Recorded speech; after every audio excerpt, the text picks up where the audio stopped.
What if Naruto got harem with the Uchiha girls? Part 1. Dude, shout out to Time Paradox for this story. If you want more awesome fan fiction like this, don't forget to hit that subscribe button. So without wasting any time, let's get into the video. First of all, you really should check out my profile page, since there are a few things I strongly dislike in the setting, and in a sense, represent my collected thoughts on a lot of those things can be found there. I wouldn't want you to go into this with false expectations of what awaits you. You have returned from taking a look at my profile page, but there are a few more things I have to mention that are relevant to the story. The premise of this story is heavily inspired by A Dark Obsession by Sabaku Akami.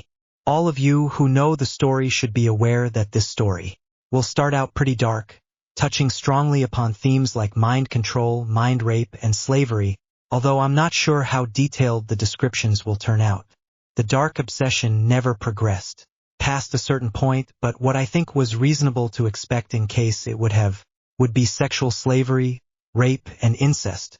All of these things will most likely also be featured in this work. What it doesn't feature is self-harm or suicidal thoughts and tendencies, small mercies I know. For all of you who don't know A Dark Obsession, the cliff notes are the following. Makoto runs into Naruto and ends up obsessing over him, therefore the title, and she tries to provide him with the life she thinks he deserves. For that goal, she takes out the majority of the Acha Hucklin, and the remaining member's virgin girl is not past a certain age she takes with her, and Naruto as his servants. This story will have some parallels to that. What this story won't do is have Makoto and Naruto flee the village as it occurred in A Dark Obsession. Let's be clear. If she would have done that, Konoha, and the moment other villages learned Kanehige in Chiriki's, a little boy is out there ready to be grabbed, the whole world would be looking for them. Therefore, the entire thing would essentially be unfeasible. It is one thing as an ass or erring Zinobi to survive under those conditions. However, it is something entirely different if you have Gen Academy students and a young untrained Naruto along for the ride. Furthermore, this story will use my rules for the shuriken as stated in my profile page, and heavily feature them in the first few chapters. This means I will make use of one of the early instances we see of the Susanoo where it is shown to possess 4 eye sockets, and in the case of the Manjuku Shuriken with 2 being closed and empty. So in order to get an eternal Manjuku Shuriken, you will need to offer up another set of Manjuku Shuriken to your Susanoo, which then fills up those empty eye sockets with those eyes, thereby creating one set of eternal Manjuku Shuriken. This eliminates the eye swap that is quite prominent in this fandom, thus allowing for a clear divide between the Manjuku Shuriken and eternal Manjuku Shuriken eyes, which canon doesn't provide. The only difference is the number of previous owners, and it also, since eye swapping is not possible, creates an underlying greed and evil theme for people pursuing an EMS, since the swap to me always felt like a loophole taking away from the achakers of hatred. In addition to this, I will use the premise of another story called Infinite Shuriken by Arthur Hansen. It is a story that takes the idea of Naruto's healing ability, which allowed him to regenerate having a fist through one of his lungs, to its logical conclusion. It allows for the regeneration of body parts, including the eyes. Both of those premises IMO have incredible potential. Unfortunately, I have yet to see either one being used aside from those stories. He might have noticed, but I'm usually not a fan of Naruto having the shuriken. A descendant of the Senju Uzumaki and Achakers should always end up with a Rinnegan from the start, and as I mentioned on my profile page, Rinnegan shouldn't have been a stage in the shuriken development. It should always have been its own unrelated injutsu. Even so, for the second premise to work is needed for this story, Naruto will have a shuriken. The reason he didn't get a Rinnegan is rooted in the way he got the shuriken in the first place, which boils down to essentially not allowing his Senju Uzumaki and Achakers to fuse to create the Rinnegan, and instead kept them separate, which at the moment I have no intention of changing. Throughout the course of the story, however, Naruto Shuriken will be different and follow its own rules, and it might have 1 or 2 aspects of the Rinnegan in some fashion. You'll see what I mean by that eventually. I think I have bored you long enough with some drivel, so without further ado. This chapter was edited by Predizin. Chapter 01. Faithful Meeting. I was on my way to the academy, feigning irritation at Kasumi and her apparent lack of skill to fetch Sayori in her place. Furchinin engaged in a friendly sparring match, not noticing the change in the trajectory of a kunai coming her way. The very instant it was outside her field of vision was cause for concern. Although I couldn't really complain given how easy it was to injure my housekeeper, and thus get her out of my way for the day. Then again, it hadn't really surprised me that since I married Fugaku and surrendered to clan leadership, to him I had noticed a steady decline in ability in our younger generation. It mostly stemmed from an unhealthy over-reliance on our eyes, with most of them just becoming mindless apes mimicking their opponents. First of all, many seemed to be proud of that fact, not realizing that a generation ago, being called a copycat was one of the gravest insults to people bearing the Eika crest. Yet, with the spark of genius that was once present in every single member of the clan being absent in most, it didn't surprise me. To be fair, this development didn't start with Fugaku if the accounts of our clan history are to be believed. The clan's decline started back when we were entrusted with the security of the village and the founding of the Eika police force. This resulted in the clan for the most part being confined to the village, with only the occasional exception from within our ranks being allowed to join the shinobi forces proper for any length of time. This reduced the number of Eika whose mere existence could strike fear into the hearts of our enemies to a scant few, and it got rarer and rarer each year. Our clan by now was lazily resting upon the accomplishments of our forefathers. I was convinced that, in a generation or two, the Eika name would be said in the same breath as the Yamanaka Arthanara, the Eika falling beneath the recognition of even the four noble clans. The reverence of all would be a fading memory, with the tale of the great shinobi wearing the Eika crest believed to be an exaggeration. Despite not sharing the misgivings of Fugaku and the elders, it was apparent that the clan's confinement was a measure taken by the second Hokage to keep us close. Some would call it a reasonable precaution, but there undoubtedly was reason to fear us. Madara made the fact of what one of us could accomplish should we put our minds to it more than evident. We are warriors first and foremost. Our place is on the battlefield, where we can feel at home amongst the carnage. Glorified guard dogs we are not. The Inuzuka would fit that build better than we ever could. So it was no wonder that Madara, who spent every waking moment of his life on the battlefield, managed to get as strong as he did. Since Tabarama crossed blades with the Eika more than once, he must have been painfully aware of this fact. He knew better than to underestimate us, and by trying to keep us away from the fighting, he succeeded in stifling our growth, barring the rare exception. A sensible precaution, one it seemed he managed to instill in his successors before he got himself killed. As a result, even during times of war, the village leadership hardly called upon us to fight, and when they did, most of the time it was because they had no other choice. It was a vastly different treatment than the hike they received, although they too had certain duties within the village. Perhaps Kushina was right when I had brought the matter up with her during Arched Nin days, that the unequal treatment was rooted in the fact they had chosen to safeguard their eyes, while we hadn't. Unfortunately, her attempt to fix that went nowhere when I presented the seal she came up with to my father.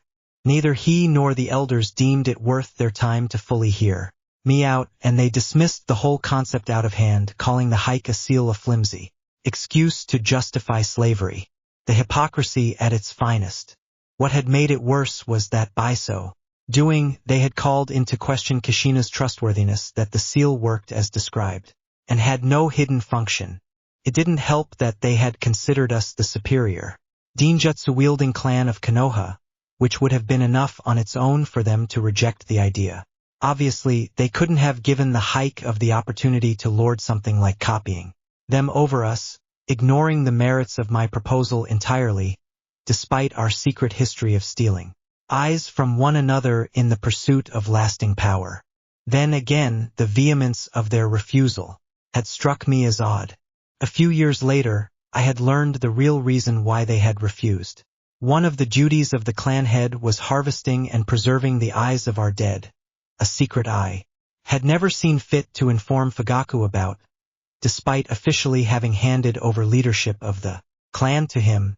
I had believed myself incapable of contending with the elders on a regular basis, and had been sure that if they needled me enough, I wouldn't have been able to resist the temptation to rip their tongues out and put their heads on spikes.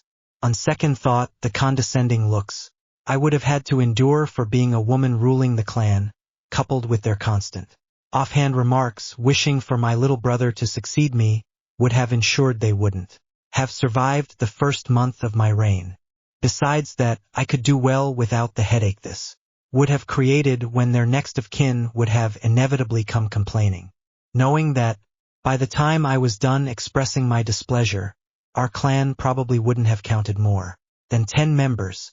I have never been able to tolerate incompetence and stupidity around me for prolonged amounts of time, so not having to suffer through the elders' incessant nagging served me quite well, although I occasionally couldn't help wondering if the price I had paid for it had been worth it in the end. Arriving at the academy, I joined a cluster of other parents waiting for their kids to storm out of the gate. With nothing better to do, I allowed my eyes to wander. Besides, some parents or caretakers averted their gaze after seeing me. In some cases, they even went so far as unsubtly steering clear so as not to be seen associating with an Asia. I could understand the sentiment. Seeing your family being killed by what could only be described as a force of nature, and then being unable to take their pound of flesh and retaliation, was something many struggled with. Not knowing where to direct your righteous anger was even more so, and I would like nothing more than to give them a chance to sate their cravings for revenge. Unfortunately, in doing so I would confirm what was currently considered nothing more than an unsubstantiated rumor. The Thaika clan was responsible for what happened. I highly doubted the general populace would care that Cousin Obito had been reported dead years prior to that, nor that my investigation into the aftermath of the Kipi attack revealed that he hadn't had any contact with any of our kin living in the village. Still, I couldn't be sure he hadn't had anyone else backing him. Another Aika was unlikely, since there was only one other body that couldn't be recovered in the last 20 years. According to the reports, he had been killed by El Noki's Dastrali during the Second Shinobi World War. Given that I hadn't flaunted in a Chahit clan of their own, I was inclined to believe the veracity of that report. No, the modification of his body pointed in an entirely different direction, and after I confirmed the validity of my theory, there would be a reckoning. It was only a matter of time. So when I had found Obito's dead body, as I had been trying to reach Minato in order to help him, I had done what I had always been made to believe every reasonable member of a clan would have, upon realizing that one of theirs had been responsible for destroying half the village. I had made the evidence disappear, thus marking the greatest regret of my life. If only I wouldn't have been required to follow what my father had ingrained into my head since I had been a child and instead could have followed my heart.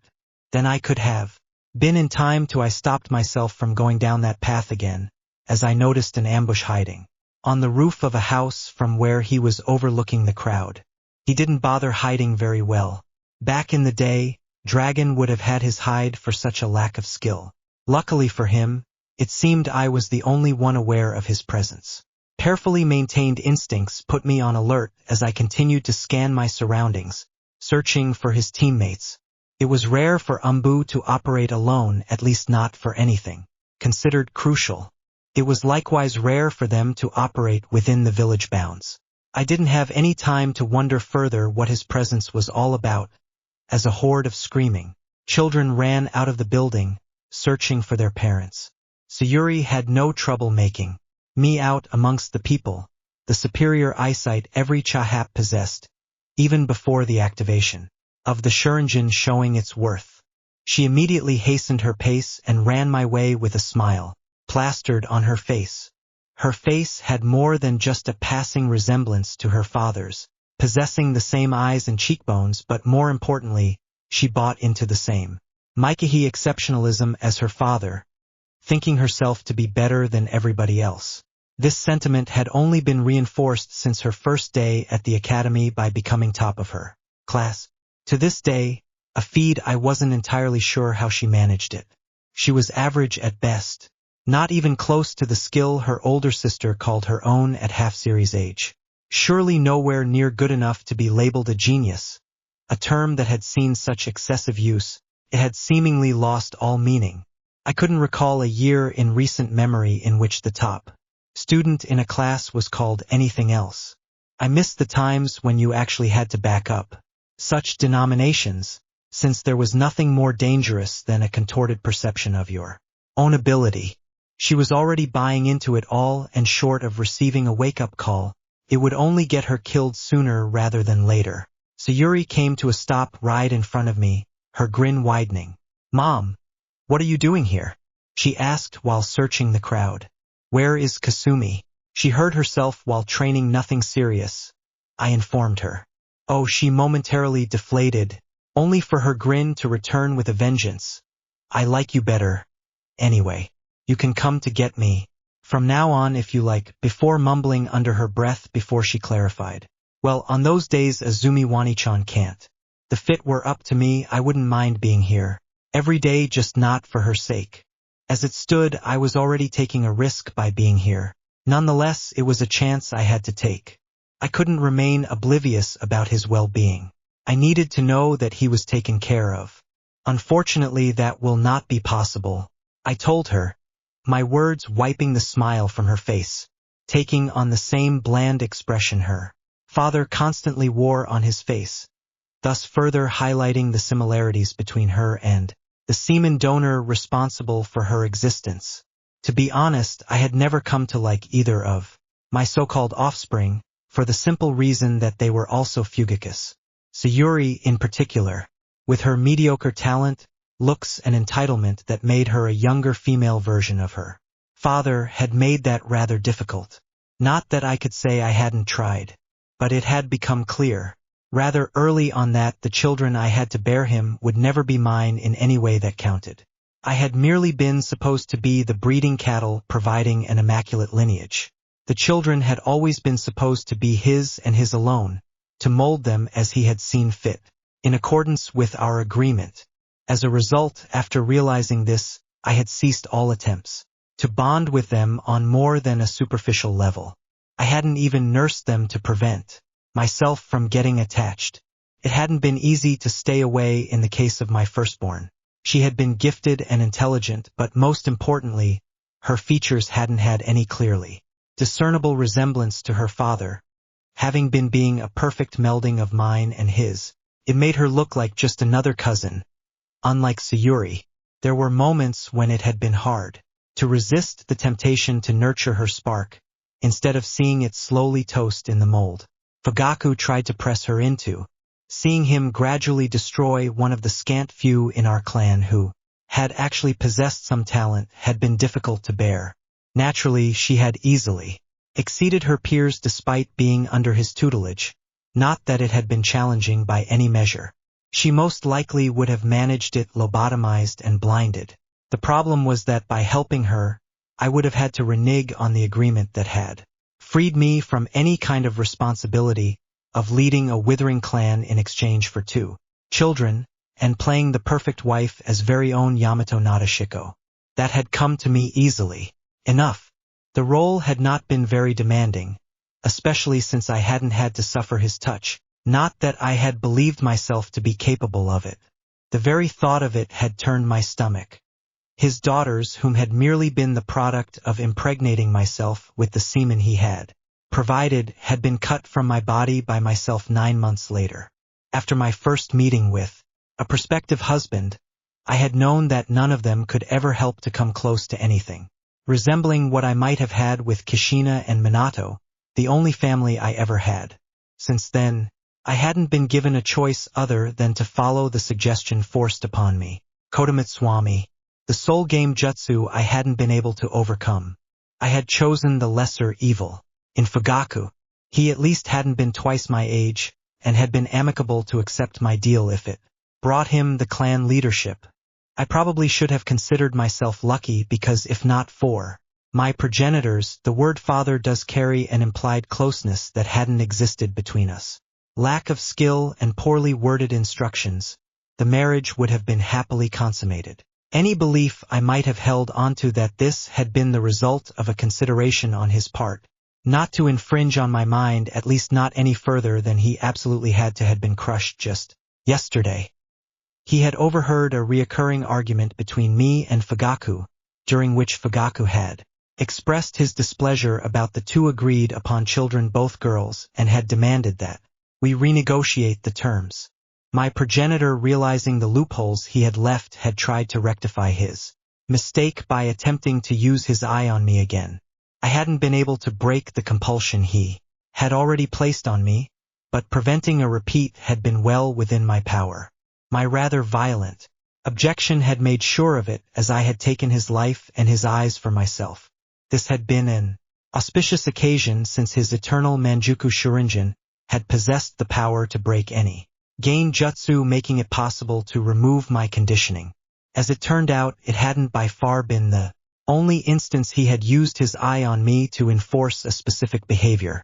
It had simply been that in all those other instances, he had thought it prudent to keep me from remembering something he had decided to forego when he had compelled me to marry to show me my place.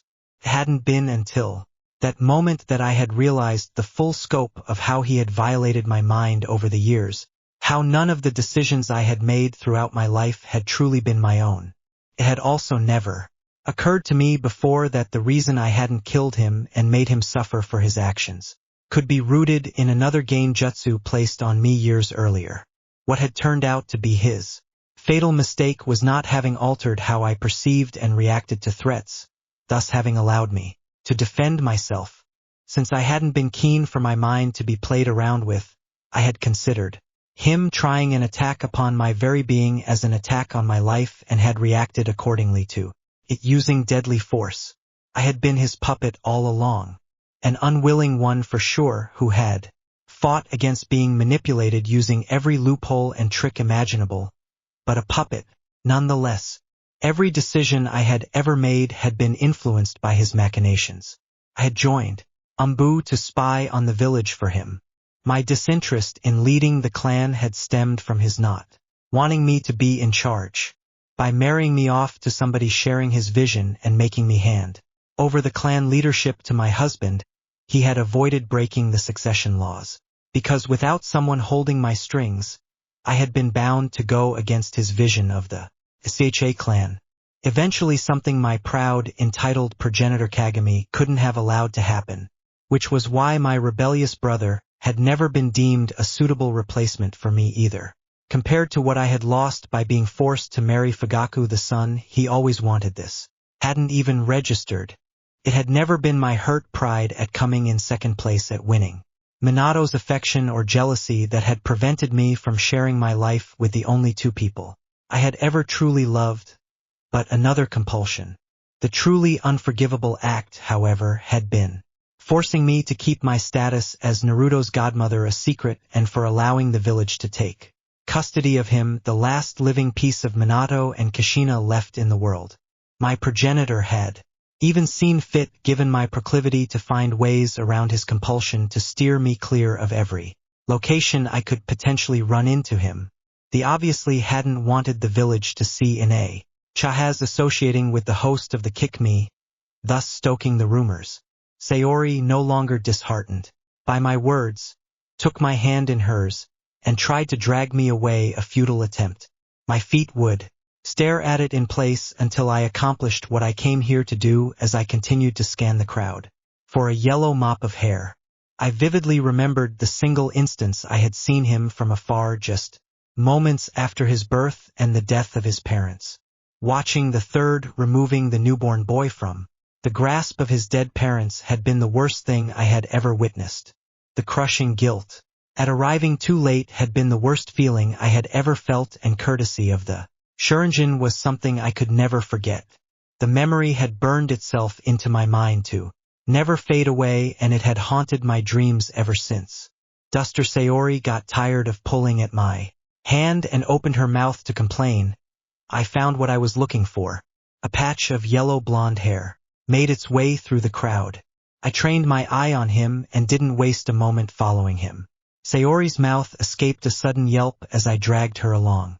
The people surrounding us only allowed me a few fleeting glances at him, for the most part blocking my view. "Where are we going, Mom?"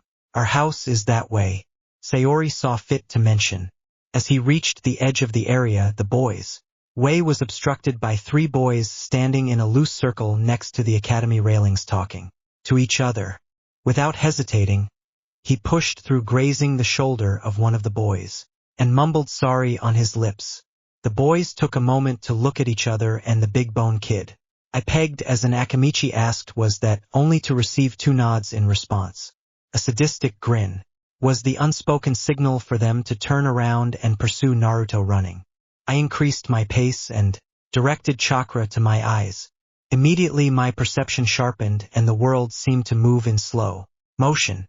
The Shuriken helped me to navigate the maze of people without having to clear the obstacles in my way with force. When I cleared the crowd and turned into the same street, I saw the tail end of the 3 older boys having Naruto in a headlock and maneuvering him into a side street. My jog turned into a full sprint as I closed the distance, dragging along a stumbling Sayori. When I reached the mouth of the alleyway, the 3 older boys had Naruto against the wall, surrounded on all 3 remaining sides. "Mom, what are we doing here?" Sayori asked. Only after a few moments in which I didn't respond did she follow my view. What is that idiot doing picking fights?" The grip of my hand around her is suddenly strengthened considerably, threatening to crush her fingers. It took her screaming out in pain and trying to free her hand for me to realize what I had done. I released her hand and saw from the corner of my eyes how Sayori was nursing her hand. "It hurt," she wailed. I ignored her and instead focused on what was happening in the alleyway. "Let me go, you big jackasses," Naruto shouted. A hard shove against the wall stopped his attempts to push through the encirclement. Laughing, the brown-haired boy standing in front of Naruto said, "We might do that after you kneel before us and beg for forgiveness, demon brat." Neither he nor the 3rd boy with his moss-green hair seemed to belong to a clan, lacking any of the typical features associated with them. This in turn called my initial assumption for the big-boned kid to be an Akamichi into question.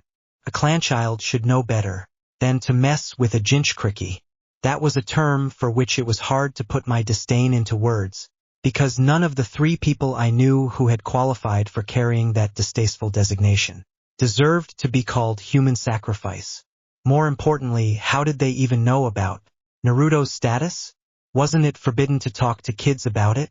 The umbu from before shined. On top of the wall the boys were standing next to, interrupting my thoughts. This could only mean one thing, that he was Naruto's protection detail. So far I wasn't impressed with his performance. As pleased as I was at his presence for rendering my interference redundant should this get out of hand, it also complicated things. Prevented me from making contact with Naruto if I didn't want the Hokage and Danzo to know about it. Just being here might suffice for my name to appear in the mission report of that umbu operative. Another foiled escape attempt from Naruto made them change their strategy. "Hold him," ordered the brown-haired boy. Naruto wasn't given a chance to react as the 2 remaining boys grabbed one of his arms each, holding him in place. "I'm really gonna enjoy this," he proclaimed as he took a loose stance and punched Naruto in the stomach. The hit from the older boy, who was a full head bigger and at least 2 years older than Naruto, made him retch in pain. The only thing stopping him from crumbling into a ball on the floor were the hands holding him upright. I bowled my hands into fists and my head tilted upwards, glaring at the umbu operative. Since he hadn't intervened yet, I wondered what it would take for him to do so. Meanwhile, the brown-haired boy threw his second punch, a well-placed right hook, that made Naruto's butterblood on the big-boned kid's shirt. "Pay careful," he protested at his friend taking a step to the side. "My bad." The brown-haired kid apologized, scratching the back of his head. "Just make sure it doesn't happen again. It's bad enough I have to touch him." Hearing this, I clenched my fist even harder, my nails painfully digging into the palm of my hands, and one thing became abundantly clear to me. My progenitor's death came far too swiftly and easily. He deserved to suffer for months on end. He should have died begging for his death.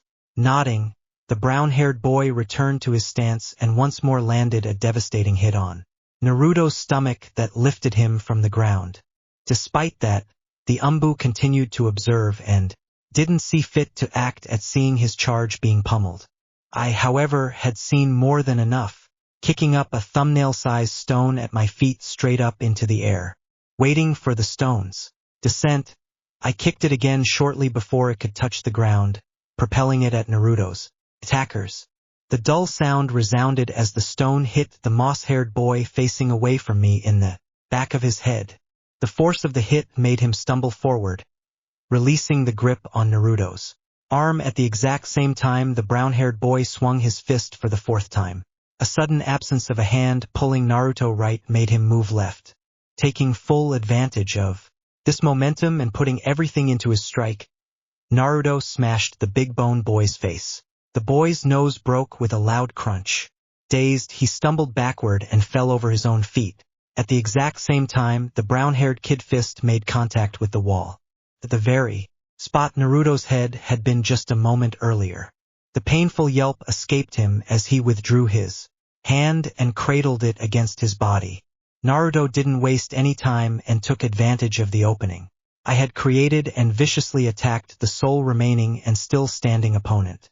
The Umbu operative's gaze, perched on the roof, fell on me, falling right into my trap. The moment our eyes met, I put him into a game jutsu, rooting him in place. An instant later, my attention returned back to Naruto. His form was off as if he had never received formal training in the academy. His wide swings were something you would expect to see in a brawl between civilians, not a fight between academy students. Despite this apparent lack of skill, his punches were undoubtedly powerful, judging by the reaction whenever his fists made contact with his opponent's body. The brown-haired boy's one-handed attempts at protecting himself were awfully inadequate. Naruto's attacks were about to overwhelm his opponent any moment now. Unfortunately, it was time he didn't have, as the green-haired boy with a broken nose was moments away from rejoining the fight. "Sayuri, go help Naruto," I ordered in an attempt to even the odds. Crossing her arms in front of her chest, she hissed, "Helping that idiot? Definitely not." I couldn't help but notice that this was twice now she had insulted Kushina's son 2 times 2. Many, and I would make her regret it.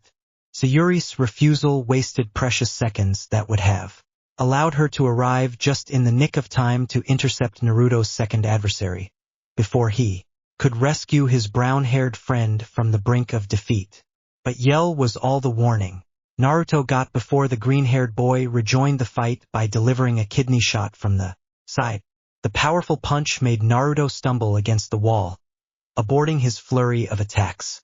The newly opened-up distance created a short lull in the fight that Naruto tried to use to recover, but he wasn't the only one taking a breather. The green-haired boy used the time to wipe the blood from his face that continued to run down his crooked nose. His brown-haired friend, worse for wear, raised himself up from his defensive shell to his full height. Touching his busted lip, he gave Naruto a hateful glare. What I found most curious was the labored breathing the brown-haired kid tried to get back under control, whereas Naruto's breathing was hardly accelerated, even though he had exerted himself to a far greater degree. It was a testament to the famed, endless Uzumaki stamina. But the nod shared between the two kids, they once more advanced on Naruto, trying to flank him. Naruto, who had leaned against the wall, pushed himself upright and put up his guard for round 2. In the meantime, I was torn between stopping the fight and allowing it to play out a bit further, now that Naruto was in a position to defend himself against his attackers. At the end of the day, a fight like this with no rules was a rare chance to get an accurate measure of his character. I needed to see what he was made of before irrevocably tying my fate to his. So far, it seemed he had gotten more from his mother than just his stamina. Minato by this point would have made a run for it, either realizing the danger of facing multiple opponents at the same time posed, or getting them to split up and ambush them separately. Kushina, on the other hand, would have been too stubborn to employ such tactics, and would have stayed and slugged it out to the last one standing, just like her son. Staying my hand for the moment, I watched a fight proceed. His opponents shuffled closer and closer, in an attempt to make use of their greater reach. They tried to keep Naruto at bay while they hammered him from two opposite sides, realizing he could only effectively defend against one of them at a time. Naruto was having none of it. Instead of allowing himself to be cornered with his back literally against the wall, he went on the offensive. I couldn't tell if he instinctively sought his fortune by attacking, or if bepising the facts, and concluding it was the most promising tactic to apply.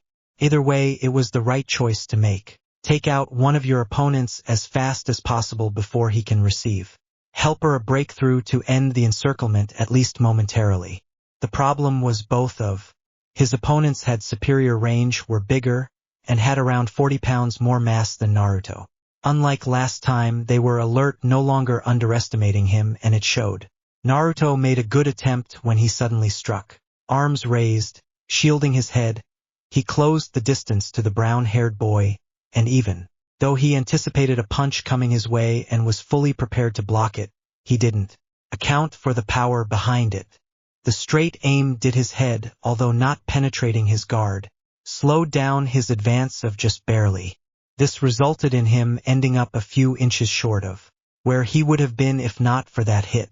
A few inches in a fight can make all the difference, as Naruto learned the hard way when his right hooks wished past his opponent's chin straight through the hole in the brown-haired boy's guard that opened up when he had thrown the straight.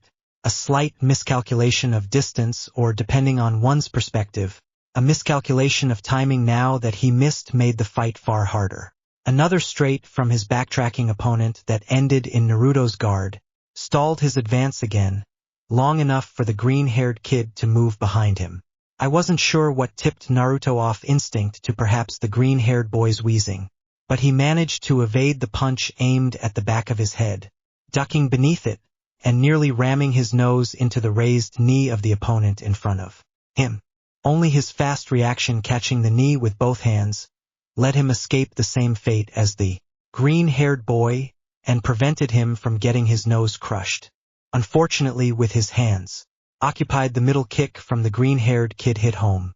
Naruto was struck an inch above his hip and stumbled backward, and the direction of the big-boned kid my stone throw had taken out. The two standing opponents drew closer from the front, trying to hurt him closer to their downed friend. I didn't think he would be in any condition to render the many help for a bit longer, since he was still dazed, lying on the floor and arms raised protectively over his head, nursing his injury. Neither did I think it was what they had planned, but was more likely they hoped to get Naruto to trip over their friend to give them a chance to pin him on the ground, which, if successful, would end the fight decisively in their favor. Naruto, given his far smaller stature, would have no chance to escape their grasp. Very relentlessly attacked Naruto, who tried to minimize the damage he suffered by putting up his arms and curling in upon himself, thereby reducing the surface area that could be struck. Meanwhile, he was waiting, looking for the opportunity to launch a counterattack.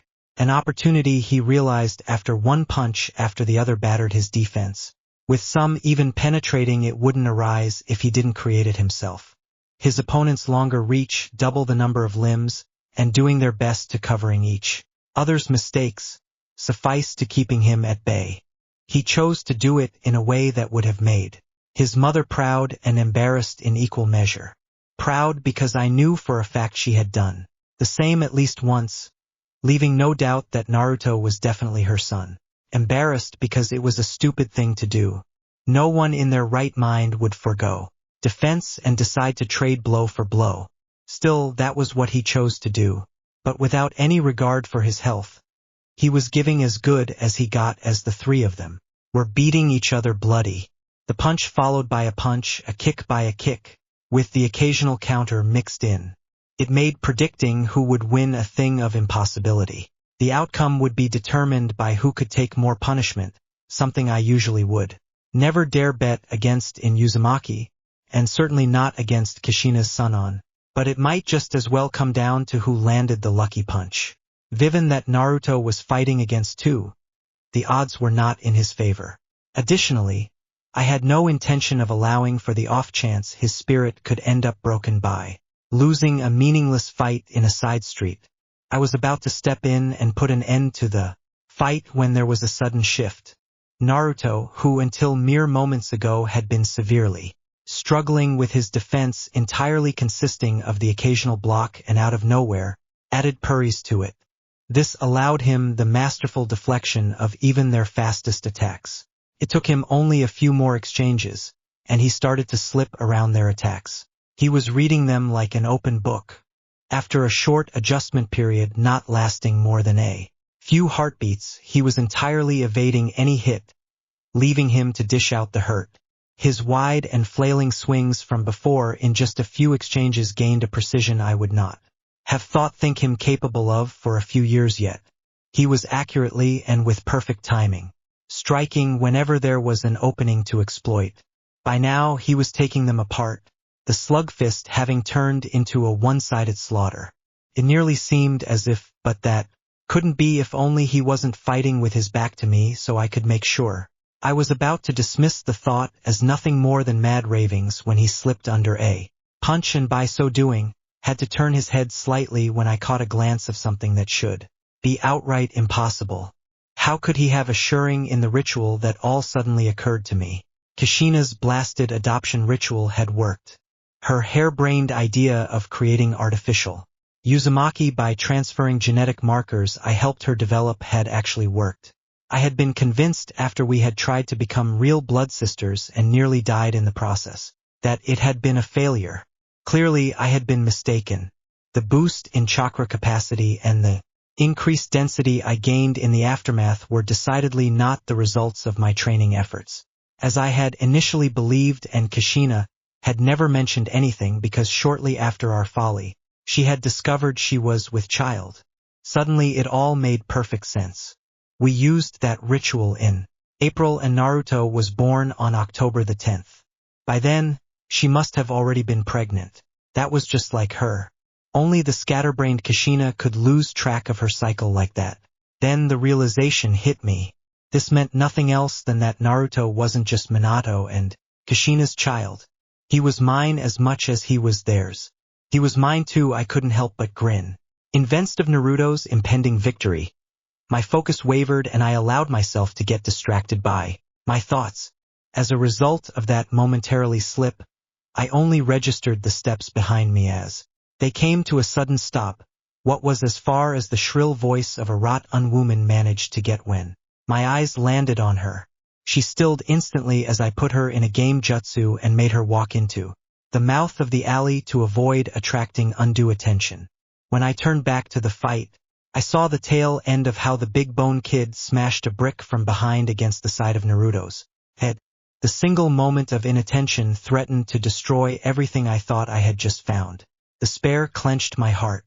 My eyes recorded every gruesome detail of how Naruto's eye socket was smashed in, with blood and chunks of his eye getting splattered onto the floor. Another memory, ripe to be added to my collection of the ever-increasing number of my failings that would undoubtedly haunt me for the rest of my life. A punishment fitting the crime of allowing Naruto to be injured. I pushed myself to go faster than I ever moved to reach Naruto, fully aware that despite all my powers, it just wasn't enough. I was once again too late to protect what was most dear to me, and the Shuring in my clan's lauded bloodline once more proved to be a curse, ensuring I could never forget another one of my failings. Naruto crumbled into a heap on the floor, unconscious.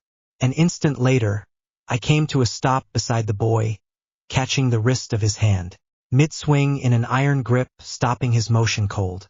Looking him up and down, I didn't think I had ever felt so much hatred for a person as I did for him at that very moment, as not even my progenitor registered. It would be so easy to snuff the life out of these insects for having dared to raise their hands to my Naruto. In the last moment, my calculating mind prevailed over my raging feelings, and I only ended up kicking the kid's feet from under him while holding onto his hand. His shoulder dislocated, accompanied by a sickening crunch, and he landed painfully on his side. A glance in my eyes kept him from crying out in pain. I wouldn't want his screams to alert anyone. Naruto had two other adversaries attacking him from the front, which I had put under a paralyzing game jutsu on my approach, keeping them in place. I might have need of them, especially should I decide that further punishment was in order. This time I wouldn't allow my prey to escape me into the clutches of death, not before they made amends. I didn't waste another second on that human trash. Kneeling down next to Naruto, I carefully turned him onto his back and lowered his head to the floor, clinging to the hope that up close the damage to his eye would be far less severe than it seemed. That hope evaporated into thin air when I finally saw his face. His eye socket was a bloody ruin, his eye destroyed beyond repair. Only a few tiny bits and pieces of it remained after it had popped. Desperate and unwilling to accept this, I used a mystical palm technique trying to fix it, even though I knew it was futile.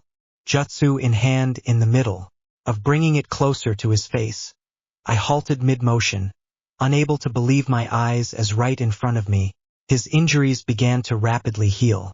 The chunks of flesh connecting to each other grew in size, and within moments his eye regenerated as if it had never been damaged. Wiping the blood from his face, I couldn't help but noticing him up close for the first time. How much he looked like a perfect blend of Kushina and Minato.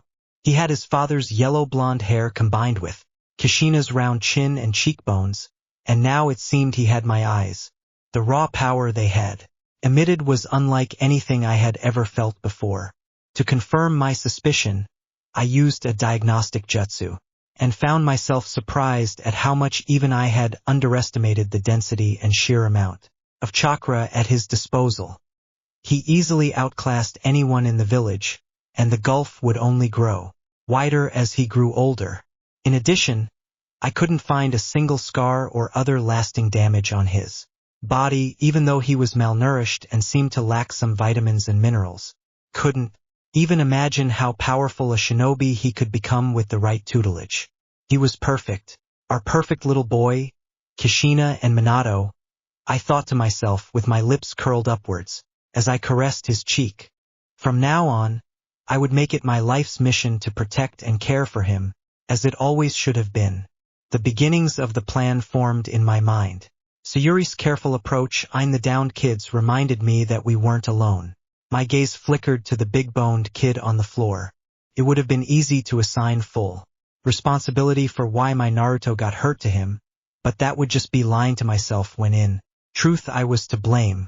It was my presumption that the big-boned kid lying on the floor was incapacitated, which had led to this. He must have shaken off his days when I wasn't looking, and upon realizing there was still a fight going on, must have reached for the first thing in the immediate vicinity and found a loose brick. He then must have risen from the ground, and before he was fully upright, must have been swinging the brick in his hand in a smooth motion with all his might toward Naruto's head. This had forced me to watch in slow motion as the brick shattered against his skull right before my eyes, making me regret the decision of letting that fight play out. I should have interfered right from the very moment they had dared to lay their hands on my Naruto. He might not have liked getting rescued. After all, Kushina certainly never had, with one exception, when Minato did the rescuing, but at least he would have been safe and none of this would have ever happened. Kushina would have scoffed at me, "Don't sweat it, Mickey.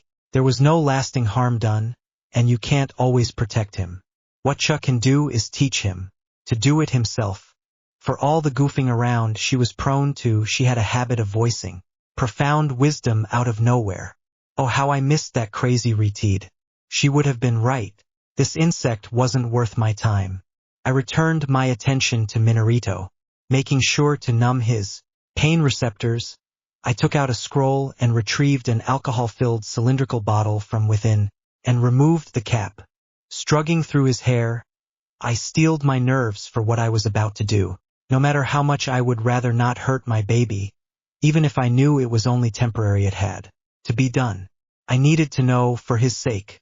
Barefully lifting up the eyelids of his left eye with one hand, I worked my thumb, index, and middle finger slowly under the eyelids until I could grab his eye. A small yank later removed it from its socket, and with a chakra scalpel I severed the optical nerve. I waited, holding the eyeball in my hand until I saw him regenerate the eye I just took, and only then placed it in the bottle, and proceeded to take his other one. The retching sound reminded me that I wasn't alone. A glance over my shoulder showed me how my daughter desperately tried to keep her breakfast down. Since I couldn't allow her to contaminate the site, I put her under a quick genjutsu, which had the added bonus that it also prevented her from voicing any questions. Not that it would make a difference even were I to answer them, since I fully intend to be the only one who remembered this incident had ever occurred. Flossing the lid on the bottle, I sealed it back into the scroll. Cradling Naruto in my arms, I stood up and carefully positioned him against the wall. He would wake up any minute now. Concentrating Mork Akron into my eyes activated their advanced form. Seeking out the gaze of all 5 other people present one after the other, I went to work and modified their memories, or in Sayori's case, erased the knowledge of ever being here. Except for Sayori, they would remember Naruto kicking the 3 kids' asses, and since I made sure he would be the first awake, they wouldn't doubt it. Waking, lying in their own blood with their prey turned predator nowhere in sight. I made sure the woman who turned out to be the big-boned kid's mother, the family relation undeniable, wouldn't take too kindly to her child beating on someone younger, a mild lingering suggestion that the Hokage wouldn't like it if someone hurt the Kigbe brat doing the trick. The Umbu was the only one for which I took my sweet time sifting through his memories. They were a treasure trove of information, although most of it was not really useful to me, other than learning that Umbu were used with increasing frequency to watch the Uchiha compound and to shadow its members when outside. The only conclusion to be drawn from this was that we were under surveillance. Since I doubted he would risk alienating a founding clan over rumors, he must have had some credible intel to motivate this course of action. I suspected someone inside the clan was willingly or unwillingly feeding the village information. Pondering that for a moment made my oldest offspring and my little brother the most likely candidates. They were amongst a small number with a necessary skill, had ties outside the clan, and given they both were Umbu, enjoyed the trust of our village leader. I had known Fugaku would be an obstacle to my plans, but I had assumed for entirely different reasons, and this certainly complicated things. If I wanted to preserve the clan as a tool, dedicating it to one goal and one goal only, safeguarding Naruto, then taking drastic measures was inevitable. The infestation that had brought the clan low need to be cut out root and stem to allow for a new beginning. Only this time I would personally make sure it was done properly. Sayori, come here. It is time to go home, I informed her, putting out my hand for her to grab it. There are some important errands I have to run. Lying in my bed under my covers feigning sleep, I listened closely to every sound in my surroundings. I could hear Fugaku snoring from his room at the end of the hallway, the friction of Sayori's blanket brought about by the lifting and lowering of her chest, and absolute silence from Izumi's room. A casual look into her memories during supper disclosed that she was out guarding my Naruto tonight. She would have been the only person in the house I would have had to take extra precautions not to wake. Unlike Fugaku, she was taking missions outside the village. Her senses and instincts had been honed by regular brushes with death. Outside the house was a different matter. From the memories of my Naruto's Umbu detail, I knew they were watching our clan compound. It had been rumored among those of us who regularly wandered into the village proper that the number of Umbu operatives around our compound had seen a notable uptick in recent months. A rumor I knew to be true since my run-in yesterday. This was odd for a variety of reasons, the most important being that they weren't supposed to be policing the inside of the village. Their stated purpose was to guard vital infrastructure, the Hokage, and the village against outside threats. Since they had apparently been tasked with watching us, it indicated that the village leadership no longer trusted us. This fact, at least according to Fugaku's memories, was responsible for swaying most of the undecided and reluctant to see things his and my progenitor's way. It was getting harder to deny the reality that the noose around our necks was getting tighter every day, and that this was no longer about someone's pride being hurt or the villagers not showing the clan the respect and deference it was due according to them, but about survival. At this point, helped along by the villagers' actions, their coup was the inevitable consequence. For all I cared, they could go and kill one another until there was no one left. Regrettably, however, the clan still had some uses for my Naruto and me, and in order to submit them to their rightful purpose, I needed a few things from the Uzumaki compound. Since I couldn't afford to be seen going anywhere near it, I had to make certain my absence wouldn't be noticed. To that effect, the ability I had gained from Obito's Manjuku Shuriken proved to be useful. Unlike Minato's Horatio no Jutsu, which connects the ceiling array on his body to one of his markers like a door, he can step through. Kamui puts a room between those 2 points. This comes with its own sets of advantages and disadvantages. One of the foremost advantages is that it allows the user once inside the room to open a door virtually anywhere. It suffices to imagine where you want to go for a door to appear, which is another advantage of the jutsu. Just because there is a door doesn't mean you have to cross the threshold. On the contrary, once a door is summoned, it can be used to look upon the other side. Admittedly, the view is distorted and colorless and no sound goes through, unless you move your eyes past the threshold, which will make them visible on the other side. It's quite different from how Minato described pinging one of his tags. A short burst presenting him with a snapshot of the immediate vicinity of his tag's location as his detection jutsu washes over the surrounding area. This, given enough tags, gave him complete awareness of what was going on a battlefield, not limited to just one point of view that was slow in altering its angle and relative position. Thus, Kamui certainly wasn't the best spying or battlefield awareness jutsu imaginable, but it served my momentary needs rather well. It allowed the repeated creation of doors high up in the air around the ACHA compound to search for hidden Anbo operatives. The bird's eye view combined with the superior eyesight of the Sharingan allowed me to identify their hiding spots nearly effortlessly, but chakra sensors that were worth anything being rarer than a drop of water in the desert, and the occasional sensor the Yamanaka clan produced hardly deserving the name. I only had to make certain that no Haika was amongst those watching us, since I doubted one of them would miss my sudden disappearance. The animal mask and cloak most solely relied upon to hide their identity made identifying the Anbo clan affiliations difficult, but it was not impossible if one knew what to look for. In the case of the Haika, they had a particular live build, essentially no calluses from holding kunai or other weapons on their hands, and they rarely have ever turned their heads. Well, one of those factors alone was insufficient to tell. Finding all three made it a near certainty that it was a Haika. Fortunately for me, there didn't seem to be one among them. It was no great surprise the number of Haika who found themselves in Anbu was relatively low. Not because of lack of skill on the Haika part. Dragon would have given his right arm and leg for a mere dozen of them. Their ability to gather intelligence was unmatched, but the cage bird seal made branch members liabilities since they come equipped with torture and deadman switches, not under the control of the village. As a precaution, I also looked outside the Uzumaki compound. All it would take would be a single Anbu seeing me appear out of nowhere to ruin it all. It was presumptuous to assume that the residents of the former Hokage wouldn't be watched. Despite it being protected by seals, Uzushio would have been envious of. According to Kushina, Uzushio's downfall hadn't gone by Mita without leaving marks. She used the last years of her life to turn the already formidable protected Uzumaki compound into a venerable fortress.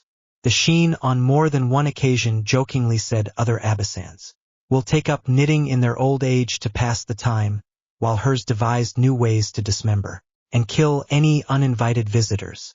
If only half the things I was privy to were accurate, I didn't doubt for a single moment that Obito would have had a few very bad last few seconds Had he dared to attack Kushina within her home? Still, thinking about this made me furious, because if not for those precautions the first thought up, she wouldn't have had to give birth inside a cave to protect his precious village, and Kushina would still be alive. The assumption alone that no one in the decade since it was built would have stumbled over that secret cave just a few leagues away from the village, and deduced its purpose was outright presumptuous, but the illusion had to be maintained, which was the reason the few Umbu who accompanied them couldn't have been from a clan. God forbid someone with actual skill being part of the team guarding the sitting Hokage, his wife, and their soon-to-be infant child. If not for here, as in losing his wife in the attack, a woman I was convinced he had loved, I would have made sure he wouldn't have lived a date past the attack, since one could argue he was one of the few who profited from their demise. Still, no matter how hard I tried, I could never shake the suspicion that there was more at play here than even Obito's part suggested. With him dead at Minato's hands, I wasn't sure I would ever get the answers I was looking for. All my thoughts had run rampant. I had finished scouting the compound, looking through the tiers. In reality, watching it from a dozen elevated positions confirmed that no one was anywhere near it, let alone watching it. My caution momentarily satisfied, I vanished beneath my blankets and reappeared inside my cameo dimension. Reaching beneath my nightgown, I retrieved a sealing scroll. I changed into the outfit the scroll contained, consisting of a black unmarked mask, some simple black pants, a black shirt, and a black hooded cloak. The white silk kimono I wore to sleep was hardly suitable for a night raid. Steeling myself, I reappeared in front of the main gate of the Uzumaki compound. This was it, the moment of truth. I would either get my hands on everything needed to put my plan into action, or it would all go up in flames, and with it the best chance to provide a better life for my Naruto. Taking one last deep breath, I placed my hand on the Uzumaki swirla donning the stone gate. It was time to find out whether Jiraiya had messed with the seals and locked me out. He was the only other living person I knew of with access to the control seal. When the gate wings parted before me, splitting the swirl in half, I released the breath I hadn't known I was holding. My anxiety only fully left me when I made the first step past the gate, and nothing happened. I followed the narrow paved stone path, leading through a small forest and circling the entire compound. It wasn't an easy path to follow, and I don't mean the overgrowth from years without anyone taking care of the plants growing alongside it, nor that I was occasionally forced to cut my way through plant obstructions. The reason it was hard was the memories I was plagued by. Wave after wave rained down on my mind with every step I took. I had walked down this path countless times, whether it was with Kushina, Minato, or both by my side, talking, joking, or just teasing one another, and sometimes, when I was visiting them, I walked it alone. Never once had it seemed so lonely, nor had my heart constricted in such sorrow that only grew worse the closer I got to their home, the way it did now. Halfway there, it hurt worse than when I had watched them die. Deep down, a part of me must have been unable to accept the reality, and still held on to the hope they were alive and well, living happily with Narita right behind the next hill. Somehow we had just drifted apart, and one day in the future we would just run into one another, and everything would go back to how it was. The only thing keeping that illusion alive was the uncertainty of what awaited me in their home. My body was fighting me every step of the way, not allowing my conscious mind to shatter what my unconscious mind desperately clung onto. I stopped, hand placed on the trunk of a tree for support as I was warring with myself. My breathing was fast and shallow, and my emotional pain suddenly turned physical. Clenching my breast, desperately trying to get my accelerated heart rate under control, I slumped against the tree. Looking up at the star-spangled night sky, I finally realized that something wasn't right. It was as if a powerful compulsion prevented me from taking another step in the direction of their home. My eyes advanced to their eternal Manjuku state and shattered the last vestiges of my progenitors gained jutsu using his eye ability. My heart rate began to normalize immediately, and the world felt as if a haze I hadn't noticed was even there had been cast aside. Hodomitsakami it had to be. My progenitor must have planted another suggestion deep within me, not connected to all the other commands he had given me. That's why it hadn't already broken and only weakened when I had gotten rid of the others. This one forced me to stay away from the Uzumaki compound, the only place he wouldn't have been able to reach me. It became clear, even though I hadn't been allowed near Naruto, why in all those years I had never sought solace in their home, why I had never visited to wallow in reminiscences, and why I had never bothered to come here to take a keepsake to remember them by. Insidious is the only term fitting to describe Kodomitsakami. Allowing the mind of the affected to justify their actions deserves nothing less. However, now I knew what I was looking for. Sifting through own memories, I began to question every decision I had ever made, looking for anything I had done that seemed out of place. It was only when I was completely convinced that this time it really had been the last game jutsu compelling me, and that I had fully regained my free will, did I stand up and resumed my travel. Emerging from the forest, I came to a stop on the small hill overlooking the enormous building complex in the middle of the clearing. It was a sobering sight to see the once beautiful and well cared for garden from my memories covered in weeds. Their growth had gotten rampant with no one here to rein it in, choking the life out of crops, herbs, and flowers. It wouldn't stay that way for long if I had anything to say about it. At a measured step, I cleared a path through the greenery right up to the front porch of the main building. Placing my hand on the handle was all it took for the door to swing open. Compared to the garden, the inside of the house was the complete opposite. Spotless and clean. My first stop was the master seal in the basement. I had been in this remote part of the house only once before. During Kushina's pregnancy, shortly after she asked me to become Naruto's godmother, she had led me through this part of the house, until we ended up in front of a heavily reinforced door. She, with a sheepish smile, had reached above the doorframe, and her hand had come back with a key. She had then proceeded to use the key to open the door. Standing before the very same door, I too reached above the doorframe and swept for the key I hoped was still there, since getting access to what was behind that door was instrumental to my plans. But my fingers curled around what I was looking for. It took a load off my mind. The key was warm to my touch, a step below being unpleasant, and vibrated in my hand, making its displeasure at being wielded by a non-Uzumaki known. Felt like only yesterday that Kushina had had a stern talk with it, explaining in great detail the concept of a godmother. Before the key allowed me to so much as touch it. It helped to put into perspective why the whole world considered all Uzumaki to be nuts. Talking to a key, you couldn't make that up.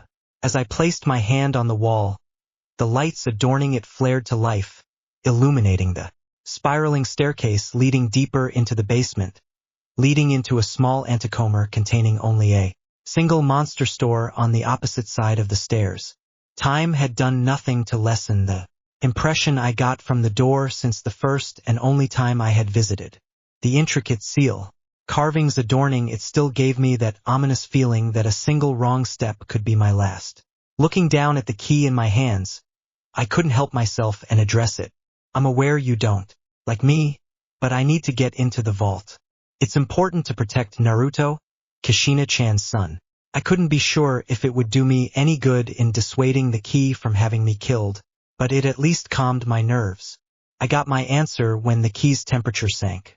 Not wasting any more time, I put the key into the door and with bated breath, waited for the heavy double doors to swing open and give way to the extensive library full of scrolls hidden behind them, although not nearly as extensive as the Eika library full of jutsu. We stole with a glance since the conception of our clan. It was still an impressive collection of knowledge encompassing every field of jutsu imaginable, the sole exception being the Fukinjutsu section. I doubted there existed a more comprehensive collection in all of the elemental nations short of the lost Uzumaki library on Uzushio. Kenjutsu was a shinobi art that wasn't really practiced inside the Eika clan, since it was the one art in which our eyes didn't grant us a noteworthy advantage over others. While it was helpful to be able to commit a once-seen unencrypted seal memory with perfect clarity, it did little to help one's understanding of it. It only allowed us to recreate an assortment of specific tools, akin to a blacksmith who could only make standard kunai.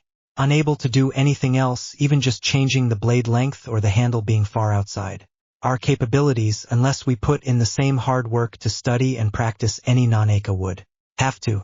That was what distinguished a true master of this art from the rest. The ability to create seals tailor-made to any given situation, an arduous and long path most haven't had the patience to follow. This was especially true for members of my clan, since there were numerous, far easier paths helped by their eyes open to them. The path I regretfully had barely set foot on, despite both Kushina and Minato having walked it. Nevertheless, it was still a treasure trove of knowledge, albeit not the reason for today's visit. I would have to spend more time here in the near future than I would prefer when it came time for me to enter and catalog the Aka library I intended to take with me into it. Without pausing, I removed the key and attached it to the delicate metal necklace around my neck as I stepped through the door leading to the master seal. It was one of 4 doors, the other 3 leading to an armory, a forge, and a training room, respectively. It was a bland room beside some carvings on the walls, ceiling, and floor, all leading into a hip-high pedestal in the middle of the room. Hovering a few inches above the pedestal was a whitish-blue, glowing orb roughly 1 foot in diameter. I placed my hands on the orb, just as Kushina had shown me. Immediately, the glow of the orb intensified, and the inside began to change. The chaotic, milky, swirling pattern slowed down, and the white hue separated into an assortment of different colors. At first, they took the shape of letters, then words that combined into whole sentences. But the mere thought, I selected the guest book and had a look at the last visitors and the dates of their visit. To my great relief, no one had seen fit to enter the compound after the Kickbee attack, so I didn't have to fear any surprises, nor having to track down something that had been stolen. After another thought, I found myself staring at the compound's access list. My name was listed under administrator, which I had assumed would be the case. The death of Kushina and Minato had promoted my prior status, and just as I suspected, I wasn't the only one whose status had been bumped. Juriai's name was right next to mine, but what I had planned, the last thing I wanted to deal with was him having access to this house. Nothing good would come of his meddling, not that he had any right to, after abandoning Minarito. But out hesitating for a second, I stripped him, the only living person beside me. He was allowed to enter the premises without prior permission of all rights. I was about to remove my hands, having achieved what I came here for, when I noticed that the sealing array was months away from failing because it was running low on chakra. It had never crossed my mind that this could happen. I had never used any seals with an effect that had to be constantly maintained, like barriers, since there was a chance that someone attempting to breach the compound could deplete the remaining chakra even faster. I had no other choice. I needed to replenish them as far as possible. Their lying on them while they might be compromised would be a grave mistake. Taking a deep breath, I reluctantly started the process. Instantly, there was a heavy drain as my chakra was siphoned away in large gulps. It took the globe a few scant seconds to nearly empty my reserves and leave me panting on my knees, despite being aware that the device was created with Uzumaki in mind and prepared for the drain. The speed with which it robbed me of my, for anybody not named Uzumaki, large reserves took me completely by surprise. Not being a censor, getting such a reminder of how vastly more chakra they had on average truly drove the point of why the Uzumaki were this highly regarded more than Kushina, just shrugging off our training sessions ever could have.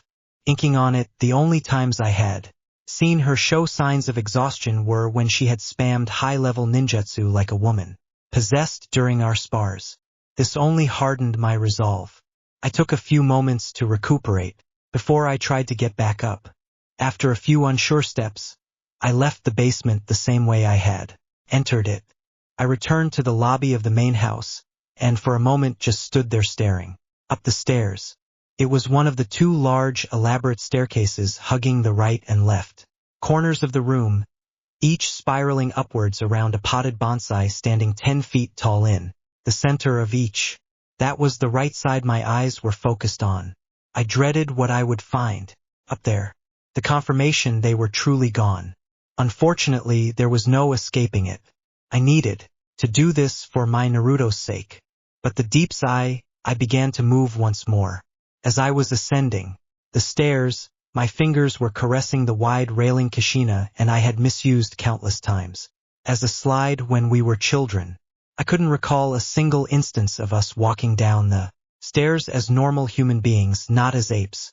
The words Mito a basin used to chastise us with a grin plastered on her face whenever she caught us doing it. This was it, the final step, one more, and I would be on the second floor proper. From there, it was 20 more steps to Kushina's room, the first door to the right. I shook off the trepidation threatening to draw me into its grasp once more, and at a hastened pace, closed the distance. I allowed myself one last deep breath, with my hands around the handle before I pushed it down. The door opened seamlessly, and I couldn't stop a smile from forming on my lips as I saw the metaphorical battlefield before me. Scrolls in various stages of being opened were not only strewn around on the large table, and took up most of the right wall but also littered the floor. In some cases, the scrolls were piled into heaps, the occasional clothing article mixed between them. It was like a look into the past. The seals placed throughout the house that prevented dust from settling made the room look like she was still living here and had just stepped out for a minute. Taking a few steps into the room, careful not to step on anything, I could only shake my head. It was a wonder Kushina could work at all in this chaos, let alone find anything. She was the exact opposite of Minato, being chaos personified, while he possessed a near-compulsive need to create order. Sorting and labeling things was seemingly one of his hobbies. It was no wonder they had separate studies. They wouldn't have lasted a week without killing each other. Apparently, opposites do seem to attract, as they say. Now it was only a matter of finding what I was looking for. I had originally assumed a few hours would provide me with plenty of time to achieve all my goals in coming here. As my eyes roamed the room, I began to doubt that assessment. Well, there was no helping it, and with that thought in mind, I went to work. I started in the corner. I remembered Kushina hurling things at me whenever her frustration got the better of her. The scroll containing the seal intended to safeguard the Shuriken was no exception when I had told her about me progenitor's decision to refuse to use the seal, rendering all her hard work and coming up with it in the first place for naught as a result. Offering to pay her out of my own pocket for the time she had invested had done nothing to improve her mood. On the contrary, it had caused the opposite effect, and instead of placating her as intended, I had drawn her ire. It was one of the few truly heated arguments we'd had with each other. As Kushina had been affronted, I would think she would take money in exchange for a favor rendered to a friend. That was by that point one of the increasingly rare instances in which she had proven her nickname had been a well-deserved one. The age or the relationship with Minato had surely been responsible for mellowing her out. Then again, when it came to Kushina, no matter how hard I tried, I couldn't picture age slowing her down.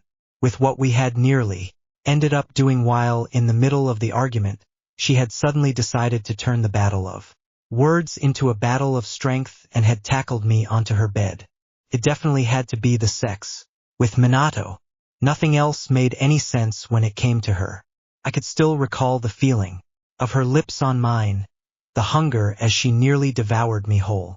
Finally basking in that memory, I caught myself as my fingers absent-mindedly traced my lips. Giving in to a sudden urge, I walked over to her bed in the corner of the room and picked up her pillow. Just holding it in my hands allowed me to smell Kushina's scent still clinging to it after all these years. Bringing it closer to my face, taking a whiff nearly overwhelmed me with all the memories it triggered. I had to fight the temptation to just lie down in her bed, wrap myself in her blanket, close my eyes, and let myself fall ignoring the time constraints I was operating under and the reason I was here. In the first place, I couldn't bring myself to do it. This might very well be the only place. That kept Kushina's fragrance alive, and the thought of denying Naruto the chance to get to know his mother's scent by lying in her bed because of my selfish desires made me feel sick. I placed the pillow back onto the bed and then returned to my work, making sure to not disturb this temple any more than absolutely necessary. I was carefully looking at scrolls for half an hour, and during that time I came across the craziest ideas and was already reconciling with the fact the seal was no longer here and that I might have to look elsewhere. When I lifted another scroll from the pile and pried it open, I remembered some of the diagrams. This was the scroll. Placing it onto an unoccupied corner of the table, I released a seal, a device about the length of a kunai of cylindrical shape with a handle piece appeared. Kushina had designed it. In essence, a seal stamp, allowing one of two possible registered users to apply what she called a microseal directly to someone's eyeball. Once the seal was applied, should the eye leave the eye socket or the person the eye belonged to died, the seal would activate and destroy the eye. I picked the device up and moved the slider forward, and a small needle emerged from within the object. All it would take to apply the seal to someone's eye would be pressing it against someone's eyeballs and pushing a little chakra into the handle, creating a seal no bigger than a dot. It was so small it was barely visible. Moreover, if placed on the eye while the pupil was looking upwards and pulling the eyelid aside, it could be completely hidden, making a distinction between an eyeball with a seal and one without impossible short of a close-up inspection. No one else would ever know it was even there to begin with, meaning that unlike the hike, the cursed seal broadcasting for the whole world to see that stealing their eyes was for naught, I had to tell people of its existence to dissuade them from even trying. This was half the reason for such seals to exist in the first place. It wouldn't do my clansmen any good if their eyes were destroyed after they were stolen, even though the faces the thieves would have made realizing they had been outsmarted might be worth it. Since this wasn't the only way for someone to get their hands on the Sharingan, I released another two instruments from the scroll. This time they looked more like actual stamps, one for each gender able to suspend their ability to produce offspring outside the barrier they were keyed to. The original idea was to key it into the detection barrier surrounding Konoha, thereby preventing conception outside of Konoha's walls. This was a measure that would have served the needs of the Ikehit clan just fine. Kushina even had enough foresight to realize that keying such a seal into a stationary barrier could become an issue, and therefore she had included contingencies. After all, something as simple as a major overhaul of the detection barrier, or it stopped working properly, a far too likely prospect without an Uzumaki present to maintain it, or some other reason why the Ikehit would no longer live inside it would essentially render everyone with the seal effectively sterile. The instruments themselves could be keyed to selected users, those being the only ones able to apply and remove these seals. The original idea was to link them to the clan head and the heiress. They were designed in such a fashion that other users could be added only with the consent of one of the keying users. As a precaution, there could only be two registered users of these tools at any given time, and keying in a new user also removed the previous user, not assisting in the process from being able to use the tool. The seals themselves, Kushina swore it were impossible to remove without using these tools. The encryption was unbreakable, randomized, and used the user's chakra to create a different key for every seal applied, with the keys being stored within the tools. It was a nice concept, and I could easily substitute the barrier surrounding Konoha with the one surrounding the Uzumaki compound for my needs.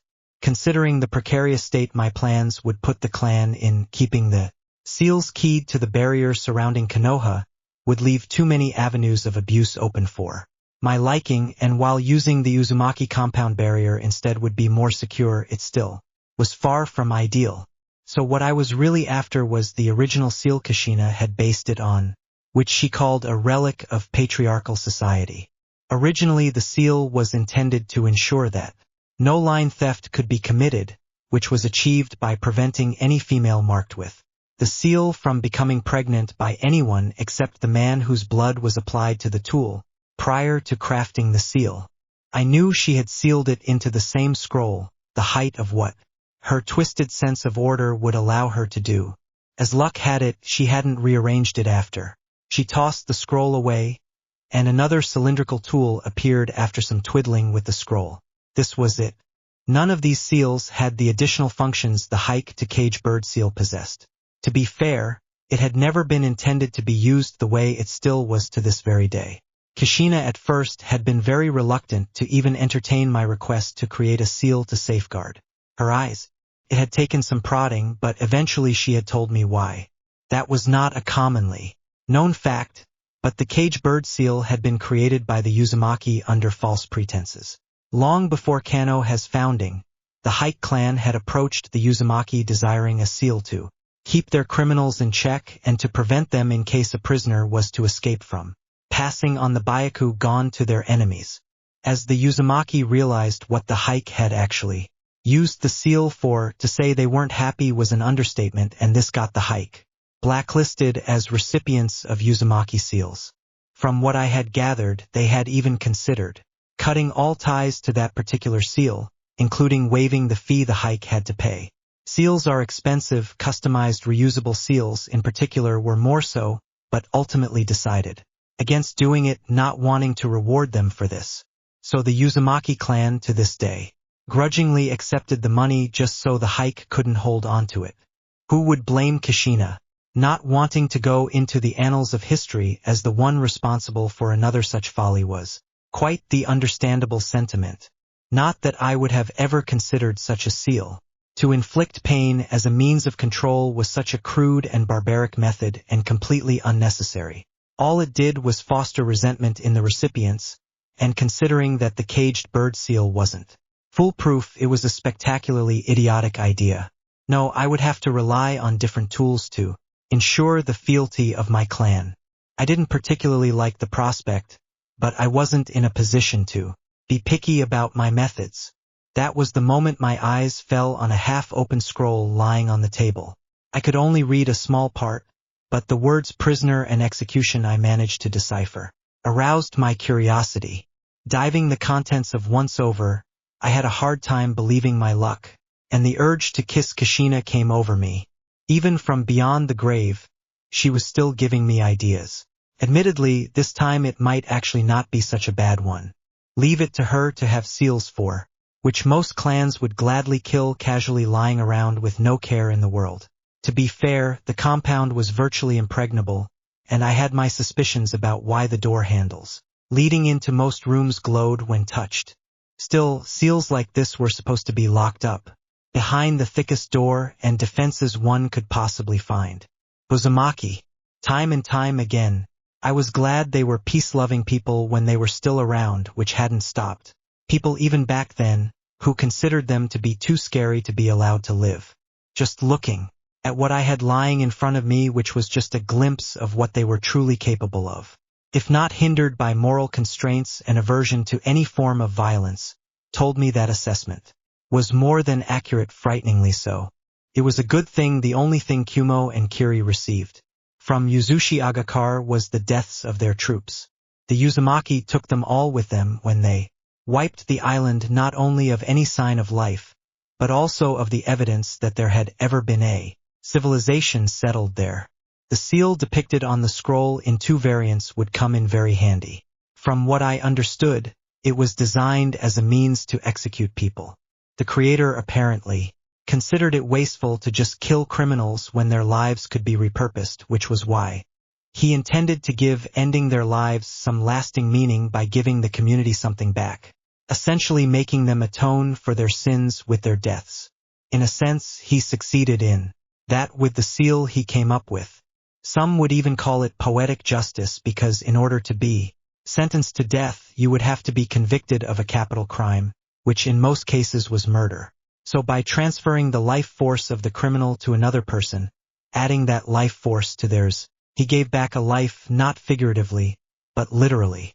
According to the description, This meant, among other things, that the remaining lifetime of the donor was transferred to the recipients, thus prolonging their lives. Additionally, the life force could be used to heal terminal conditions, even going so far as being able to regenerate lost limbs. The first variant in the scroll was a sacrificial altar array intended to be used for executions. The second, more interesting, variant explained how that seal could be used to link two or more people together. In this form, its intended purpose was for it to be used as a death switch on criminals if for some reason they needed to be kept alive while still maintaining the means to kill them, should they try to escape. That was noteworthy. The sealing matrix was flexible enough that, with a few additions, it would allow people connected by it to share a life force with one another. But what I considered more interesting was that the activation of the seal could be tied to preconditions that would trigger the activation of the seal. I already was getting ideas on how to repurpose that seal to fit my needs, but the detailed instructions of the seal I might just barely be able to craft. What I had in mind, following the instructions to the letter, even though the particulars went way over my head. This admittedly wasn't exactly a good idea, messing with seals without understanding every aspect of them never was, but the opportunity they presented me with was just too good to pass up, since it was more than just unlikely I would get such a golden opportunity again.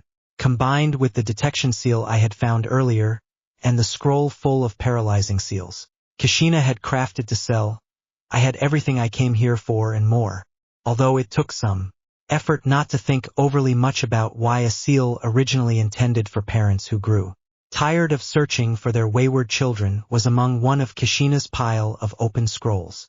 It allowed people marked with it to sense the general direction of one another by tugging at a metaphorical string connecting them so long as they were alive. Bathing my chakra, I created a single Kage Bunshion, the extent of what I dared to do after I was drained by the orb, and handed the scrolls over to her. Tasked with preparing for what was about to come, she would remain behind. I reached for the warm key hidden beneath my shirt and activated Kamuhi. A second later, I emerged unharmed and without incident in the Kamuhi dimension. I released a breath I hadn't been aware I had been holding, and changed back into my sleep attire before teleporting into my bedroom and slipping beneath my covers. But the smile on my face, anticipating what tomorrow held in store, I drifted off to sleep. "Hey, there's this Shirsu," greeted me. "So what's this all about?" he asked as he plopped down across from me at the Shibudai. In response to the stern look I threw his way, he didn't hesitate to raise his hands and surrender and elade. "Not that I'm complaining, but you have to agree it's not every day that you break into my house to leave a note saying to come over for some tea." Raising my eyebrows at his cavalier attitude, which even for him seemed out of place considering recent events, I wondered aloud, "You haven't heard?" Then again, neither one of us could say we were close to our father. "Heard what?" "Father died yesterday." "What? How?" he exclaimed, shocked. "They say his heart gave out." At least that was what Fugaku believed the coroner told him, since I burned his body to ash, as is the tradition within our clan after I removed his eyes. Nobody would ever learn the truth of the matter. "His heart," he repeated, only to add, mumbling under his breath, "I didn't know he had one." Laying my role of the prim and proper wife of the clan leader and loving daughter, I chided my little brother, "You should not speak ill of the dead. It is unbecoming." "Sorry," he said. Kuda's silence settled over us. It took him more than a minute to regain his voice. I hummed my agreement as I filled the cup in front of him with hot tea.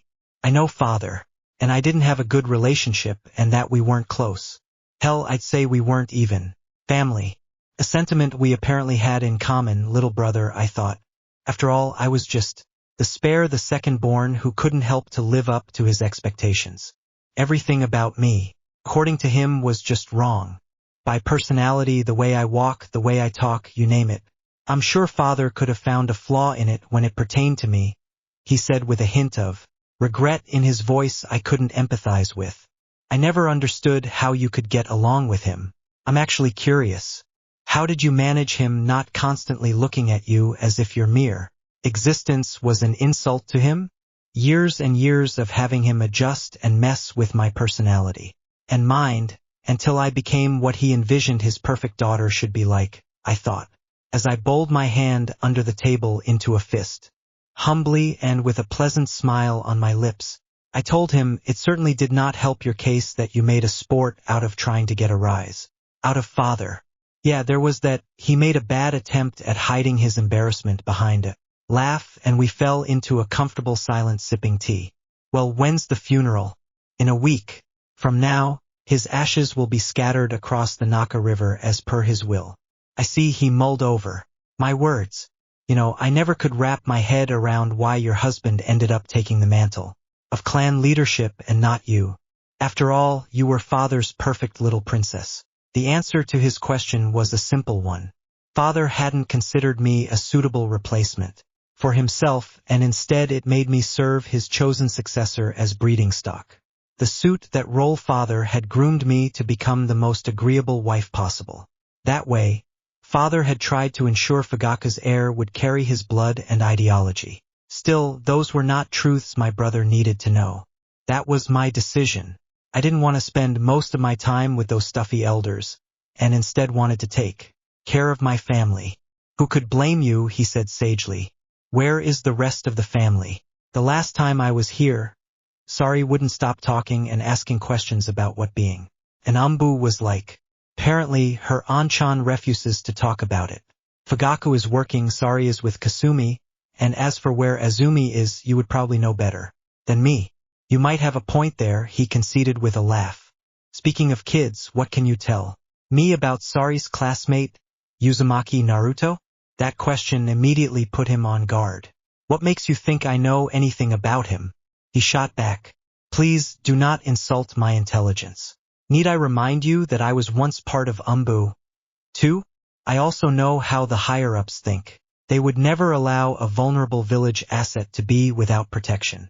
Protection that, as it happens, is not provided by the Ikahapolis force, which in turn just leaves us with Umbu. He completed my sentence for me. Let's assume you're correct. That still doesn't mean I know. I inclined my head, wordlessly relaying to him the question. Really? This is how you want this to go down? No, it does not. If we were talking about anything else than Uzumaki Naruto. As I mentioned earlier, little brother, I wore an animal mask myself. I know how popular those missions within the village are for obvious reasons, and that for the sake of fairness, there is a rotation in place for all risk-recurring missions. A mission like guarding the village in Shiriki certainly enjoys great popularity with your comrades, so let us try this again. What can you tell me about Uzumaki Naruto? Why the sudden interest? Anchan? You didn't once ask me about the kids since I joined Umbu, and I've been with them for, while nearly 3 years' time does fly. That quote, I recently regained my freedom and I'm interested in the well-being of my godson, who turned out to be my kin, was on the tip of my tongue. Instead, I said, Father's death made me reconsider some of my life choices. It did. He had trouble containing his surprise at my statement. Don't tell me you also are going to divorce Fugaku, he joked. Of course not, I said in fake indignation. He is the father of my children. He deserved so. Much worse for his part in preventing me from taking custody of my Naruto. If not for him running to my progenitor when I had made my intentions clear to get him to talk some sense into me, Naruto would have grown up calling me his mother. Bright, he drawled, you do know that getting rid of him doesn't change that. It would also allow you to depose him. You couldn't be a worse leader if you tried, he added playfully. I saw it for what it was. An obvious attempt to blunt the edge of his prior statement. It was hard not to notice that he seemed awfully interested in a change of leadership. Given his strong dislike for politics, it seemed my suspicions that my little brother was a spy weren't completely unfounded. To be fair, he had a point. In an ideal world, different leadership might be able to avert the village and the clan clashing. Realistically, if I were to take over the clan and make inroads in that direction, the hardliners within the clan would undoubtedly try to kill me, since this would mean they had to cross the line of going against their own family. They would take care of Shursui at the same time. I was confident in my skills, but I was also aware that there were countless other ways to be killed besides getting a kunai rammed into your throat. That wouldn't be the first time that motivated shinobi succeeded in bringing someone said to be impossible to beat in a fight down via some exotic means, and a clan Fugaku most likely leading the charge would be very motivated. So no, little brother, that wasn't actually a viable option, not for me. The only one who would profit from that would be the village by pitting the Uchiha against each other in order to prevent them from starting a civil war with the village. It could work at least for a time, and it would allow them to pick up the pieces, or if they were bold enough to violate the Konoha charter, support one side over the other. I had no interest in becoming the villagers' patsy or puppet. I had already had enough of that to last me several lifetimes. Nevertheless, he was playing a dangerous game, voicing those thoughts to the wife of the current clan leader, especially considering his status as a spy. It was reckless, but then again, when wasn't my brother? Although I doubted he had done that to gauge my loyalties. I know what you were doing, I chastised. Stop trying to change the topic and answer the question. Taking his time scrutinizing me, he eventually dropped his shoulders, eased the tension, and sighed, well, I guess there is no harm in telling you. I don't think you would hurt Kushina's kid, but please keep what I tell you to yourself. The last thing I need at the moment is being dragged before Dragon cause I mentioned some irrelevant tidbits of info over tea with my sister. In response, my brother received the best encouraging smile I could manage while internally I was seething. The impertinence of him to even consider me capable of hurting my Naruto. I had half a mind to remove his intestines through his nose for that slight. Were to start, he considered as he thrummed his index finger against the shibudai. He's a good kid. Kind, boisterous, exuberant, and just like Kushina has a verbal tick. He's also smart, alarmingly so, contrary to what the academy instructors write into their report cards about the Keepy Brad. They're the ones sabotaging his education by removing him from class for made-up reasons. Under the shibudai, my fingers painfully dug into my thigh. I've never seen anyone come up with traps on the fly the way he does for those pranks of his. Using only the materials he has at hand, it's frankly mind-boggling. The sophistication of some of them is unbelievable. To say he had a talent for them is the understatement of the century. He's that good. I wasn't surprised there were quite a few overlaps between making a trap and crafting a seal, as both required the imagination and creativity necessary, and the ability to piece it all together. He was shaking his head at that point. If only it would be acknowledged as such. What do you mean? I asked, dreading his answer. There's no easy way to say this, he mused. The kid is ostracized. Pretty much any adult he interacts with treats him like shit, no doubt blending the kit and the monster is hiding in his seal into one entity. This wouldn't necessarily be a problem if not for the children unconsciously marrying their parents' behavior if they are even allowed to get near him to begin with. As you can imagine, the result of this is that he doesn't have a single friend to his name. Some of the clan kids tolerate his presence, probably because their parents aren't morons and taught their kids better. But peer pressure at that age is nothing to scoff at. Those pranks of his, I mentioned, are for the most part aimed at people who slighted him in some fashion. Some would credit that through a vindictive streak in the kid. But I don't think that is really the case. I think it's just a means for him to cope, to turn a sad experience he suffered at the hands of someone into a happy one, with the probably intended side effect of excluding the people who wronged him in a similar fashion. Also, it attracts attention towards him which he starved of, so he might already be at a point where he's willing to draw the bad kind of attention, rather than getting none at all, he surmised, and I couldn't argue with that. It made too much sense for it not to be true. Basically, my brother continued, the kid only has a few people in the village who treat him like a person rather than a plague, that Raymond Chef and his daughter among them. Although, it might be because he's their best customer, he added with a smirk. Sometimes I wonder if the kid eats anything besides Raymond. Fushi, I spurted out, realizing that I hadn't been there for a bowler Raymond since Kushina's death. She was the one who dragged me and Minato there nearly daily to worship the best food ever made. As she liked to put it, Yeah, how did you know? That was Kushina's favorite.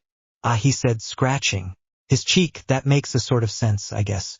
After a short pause, he continued, the sole other positive relationship the kid has is with the third. He calls him old man. The cheek of that kid, he said, laughing. Hearing that conjured a soft smile on my lips. Kushina was the same, not caring for titles or social standing. So bring up a moment later, he said, the troubling thing is, I'm pretty certain this all is by design. I know for a fact that at least 3 people came back from guarding him and informed the Hokage about the worrying degree of isolation Naruto had to endure without effect. Well, that may not be entirely true, to be fair. The ones who brought it up were barred from taking that mission again, and the next day the Hokage gave Naruto a short visit. I think they're conditioning him. Limit positive relationships with him to a scant few and he'll latch on to those that remain that much harder, eventually coming to consider them as his most precious people, willing to do anything to make them happy. I concluded they were doing the same thing to him my father had done to me, just without the means of Kodomitsukami. If I didn't already have a plan and motion already that, as an unintended consequence, would result in getting my Naruto out of that situation, I would be on my way to have words with Hiruzen. Heated words with some sprinkling of fire and carnage. Yeah, pretty much, he agreed. Where is he living? I asked. The grimace at the question on my brother's face was telling. Surely he has a caretaker. He is still just a kid, even though our village seems to forget that quite often. Tell me about it, he said. Been used, but unfortunately not. He's on his own. And as I understand it, the only reason he isn't living in the orphanage until his graduation, as is usually the case, goes back to some kind of incident. I'm not privy to the details since the incident predates my joining of Umbu. I only know whatever happened was enough for the Hokage to give him his own 2-room apartment on the eastern edge of the civilian district. You mean to tell me here is Aizen, that rundown part with all those abandoned warehouses? Is there even anyone living there? Not really, he shrugged. It makes keeping an eye on him easier. What he implied in that statement, without outright saying it, was that it also made it harder for him to interact with anyone. Thank you for telling me, little brother. Don't sweat. He stopped mid-sentence. Something isn't right, he said, worried, swing back and forth.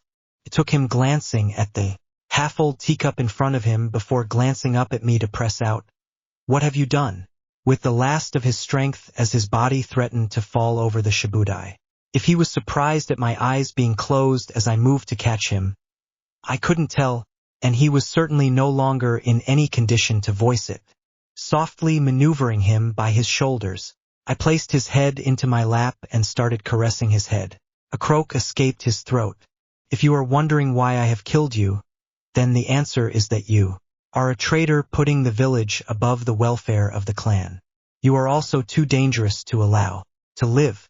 Your eyes in particular have proven too dangerous to be left in the wrong hands. I also have a need for them. You are also in the way. My real target happens to be the subversive elements who have taken over the Akeo clan. Their transgressions are too numerous to count. Some I could have found it in me to forgive, but when their actions, even if only by accident, negatively impacted Naruto, their lives were forfeit. A foregone conclusion with me as their judge, jury, and executioner. Do not worry, little brother. I have no intention to exterminate the whole clan. Some will be allowed to live in order to make up for the clan's crimes.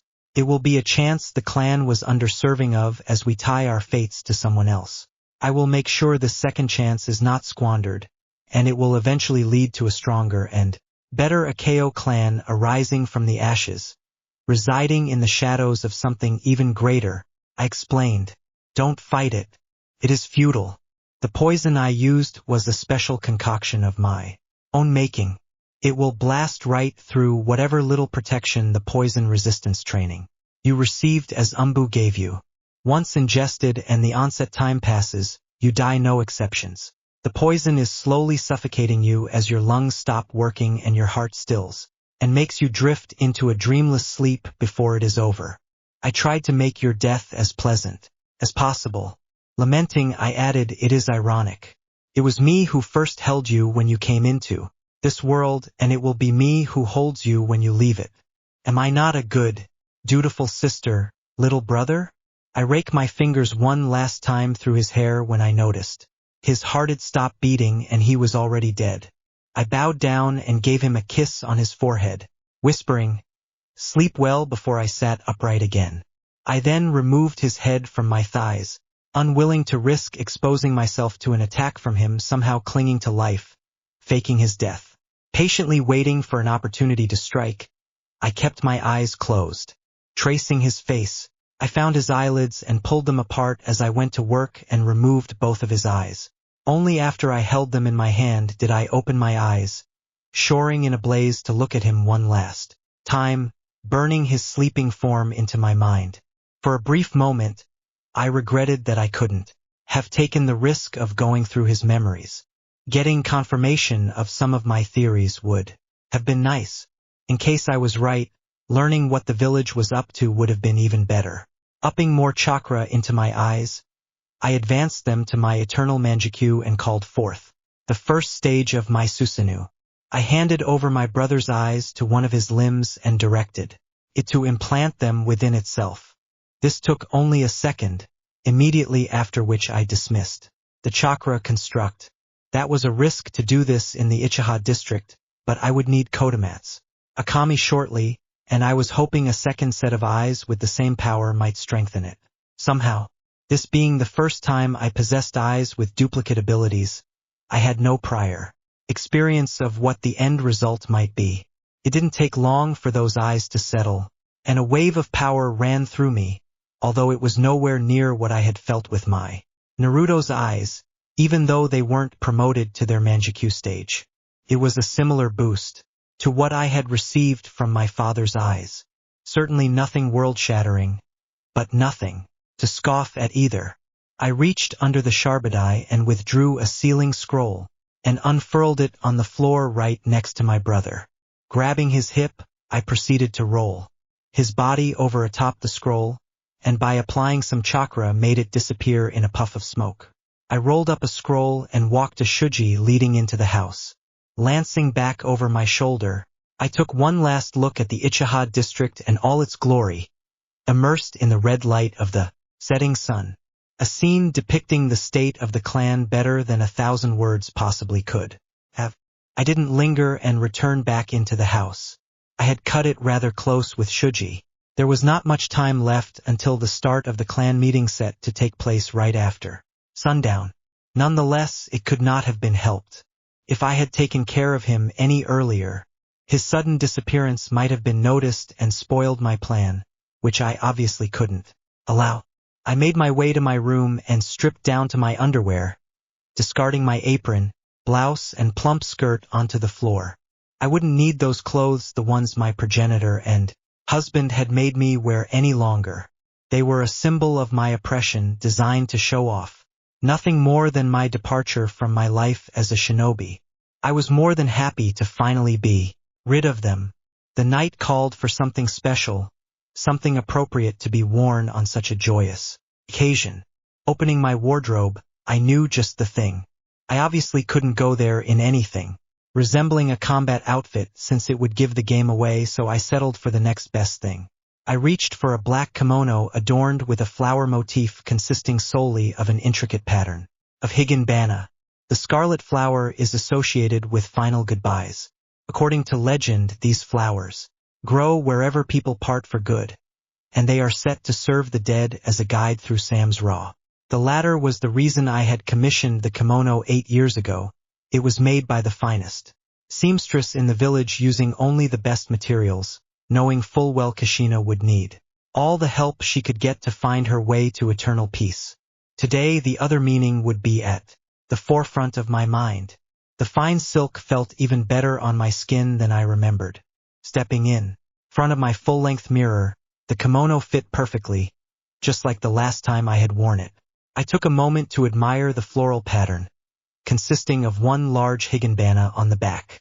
Sprouting from it were 4 dark green tendrils, one trailing along each arm and a wavy line, whereas 2 remaining ones formed a double helix pattern around my legs. Furthermore, there were 2 more large higanbana on the inside of the teufurosode, so that when my arms were crossed in front of my stomach, it hid the flower pattern from being seen from the front, making it look as if it was black in its entirety. The teufurosode would take me a few minutes to get reacquainted with. It definitely wasn't the most practical thing to wear in a fight, should it come to it. Despite that, I was sure I could manage. That only left my hair. Wearing my long hair straight didn't pose a problem for a housewife, in contrast to a kunoichi in a fight. Back in the day when I was still active, I would braid it into a single braided fishtail to keep it out of my field of view, but just like my old combat attire, I couldn't wear it without arousing suspicions. As a result, I settled for a plaited low bun. It wasn't nearly as suitable to wear with a kimono as a nihangami would have been, but it was far more practical. I put all my sealing scrolls containing my equipment in the back of my scarlet obi and removed a tile from the floor of my wardrobe. It joved way to a wooden case I removed from the secret compartment. Placing it onto my bed, I opened it and found its contents exactly as I left it earlier this morning as I prepared it. Several vials filled with freshly mixed fast-acting paralyzing poison that needed a few hours exposure to air for its full potency to unfold. The box also contained a few hundred of the finest senban money could buy. They were fashioned out of bone and specifically treated to add liquid-absorbing properties, making them ideal as a tool for delivering poison. I spent a few minutes carefully dipping them into the poison and watched them soak it up, resulting in a slight discoloring of the senban, a visible representation that they were ready to be used. When I was done preparing them, I cored up the vials, closed the lid on the box, and sealed it all up in one of my scrolls. Also housed within the box were 2 holsters, which I strapped to my underarms and filled with senban. As a finishing touch, I used the last few remaining poison senban and decorated my bun with them. After one last glance in the mirror, I decided then and there this would be the outfit I would wear the first time Naruto would lay eyes on me. It would undoubtedly leave an impression. The next step in my plan warranted my presence during the clan meeting that would begin shortly. I left the house and made my way to the Nakashrine. It had been a long time since I had last set foot in it. Entering through the front gate, I walked into the main hall and was surprised to find the 7th tatami from the far right was untouched. Even though it wasn't required for me to be the first to arrive, since I simply couldn't have expected this occurrence with any reliability, it was a pleasant surprise nonetheless that would make things easier. I removed the tatami and the sealing stone atop the entrance and proceeded to the secret underground bunker where the stone tablet was located, the most well-kept secret of the Uchiha clan. Walking up close, I activated my Sharingan and the parts decipherable with it appeared. I must have read them hundreds of times, especially the part depicting how one could obtain the Manjuku Sharingan. To see the truth of all creation without obstruction, one must first witness true despair. It was oddly unspecific, just like every other line written on it. It resembled a riddle more than true instructions, and left a lot of room for interpretation. For example, witness true despair when it would be more correct to read experience true despair. Unquestionably, and not insignificant number of my ancestors took that meaning literally and inflicted cruelties on people to bear witness to their despair. This was undoubtedly the source of the implacable hatred some clans felt towards us and cling to until this very day. That was a worthless lab of stone whose meaning only became clear in retrospect, and Fugaku and the elders paid it far more attention than it was due. This was especially true since no actual worthwhile information about our eyes could be found anywhere on it. Still, I was curious about what else I could decipher with the eyes I had gained in the meantime. I wondered if those words would also keep me away from this place when I understood their true meaning. Seeking stability, one god was divided into yin and yang, these opposing two, acting together to obtain all things in creation. But someone who possesses the power of Saksra approaches the moon, and I will open that is reflected on the moon in order to grant the eternal dream. These were the 2 lines that stood out among the new information I learned. and I had no idea what to make of them. Sighing, I cut the stream of chakra to my eyes, and they receded to their normal state.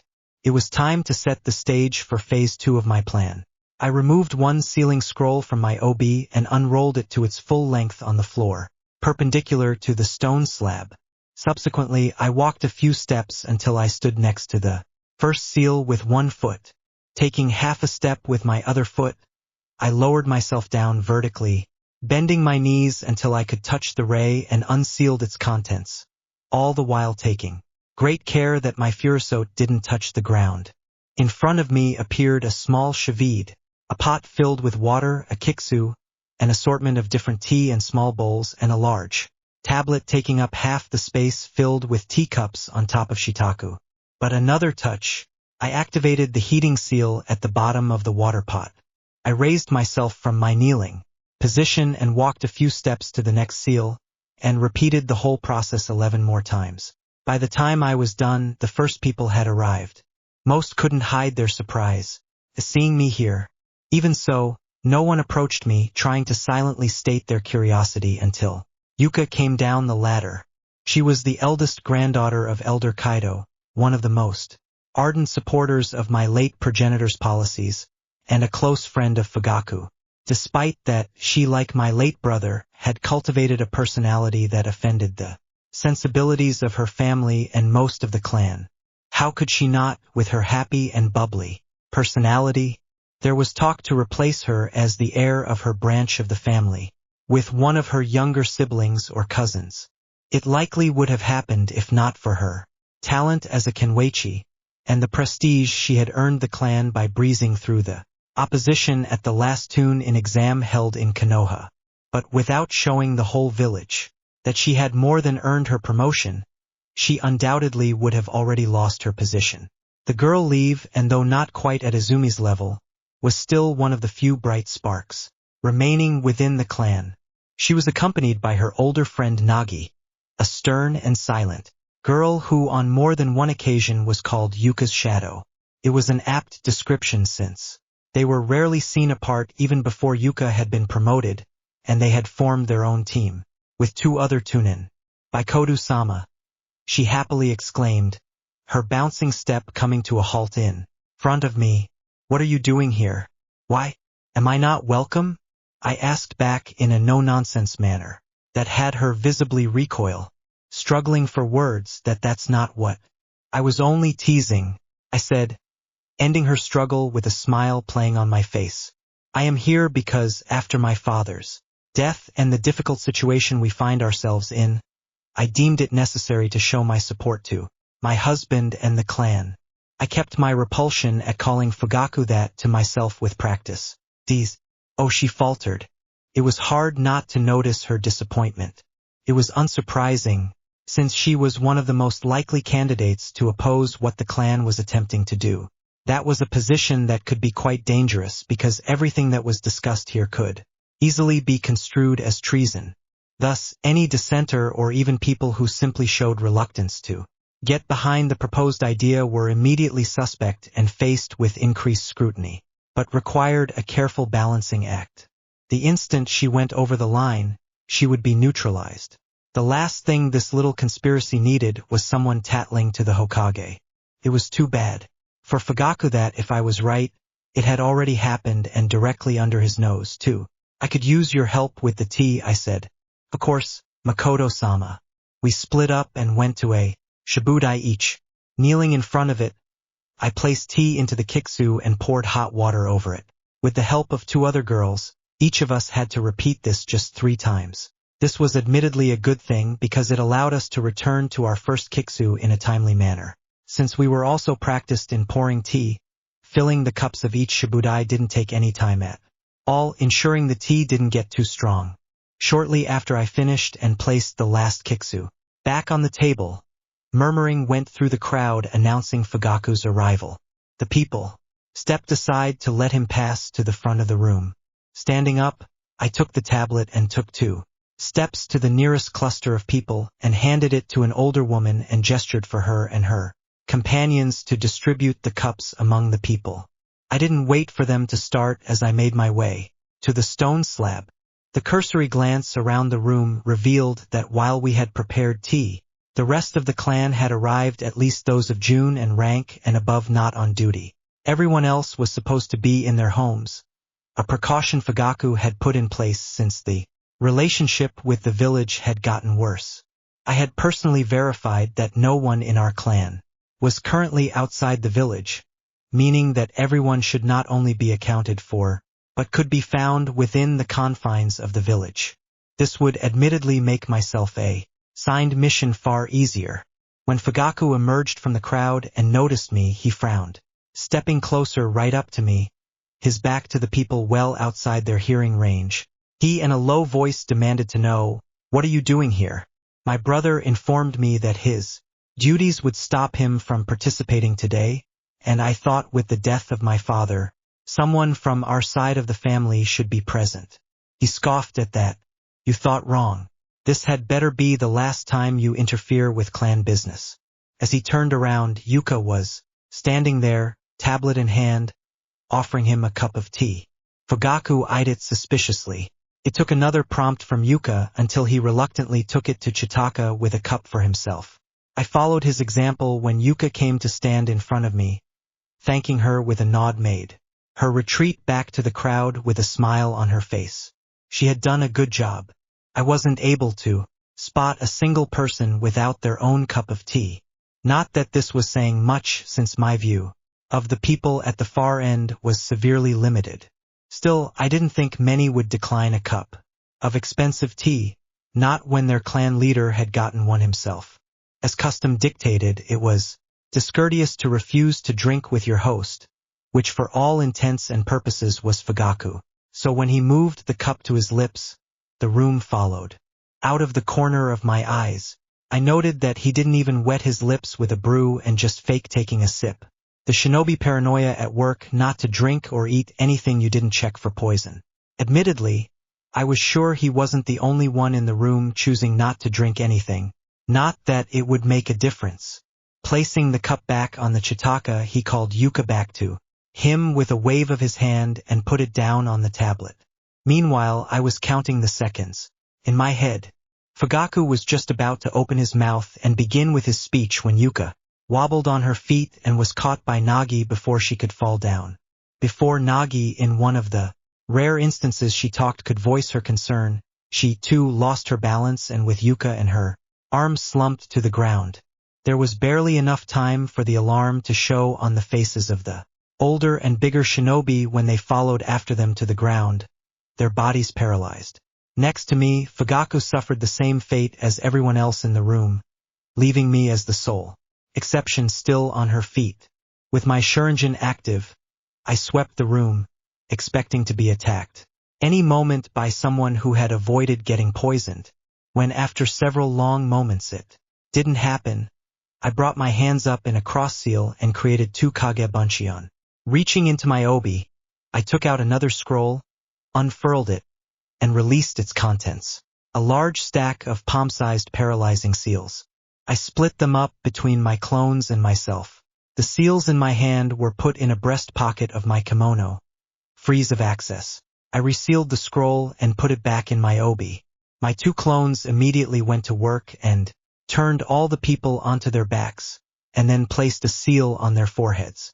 After they were applied, they emitted a faint blue glow signifying it was active, and the recipient's chakras sealed off. The precautionary measure, since I simply couldn't rely on the poison to keep them incapacitated as long as required. Contact poisons were unreliable by nature. The amount that gets absorbed through the skin is dependent on too many variables. Someone simply wearing gloves or the number of fingers used to hold the teacup was enough to significantly impact the effectiveness and duration.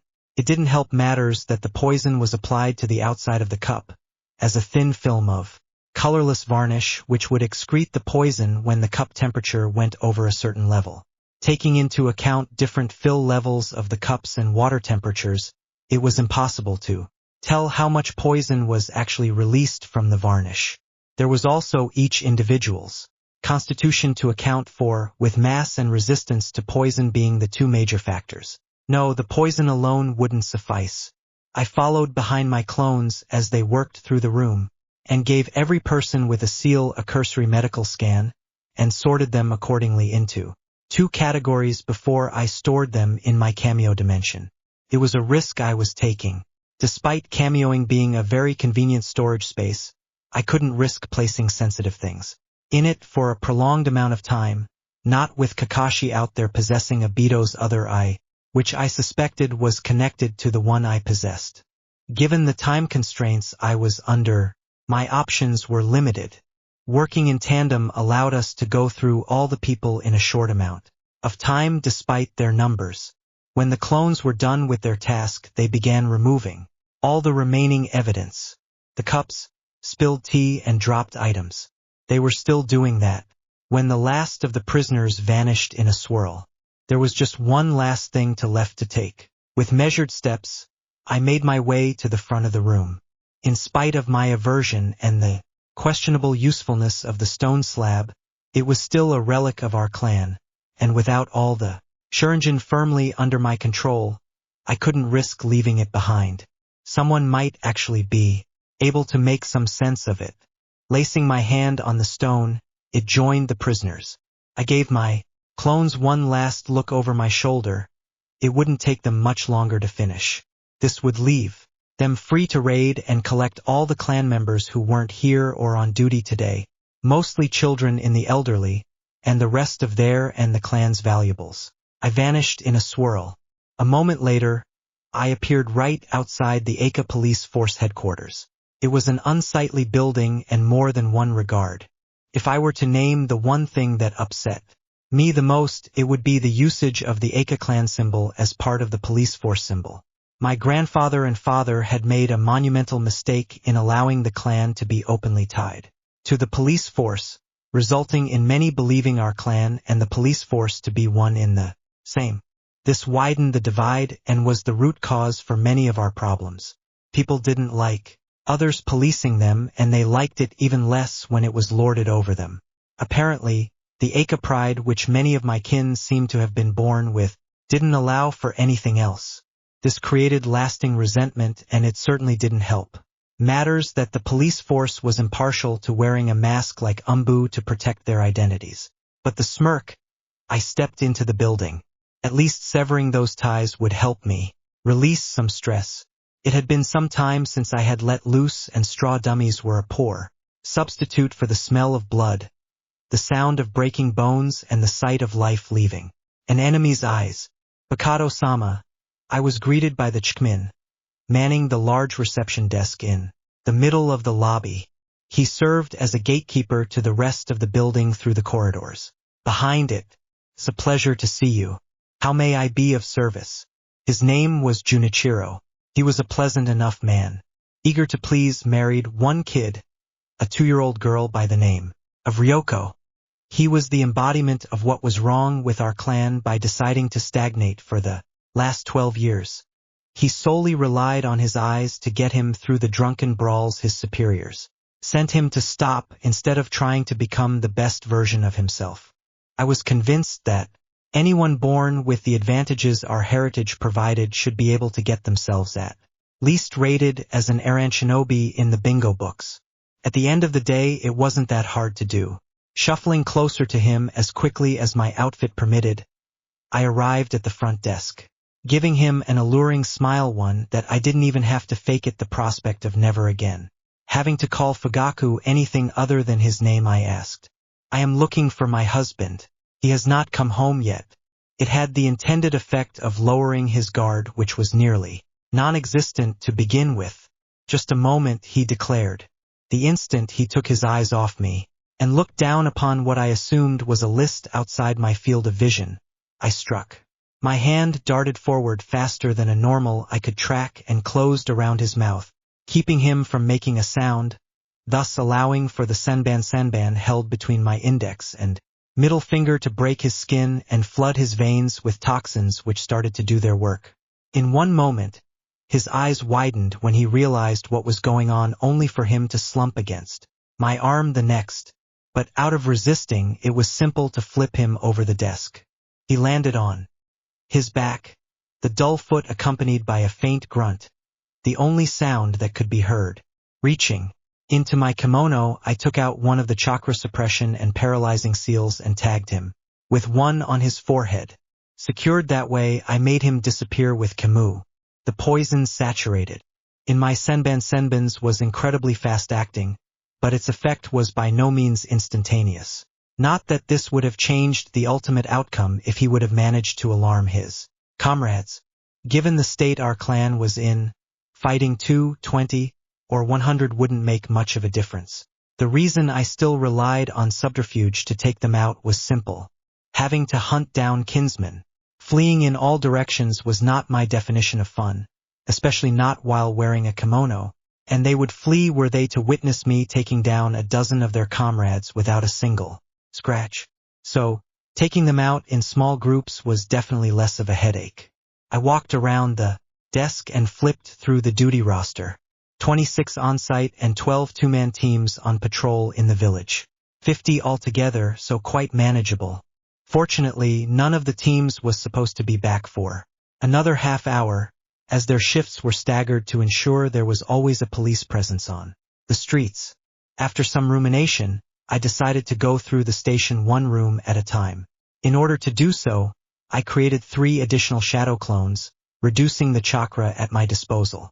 Even further, the clones' help would save some time, allowing me to send one of me down each quarter. A quick hinge later, we all assumed the likeliness of Jinsero. It wouldn't hold up to scrutiny. The Shuriken could effortlessly penetrate this academy-ranked jutsu. This was one of the reasons given, besides it being a good lie detector, that it had to be us who policed the village. For the Shuriken to matter, they would need to look at me with it activated. To the best of my knowledge, there was a standing order in place to flash your Shuriken at everyone approaching you that you had lost sight of for more than a moment in order to prevent the exact scenario I was about to implement. So, in theory, my approach shouldn't work. And again, people grew complacent, doubly so when away from the battlefield, and if the Uchiha under Fugaka's leadership had become anything in spades, it was complacent. Walking down the corridor, I reached the first office. The door was slightly ajar, and the sound of a dipped pence scraping on paper could be heard. Without pause, I opened the door and stepped inside. 2 heads bent forward over their work, turned my way, neither bothering with activating their Shuriken, reinforcing my decision not to rely on a stealthy approach. But the room only having 2 small windows and only one other way in, getting discovered at some point sneaking down the hallways was a foregone conclusion. What is it? One of them asked, irritated at his work being interrupted, the smile on the face of the person I pretended to be, not deterring the harsh response to my presence and the slightest. Not that it mattered, as 2 senbins sank into the neck of the Cheknin in the room the next instant. The surprised what escaped the throat of the one who had addressed me as he slumped over in his seat. His female partner managed to close one hand around the senbins as she sprung from her seat. The other hand went to the kunai holster around her thigh, never getting there. Her hand stopped halfway as vertigo hit her and she fell down onto the floor. I remained standing in the door frame, keeping an eye on the corridor in case anyone had overheard something and came to investigate. After waiting a few seconds in which I intently listened and heard nothing to that effect, I fully entered the room, tagged them, and transported them to the rest. Back in the corridor, I made my way to the next room when a door further down opened and someone stepped out. The man was balancing more than a dozen scrolls stacked on his arm, nearly impeding his vision. He walked towards me, most likely headed for the archives. A short nod my way was the only recognition I received. I waited for him to pass me by when my hand struck sideways and put a senbins into his neck. Immediately turning on my heels and using chakra strings, a trick I learned from some Tsunapapater during the Third Shinobi World War, I was able to prevent the scrolls from clattering onto the floor. But my other hand, I caught him and leaned him against the wall where he was slowly sagging into a heap. I secured the scrolls, tagged him, and made him and the scrolls join the others. It was getting boring, tedious really, to take them out. I didn't remember any mission ever being this mind-numbingly easy and repetitive. The thrill of battle that got my heart pumping with glee on many occasions was surprisingly absent. The whole thing started to feel more like a chore than an actual battle. By now, I fully expected to have gotten at least one fight out of this. There had been a persistent itch for one since the moment I had seen how the village had treated my Naruto. So I dropped a hinge and took a few steps into the break room. 5 of my clansmen were spread throughout. 2 of them were standing near a table with a tea set atop it. One of them poured himself a cup of tea that I had smelt all the way back in the quarter. 2 more were engaged in a soft conversation, sitting on chairs in one corner of the room. Then there was the last person who, after just closing a cabinet and fetching himself a box of bika, turned back to the room only to see me standing there.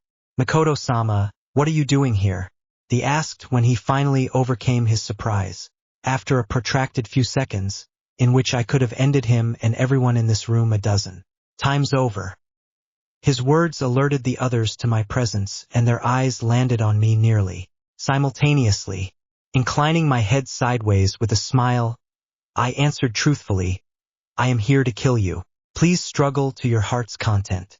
The one taking the first sip from his freshly poured tea nearly choked on it. As the one who had first addressed me said, "Surely your jock." That was as far as he got, as the kunai I threw at him with a flick of my wrist was stopped just inches away from penetrating the skull of the sole girl in the room. Only the quick reflexes of her conversational partner, who caught the kunai midair, shuriken ablaze, saved her from her brainstem being punctured. The shock of the rest was short-lived as they, too, flashed their shuriken, and those already standing settled into a loose stance. Finally, I just hoped they wouldn't be too much of a disappointment. Like kunai was returned to me in a vicious but well-aimed throw, which, to the chagrin of my adversaries, I had no trouble fishing out of the air, just in time to deflect the barrage of shuriken coming at me from the 2 at the tea counter. The girl tried to put me into a game jutsu as our eyes briefly met. It was a crude attempt that might have worked on Fugaku as untalented as he was at game jutsu. On me, the game jutsu didn't even take hold, washing over me without effect. Dropping the box, the last one in the room started a sequence of hand seals. It took him completing the first 2 to clue me in on what jutsu he was about to use. By then, the rest, sans the girl, were upon me, kunai in hand. Their initial attack wasn't half bad. Perfectly timed, striking at different targets. Simultaneously, I met the attacks of 2 of them head-on, disrupting their timing. The kunai of the attacker to my right was blocked by my own, and I caught the kunai wielding hand of the attacker to my left in an iron grip. This left only the one in the center, who, given the space constraints with the 2 allies beside him, had to rely on a thrust. Using the forward momentum of the attacker to my left, I slipped past his arm with a step to the side, while simultaneously guiding him into the path of the thrust. It was only thanks to the Shuriken's insight that he could stop the thrust in time before the kunai was buried in his comrade's back. But that simple slip, I maneuvered them all into a line, right in front of me, and not only put a sudden stop to their plan of surrounding me, should their first attack fail to bring me down, but also put them into a position where they couldn't help each other for just a moment. This was an opportunity one took full advantage of by severing the tendons in his arms before I let go of his hand. A kick to the side of his knee, accompanied by the familiar crunch of it breaking, was my parting gift before I retreated back another step. The glance toward the back of the room confirmed that my last opulent was still attempting to use a jutsu. Him spewing a fireball when he ended the sequence of hand seals was something I couldn't allow him to do. Not because I had to fear the jutsu blocking or evading it wouldn't be that difficult, even in this confined space. That was the fire it would undoubtedly result in with all the combustible items around, which would be the problem. I was not referring to the reduced visibility it would create. I could deal with that and was used to it, to be honest. There was hardly anyone out there worth their headband who hadn't tried to take away the advantage the Shuriken provided during a fight. Yet I doubted the same could be said about my adversaries. This didn't mean the smoke wouldn't be a problem. On the contrary, the smell would carry on the wind and the smoke column even at night with the scattered light coming from houses might be visible and attract undue attention. I would be better off without it. Under normal circumstances, I would have used a game jutsu to take care of him, suddenly influencing someone into believing he had opened his mouth when he hadn't, thereby confining the molded fire chakra, trying to escape his mouth to the inside of his body, would have been the most straightforward and efficient solution. Using the inherent danger that molding chakra within your body carried against him by burning his inside to a crisp. Unfortunately, doing this would most certainly kill him. It would be a far cry from the usual injuries Uchiha clansmen suffered, trying to learn this jutsu, since even when they failed, most of the harmful chakra got expelled out of their bodies and the burns were limited to the mouth, making a burn to the throat or lungs exceedingly rare. Even those with a way for the chakra to escape were nothing life-threatening, unlike my game jutsu, which had been devised for one purpose only: to kill opponents using their own jutsu against themselves. Since I needed them alive for now, I chose a different way to deal with him. Pulling at the chakra string extending from my finger to the shuriken sticking out of the walls. Behind me, they detached and were flung in wide arcs at the opponent in the back. Their numbers, despite their high speed, were nothing that anyone wielding a shuriken should have a problem evading, which was precisely what I was counting on. For him to assume this to be a desperate attempt at stopping his jutsu from completion. He dodged the shuriken by the thinnest of margins. A small step to the side and inclining his head to the side was all it took to make them miss. In doing so, he positioned himself exactly where I wanted him to be. Thus, by the time he noticed the Kage shuriken I had hidden in the shadow of the shuriken he had dodged, it was already too late to do anything about them. The widening of his eyes and surprise was immediately followed by a scream as his body was littered with metal stars. As a result, the control of his chakra wavered and the jutsu was cancelled. The damage he suffered from my attack was concentrated on his arms, stemming from his attempt to shield himself. His Konoha vest prevented the shuriken from inflicting more than superficial wounds on his torso, ensuring he would live, while the ruined state of his arms would keep him out of the fight for good. All that was left was to make sure he wouldn't get any ideas like going looking for help. My other adversaries weren't idle while this happened and renewed their attack. Jumping over their comrade who was cradling his knee on the floor, they fanned out, trying to flank me. I parried a kunai from the left and then ducked under a high kick from the right as I circled left. It moved me out of the reach of the adversary to the right, forcing him to follow along as I defended against the increasingly frantic attacks of my leftmost adversary. He must have realized that I was out of his league, and the only reason I hadn't skewered him yet was because of his friend. Every attack I would commit to would inevitably put me right back within his reach. Faced with Nanakia, I wouldn't hesitate a second to do exactly that, but against them, even if the short exchange allowed me to determine that my eye for insight was superior to theirs, it didn't make enough of a difference to allow me to escape unscathed, not within the limits of what I was willing to utilize against them. Additionally, I was convinced I hadn't seen the full extent of what he could do. His speed had increased, compared to his first attack sandwiched between the others. The high kick I had previously evaded had been without flaw, faced and powerful, an exact replica of what that guy kid showcased in his Jimin exam, and spoke volumes about his dedication, because without proper physical conditioning, not even copying from a master would replicate those attributes. If not for his partner, who was more a hindrance than a help, taking him down into jutsu might actually be a decent workout. Still, before that could happen, I needed to get rid of any potential interlopers. While the sparks flew left and right from my kunai clashing against those of my attackers, I noticed from the corner of my eyes that the girl was readying another attack as she went through some familiar hand seals. Bringer of darkness. It was quite presumptuous to think Tabarama's anti-Uchiha Genjutsu would work on the Arius of the clan. Still, it deserved credit for Anachihat to make the effort in learning non-Shuriken-based Genjutsu, and she'd had to learn it the hard way.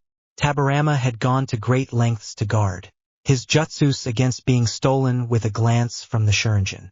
That was exactly what I needed to create an opening for myself. Meeting the girl's eyes for an instant, I put a simple genjutsu on her a split second before she cast her own.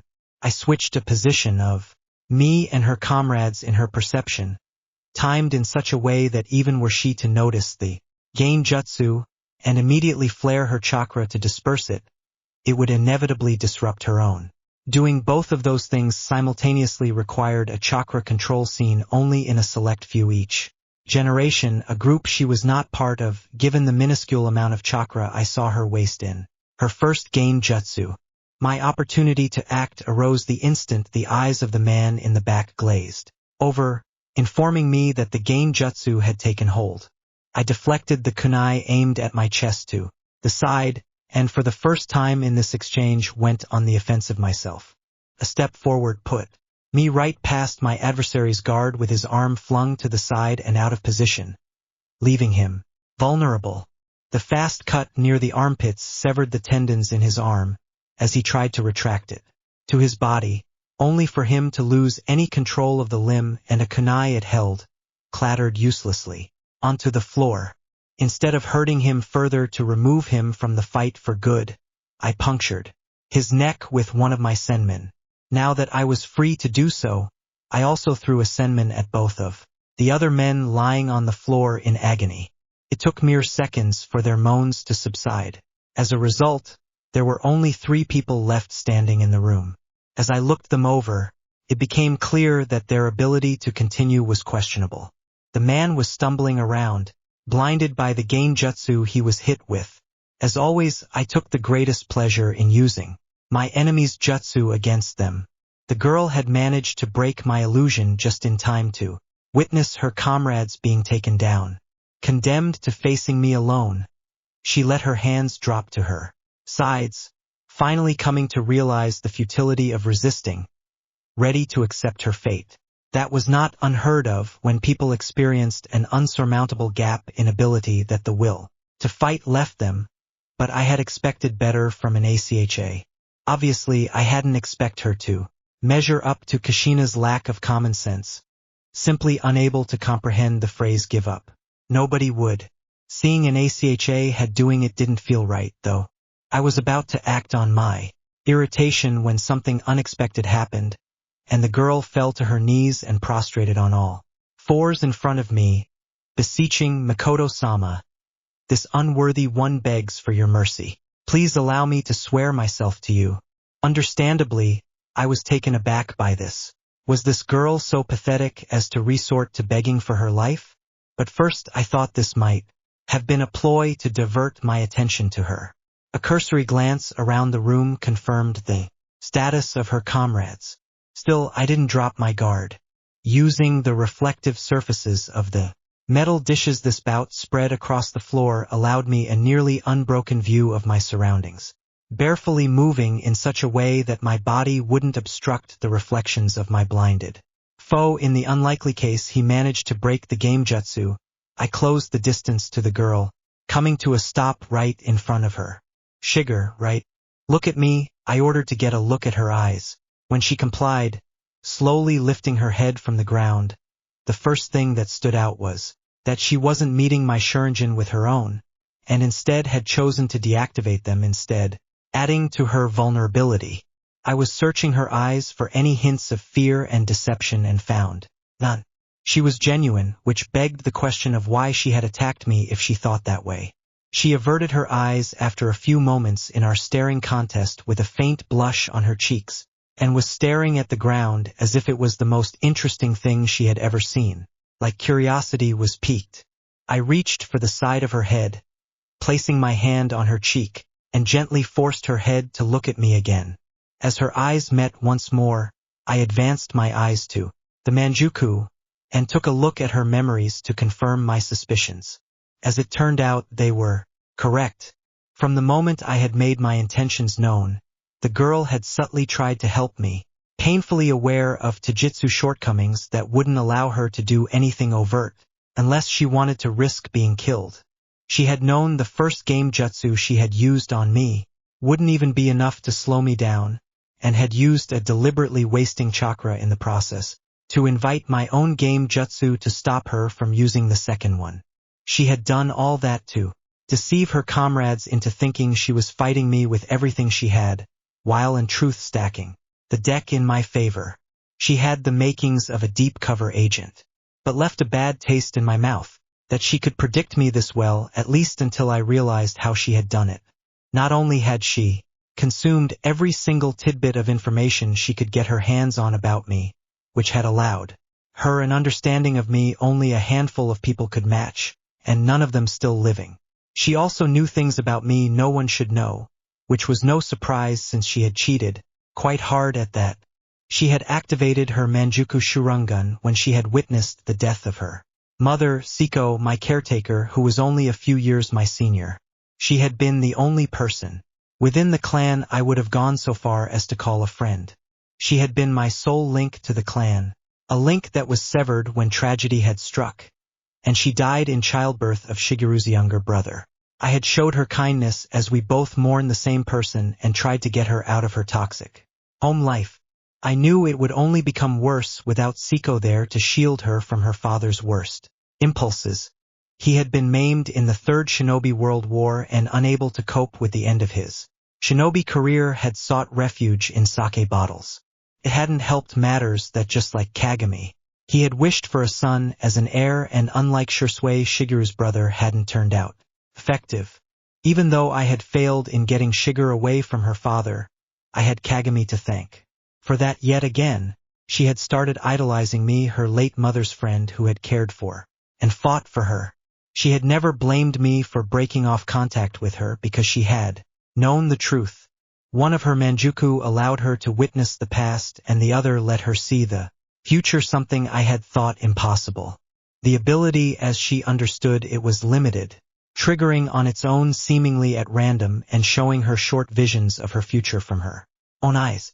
Her other eye didn't seem to have the same restrictions and allowed her to view past events that took place at the location she used it. It explained why she was nearly blind in her right eye. Both abilities took a heavy toll on her eyes, and without being able to control her glimpses of the future and not daring to experiment with it, fearing she could accelerate her descent into darkness, blindness was inevitable. This was in contrast to the damage to her left eye, which was completely self-inflicted on her quest to learn more about me. It had been the only way. She had thought she could give herself the illusion of being close to me after she had learned what Kagami had done to me. That had been here warming to see the despair she had felt for my sake, while at the same time I should have felt resentment for her in action, even though seeking me out would have changed nothing. The opposite was true, could easily have made things worse for both of us. She also had a very convincing excuse. Having seen a glimpse of this exact moment, she had known I would eventually rid myself of the chains cast upon me.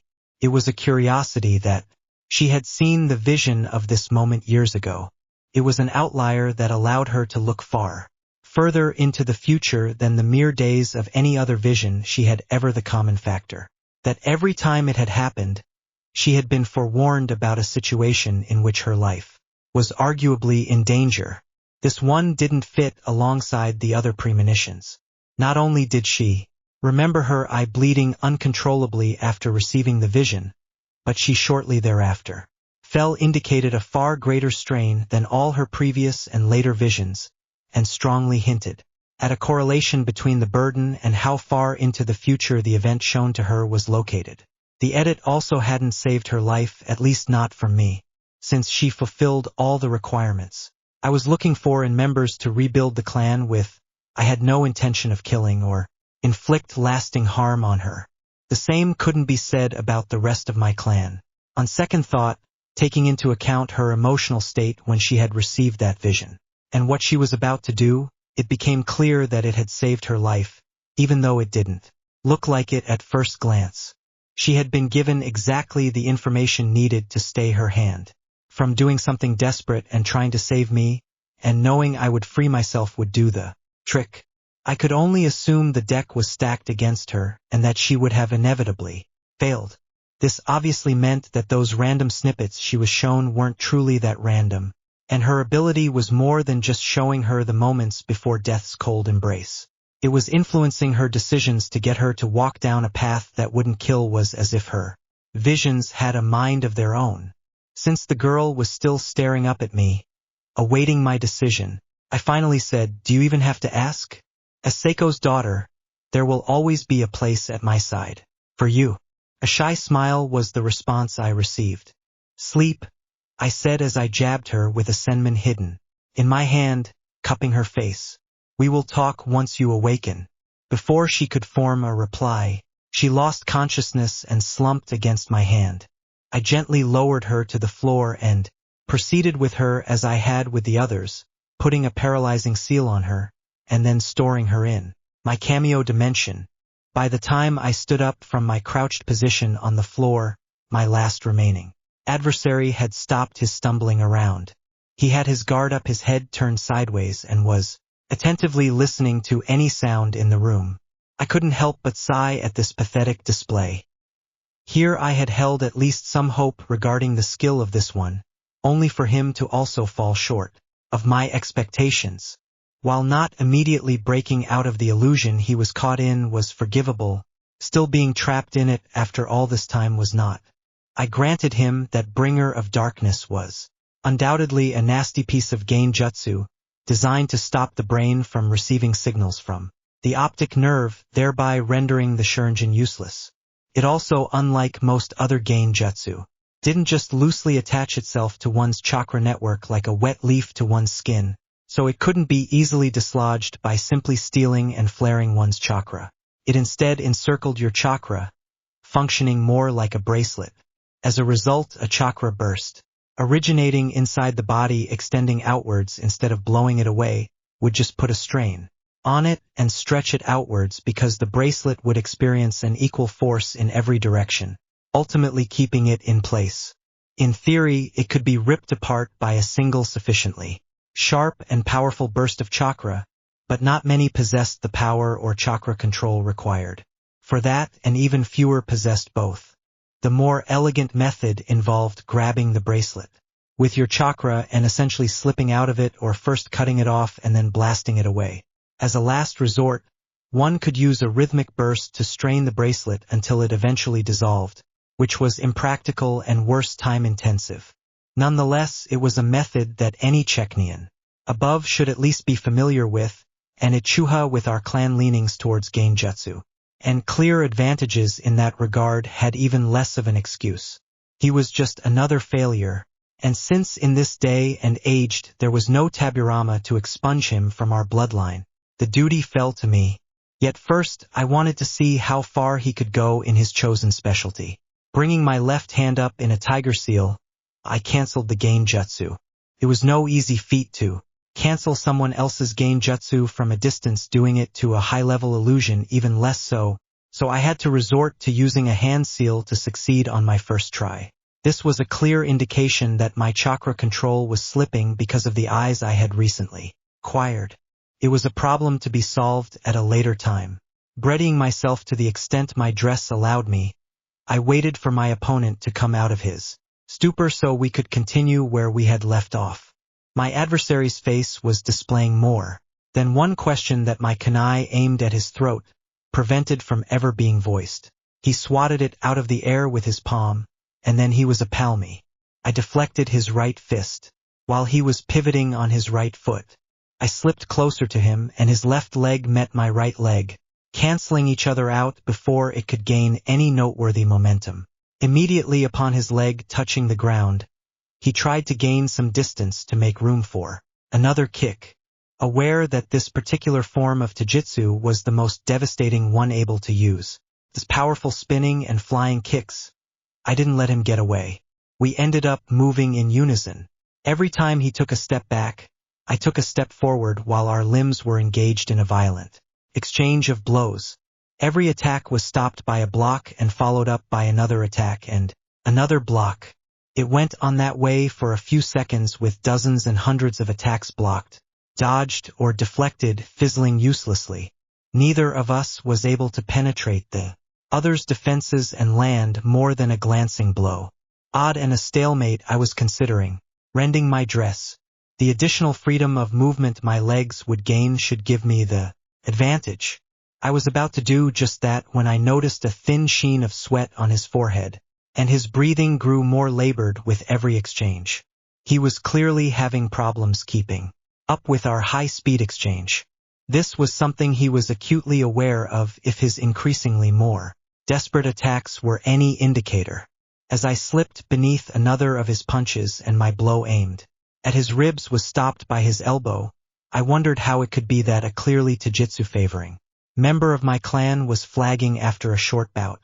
It didn't make any sense unless he was another fraud who had only invested the time needed for his muscles to make use of the full range of Guy's Taijutsu for a short duration, at the expense of burning through his stamina. Combined with his Shuriken, it would easily carry him through every fight. Using the Mai was sure he consistently managed to win spars against Guy, thinking himself to be his superior. Yet that ignored the fact that a spar followed its own set of rules that in many cases disadvantaged certain characteristics, like the ability to take blows while emphasizing technique, and landing clean blows which in a spar would never be executed at full power. Besides, if my impression of Guy's personality was accurate, I doubted he could even be convinced to take off those weights he hid in his leg warmers. It was people like him who gave our clan a bad name. In the past, we belittled members who merely copied the skills of others while resting on their laurels, but he was so inept that he couldn't even get that right. He had been unwilling or incapable of investing the work needed to make his copy equivalent to the original skill city, had observed and was instead content with using an inferior one. Witnessing what I had over the years a prisoner within my own home, I had resigned myself to the members of my clan wasting our gifts, and I no longer harbored any hope that members of our clan would improve upon something they picked up. Gone were the times when our clans strived for perfection, but this was just disgraceful. It wouldn't be long now, and there would be a noticeable drop in his speed. From there, winning the fight decisively could be done with relative ease, not that I intended to give him the satisfaction of losing to me by being outlasted. No, for that display, for squandering our name, for not putting in the work to make that style truly his, he deserved to witness at being dismantled firsthand. He needed to fully experience the folly of his ways as he was crushed under my heel. In order to do that, I adjusted my strategy. Instead of continuing to deflect his attacks, I purposely blocked a blow. The force behind it was enough to momentarily halt my movement, an opportunity my adversary had desperately waited for. He didn't hesitate and created the desperately sought distance between us, taking the bait. Just as anticipated, he used a space he was presented with to launch a spinning kick aimed at my head. It at first glance was a perfectly executed attack, utilizing the full scope of his body strength, in addition to the centrifugal force of his half-spin. That was a kick.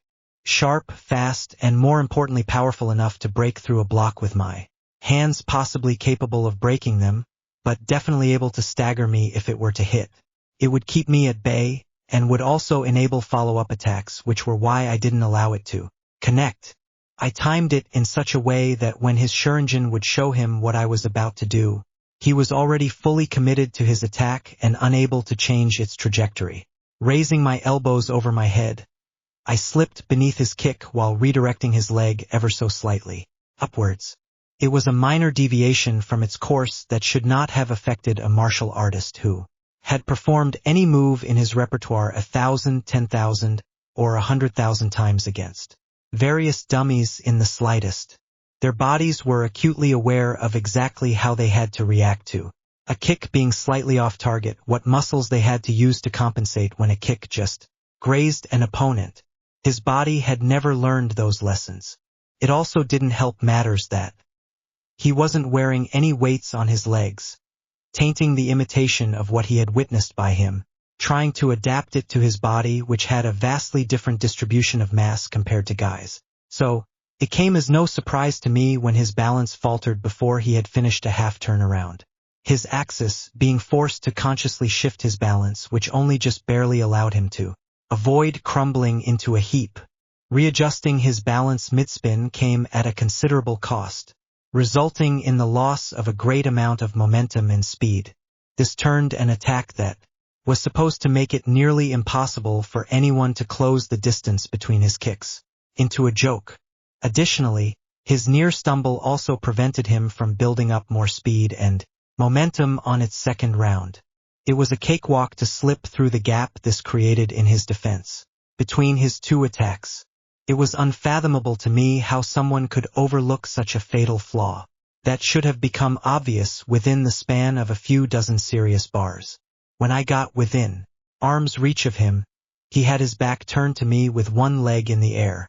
That allowed me the use my legs even within the constraints of my dress. With his whole weight situated on one leg, I swept his leg from under him with a kick against his ankle. The specific sound of a breaking bone was absent my tightly fitting dress, preventing me from putting the full power of my hips into the kick, but it was still more than enough to uproot him. His leg uncontrollably flew past his hip height, the effects of my kick and the remaining momentum of his attempted second kick, twisting his body into something resembling an ugly art piece as he shifted in midair, trying to brace himself for his landing. My attack would have stopped here if I had managed to break his leg and thereby succeeded in removing his ability to use his kicks. Unfortunately, I couldn't rely on my little trick working again. I extended the knuckle of my right hand middle finger and struck his spine. The moment later, he hit the ground with a groan. He immediately used his arms to push himself up into the air, intending to flip himself upright. Before I could push my attack, it failed spectacularly. Instead of getting his legs under his torso, they just flailed uselessly through the air, but without any tension in his lower appendages, let alone directed movement they gave out the instant they touched the ground, and he collapsed into a mess of tangled limbs. With glee, I watched my perturbed adversary as he attempted to get his legs working again.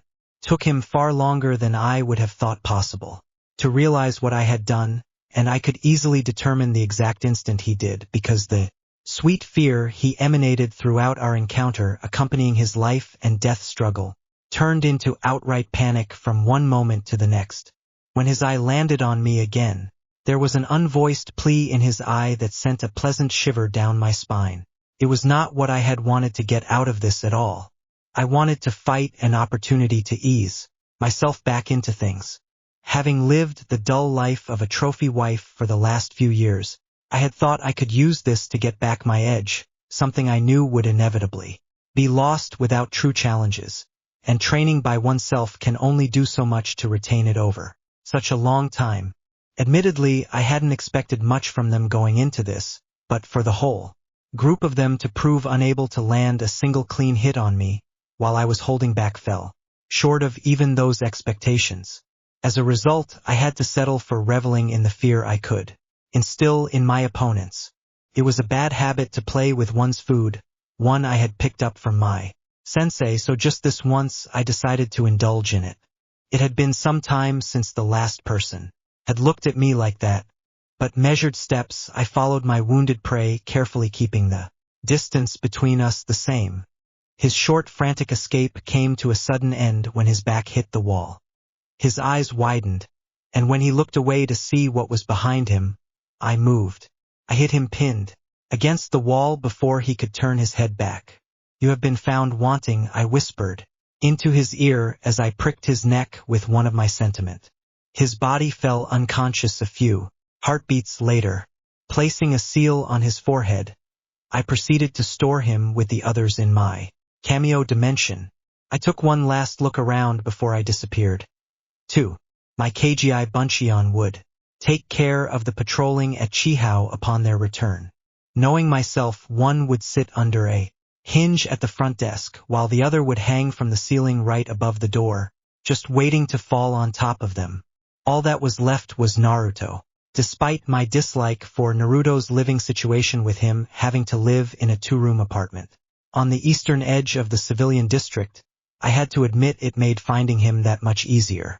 For me, all I had to do was look for a lone Anbum member perched atop one of the abandoned warehouses, and by extension I would find him, using Kamui to peek through the metaphoric keyhole of its dimension. It took me less than a minute to succeed.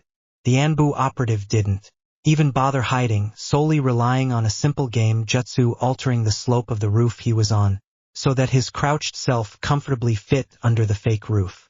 The even where I inclined to forgive him for the use of a game jutsu that any academy student in their third year should be able to notice, I couldn't ignore the sheer hubris necessary to change the immediate vicinity of his charges home, one that Naruto should know like the back of his hand and think he would go unnoticed. This level of complacency should get him kicked out of Anbum immediately.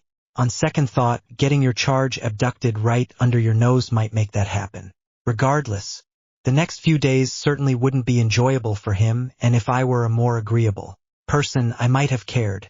As things stood, he should call himself lucky that he was wearing a Konoha headband and I couldn't afford to alienate the village for now. I materialized behind the rain barrel on Naruto's apartment roof, out of sight from the vantage point of the Anbu operative. Lifting one of my samurai while bending my knee, I reached for a small pebble embedded in the sole and removed it. It took me merely an instant to weave a complex sound-triggered game jutsu on the pebble before I tossed it in a wide arc over the rain barrel at the place where the Anbu was hiding. Straining my ears, I could hear the pebble and then skitter to a halt. Only then I stepped out from behind my cover and briefly peeked in his direction to ensure that my game jutsu had taken hold. For the next few minutes, the game jutsu would block anything out of the ordinary from his perception. The best part of the jutsu was that instead of just making him ignore something, as much less complex game jutsu were capable of doing by altering the target's behavior, this one actually forced the target's mind to overwrite the reality of what he perceived. As a result, his memories of that event were consistent with how he experienced it, preventing mind readers and the affected from recalling what actually occurred at a later time. If there was one thing I was certain of, it was that the moment Naruto's absence would be discovered, this Anbu member would end up strapped to a table in Tiantai, with half a dozen Yamanaka trawling through his memories trying to find the one responsible. Naturally, the objective was not to obfuscate who was responsible for his abduction. On the contrary, my plans required me to own up to the fact eventually. However, I needed to buy some time and direct a focus of attention onto Naruto's retrieval, rather than the sudden disappearance of the Achaklan, even though they would be hard-pressed to dismiss a connection between those two events out of hand. Nonetheless, my plan rested on the assumption that this would be enough to forestall the Achaklan being declared traitors to the village, with kill-on-side orders issued for all of us, until I was finished and could present the village with a fait accompli. With a one-handed cardry on the ledge of Naruto's roof, I softly landed on his terrace beneath, directly in front of his glass door.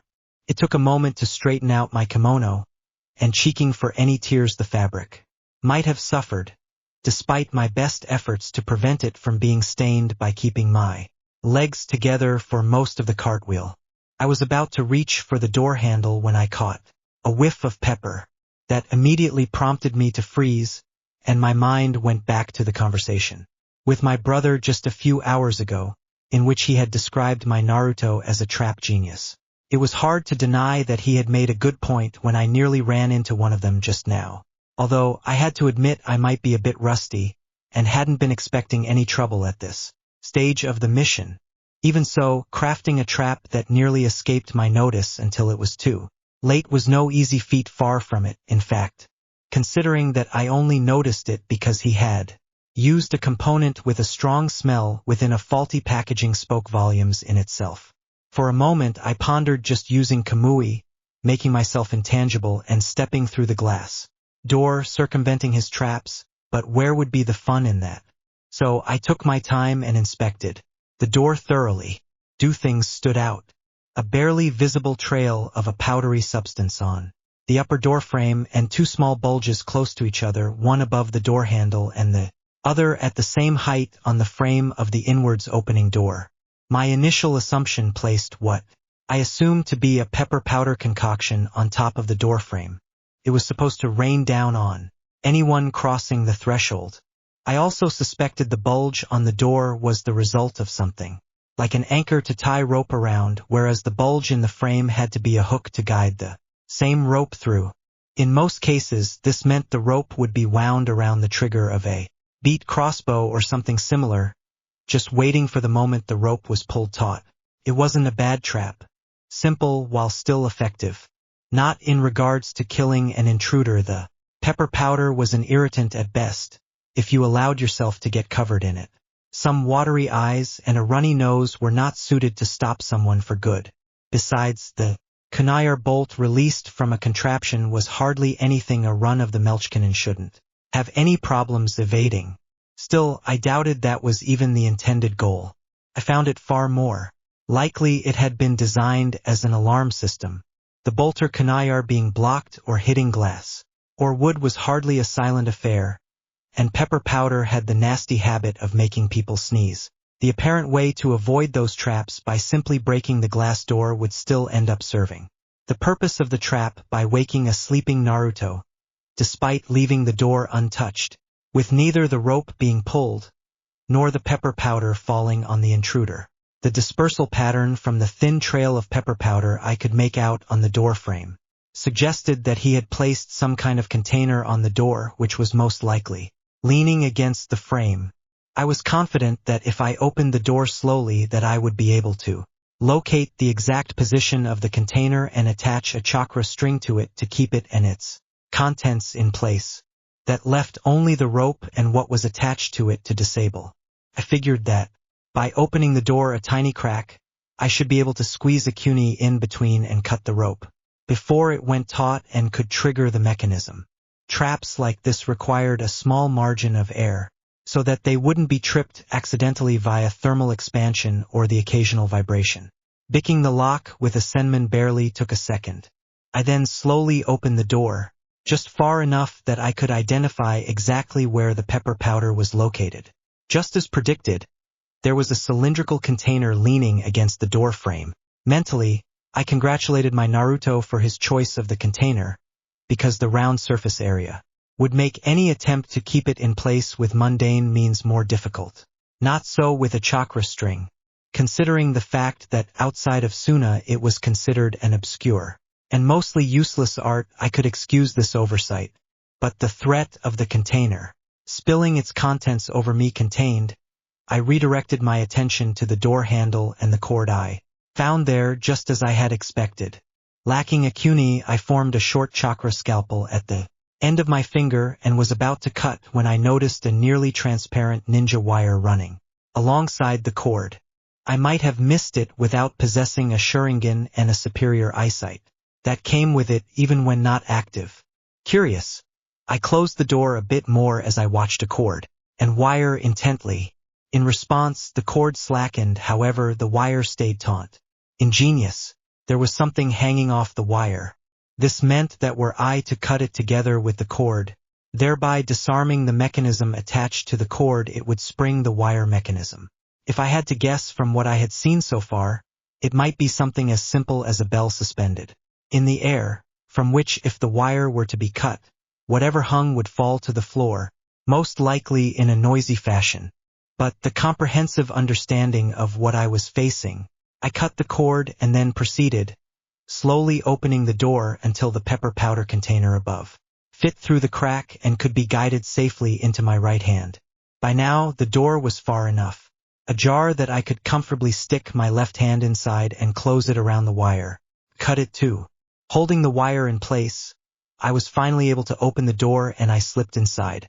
As it turned out, my assumptions about Naruto's traps were relatively spot on, with some minor deviations.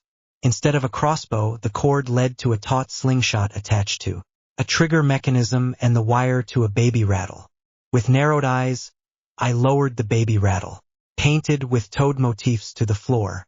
If that was all Jiraiya could bring himself to do for his godson, he had utterly failed my already low expectations of him and had just confirmed that it had been the right decision to lock him out of the Uzumaki compound.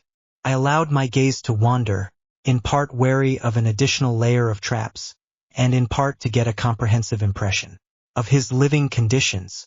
To say I didn't like what I saw was an understatement if there ever was one.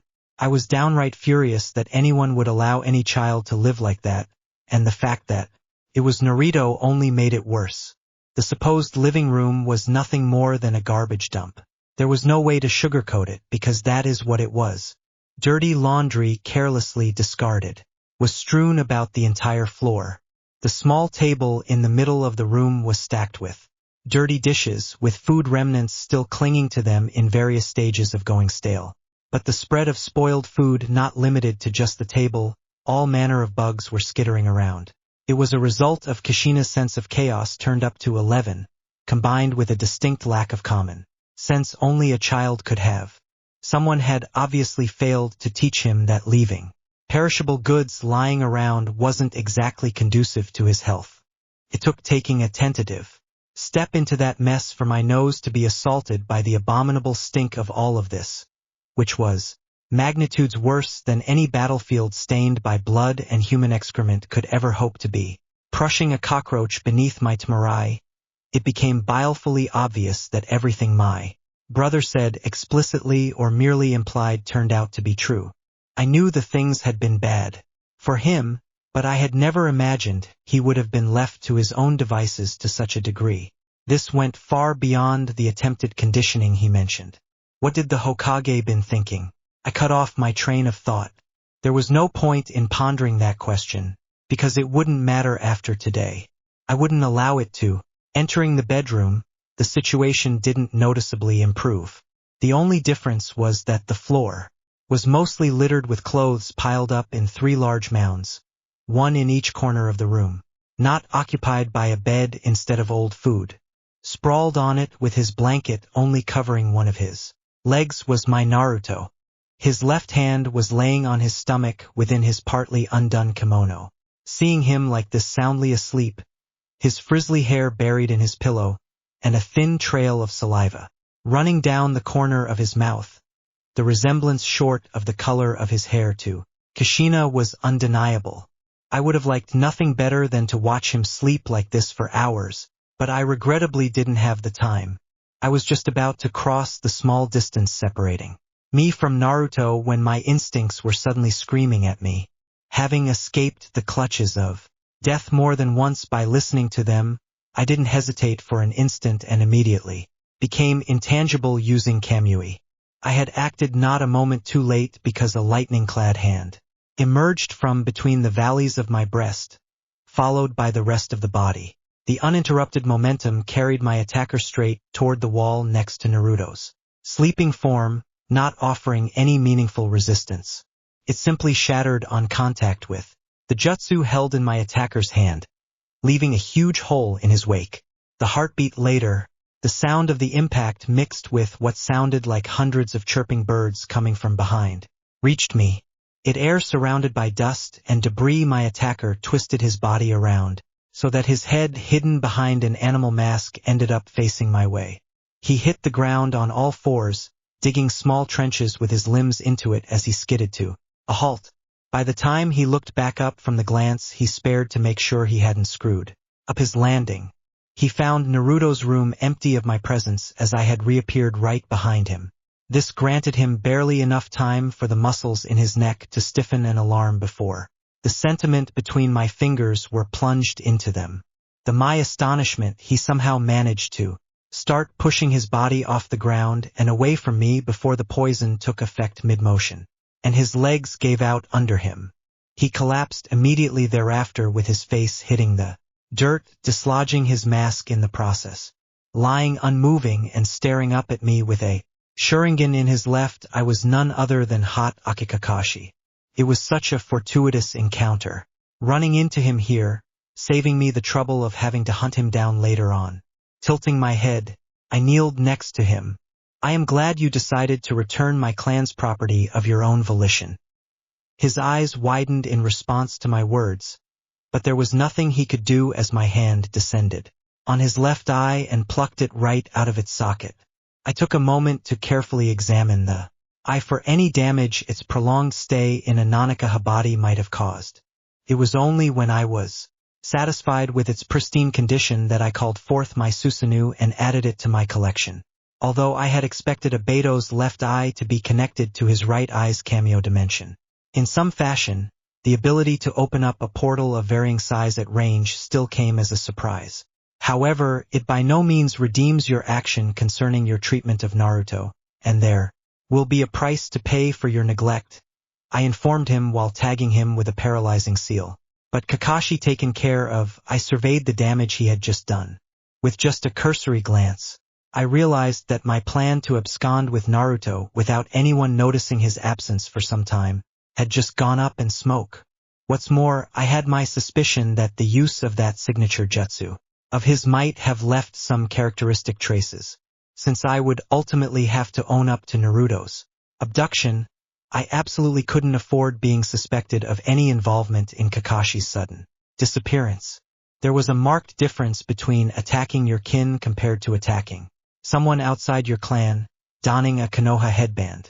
As a result, I was confronted with the question of what to do with him. I couldn't default to my first instinct to simply kill him and leave his body here to rot. Altering his memories was also not an option, considering I had no intention whatsoever of returning Abeto's eye to him. So, regardless of what memory I decided to implant in his mind to explain the loss of his eye, suspicion would still fall upon me, not to mention that it might tip people of that someone was capable of altering memories. There was also an Agon question I desperately wanted an answer to. Why didn't he take care of Naruto? To obtain an answer, I would prefer being able to take my sweet time to find it by sifting through all of his memories, something that was best done in the relative peace of the Uzumaki compound, away from prying eyes. Moreover, chances were I wouldn't like what I would find in his memories, and as a result would have to dispose of Kakashi. The particulars only mattered in so far as to determine how much pain I would inflict upon him before granting him the mercy of death. Then there was Naruto to consider. I would rather not have to alter his memories, and since Naruto had been watching the proceedings through the hole in the wall ever since my Susanoo disappeared, it was a warranted precaution. He shouldn't be confronted with death and the realities of life as shinobi for a few years yet. The less he knew, the better, especially if he shared Kushina's tendency to blab out secrets. Looking back, it had been a wonder her status as a Jinchuriki had never leaked out. Reaching into Kakashi's tool pouch, I retrieved an explosive note before I activated Kamui to make him disappear. It seemed my introduction would have to wait. I then stood up and looked right into Naruto's eyes. Casting a simple game jutsu was all it took to put him to sleep. A moment later, I appeared next to him and caught his body as it was sliding to the floor. I carefully lifted Naruto up into my arms. I created another Kage Bunshion and handed over the explosive note to her. She would wait here until my other clones succeeded in bringing in the stragglers of the Akahep police force, and would then make sure to erase all traces of us ever being here.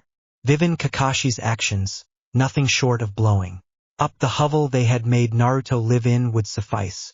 That would alert the village higher ups to the disappearance of the Akahep police force, when not one of them showed up to investigate, despite the destruction of civilian property falling within their jurisdiction. That would definitely shorten the time I had at my disposal, which was why I didn't linger. But one last nod to my clone, Naruto and I were swallowed up by Kamui. We reappeared in the ritual room deep in the belly of the Uzumaki compound. I softly laid Naruto down near the first patch of the Akahep prisoners littering the floor.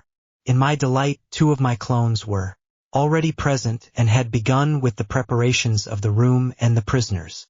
The small children, and the few elderly at their feet, alluded to which of my clones they were.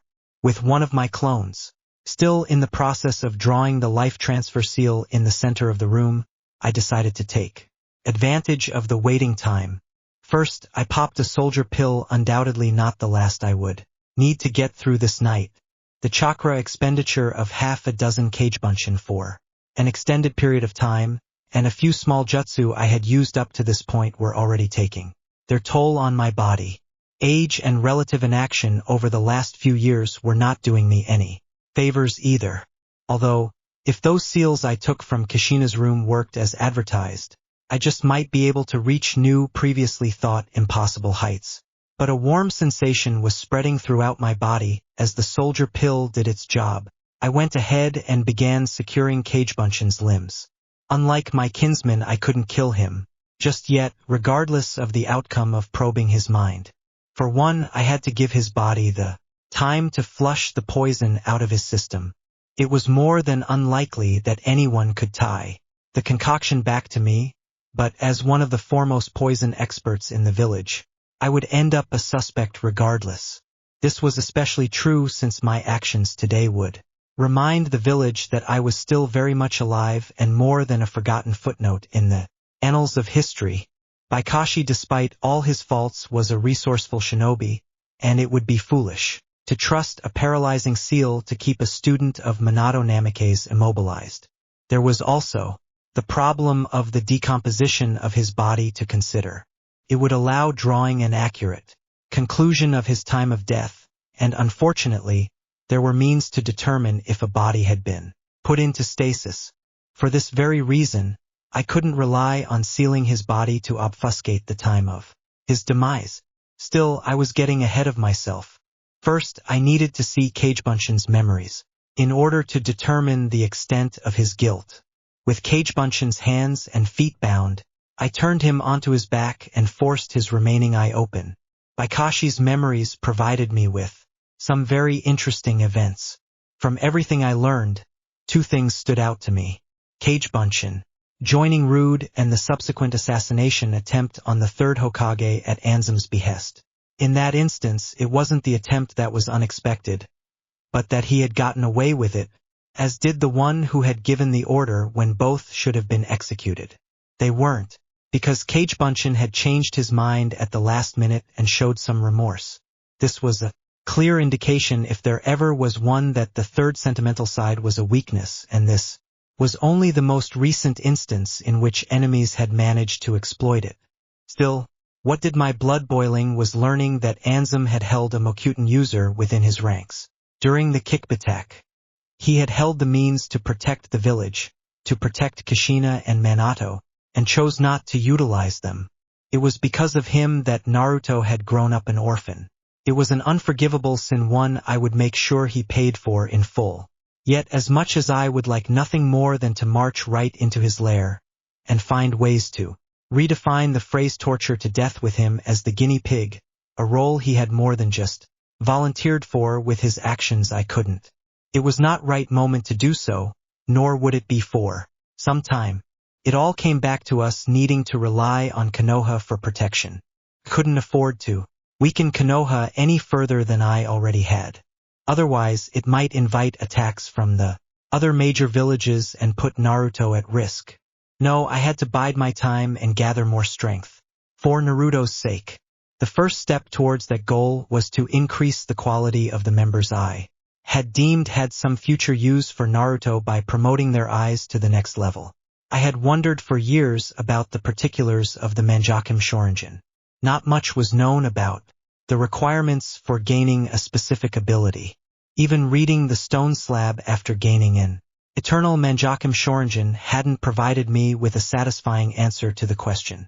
The absence of detailed records, most likely out of fear that they could be stolen and end up in the hands of our enemies, didn't help matters.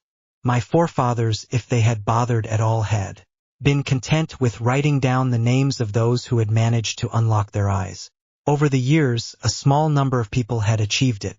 Contrary to popular belief, Madara had not been the first to do so. Far from it, in fact. It really should not have come as a surprise, as it was impossible to constantly wage wars against other clans without someone here and there going through the preconditions of witnessing despair to awaken them, which I now knew to be an inaccurate transcription. Yet those who had, just like Madara, were infamous, reviled even by the ACHA clan, and many had died at the hands of their kin, either slaying for their crimes or their lost sanity, which had faded along with the light of their eyes, or both. The difference between them and Madara, who had irrefutably carved himself a place in history by founding Kanahat together with Hashirama and Mito, was they could easily be extinguished. from recorded memory and subsequently forgotten.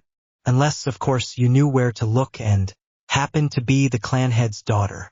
What I intended to find out was if there was some kind of underlying rule set, such that it would allow me to influence or outright affect which ability one would gain when their eyes awoke.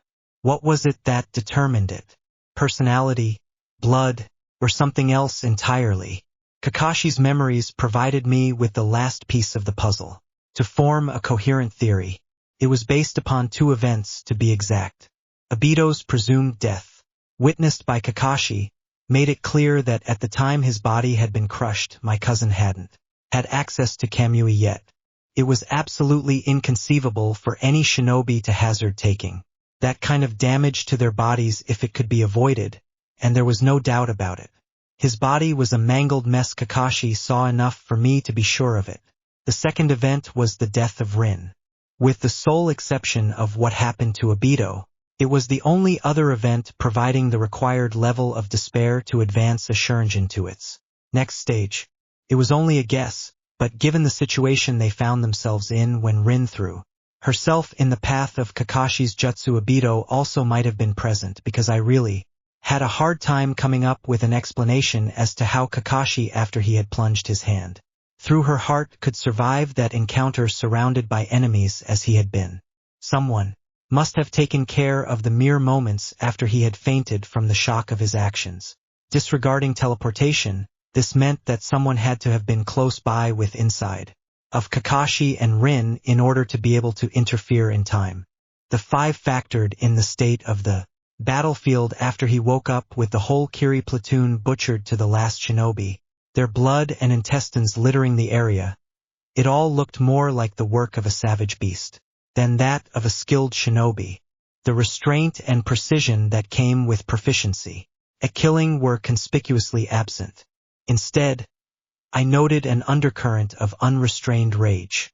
The lack of variation or distinguishable patterns suggested a single perpetrator drunk on power, great enough to casually overwhelm his opposition. That was exactly what I would expect the aftermath of Kazunobito enacting bloody vengeance on those responsible for the death of his beloved Rin to look like. The conclusion I drew from this was that the requirements for achieving a Manjakim Sharingan with the ability of Kamui boiled down to the following. One set of Sharingan eyes had to be spatially separated, and both wearers needed to witness the death of a person they both cared about at the same time. It was possible the person had to die at the hand of one of them. This, in turn, meant that my running theory boiled down to the idea that the abilities granted by achieving a Manjakim Sharingan were solely dependent on the specific triggering conditions. The small sample size wasn't conclusive, and as much as I would have liked to view the memories of both my father and my brother, the risk of falling under their sway wasn't worth it. This left putting that theory to practice, and as it happened, I had a whole clan of Sharingan-bearing shinobi lying at my feet. There was only one thing left to do before I could begin in earnest. I needed one last tool. Luckily, I knew exactly where to get it. A short walk over the paralyzed bodies brought me to my destination, where Fugaka's bound body was lying on the ground. I momentarily paused, savoring the knowledge that the last thing he would ever see was me looking down on him. Bending down next to him, I plucked his eyes right out of his fear-stricken skull, thus sentencing him to spend his last moments in absolute darkness. I couldn't think of a more fitting punishment for someone who worshipped her eyes. Calling forth my Susanoo, one of its many limbs reached for Fugaka's eyes resting in the palm of my hand and inserted them into one of the countless empty eye slots it possessed across its body. The effects, just as they had been in the previous instances, were immediate, and I instinctively learned the basics of his Manjakim Sharingan abilities, Tsukiyomi and Amanamine-Kanashi. At the moment, I didn't care much for the latter, and just acknowledged it being added to my repertoire. Tsukiyomi, on the other hand, was exactly the tool I needed. The jutsu able to trap the target after eye contact into an illusion of the user's design, powerful enough to make them experience days' worth of torture within a single moment, and able to inflict a tremendous amount of psychological damage to the recipient, putting them into a Kamito state. It was next to impossible to escape the effects of Tsukiyomi because of the nearly instantaneous speed it worked at, rendering the usual methods to combat game jutsu useless. All these qualities made it one of the most powerful game jutsu in existence. However, I wasn't interested in the damage the jutsu could cause in a fight. I was far more interested in the limits of the illusions themselves, especially in regards to how convincing they could be made, because if I could manage to make them indistinguishable from reality, they then could be used to make the chosen ones of my kin go through their customized experiences of despair. Hopefully, this would allow me to trigger their Manjakim Shurungen. This would also allow me to test my theory about the same trigger conditions being responsible for the same powers. Conditions that, in the case of recreating Kamui, weren't easily met. There was no shortage of Shurungen allowing for plenty of transplants, but I only had one pair of people I could be reasonably sure had the same deep-rooted feelings for the same person. Unfortunately, those feelings were not of the romantic nature as I suspected was the case when it came to Abido and Kakashi's feelings for Rin. Even though the latter was in denial about them, the Kane and Alloy were identical twins. Their father had gotten himself killed a few years back, shortly after the twins' birth, leaving their mother with the responsibility of raising them, both on her own. He was one of the few fatalities we suffered outside war, which took a special kind of incompetence. Luckily, the children showed no signs of inheriting any of their father's less desirable traits. Their mother had been a relatively competent Takabetsujimin until her retirement following her husband's death. She was the only person the 4-year-old girls had any sort of close relationship with, so by creating an illusionary repeat of the event that led to Abido and Kakashi obtaining Kamui, they just might end up with the same eyes. Should the illusion fail to be convincing, in the worst case, I would have to make them reenacted in reality. It would be a waste of a perfectly healthy body, but at the end of the day it would be worth it. I found the 2 girls one of my clones had stolen from their beds and deposited on the ground.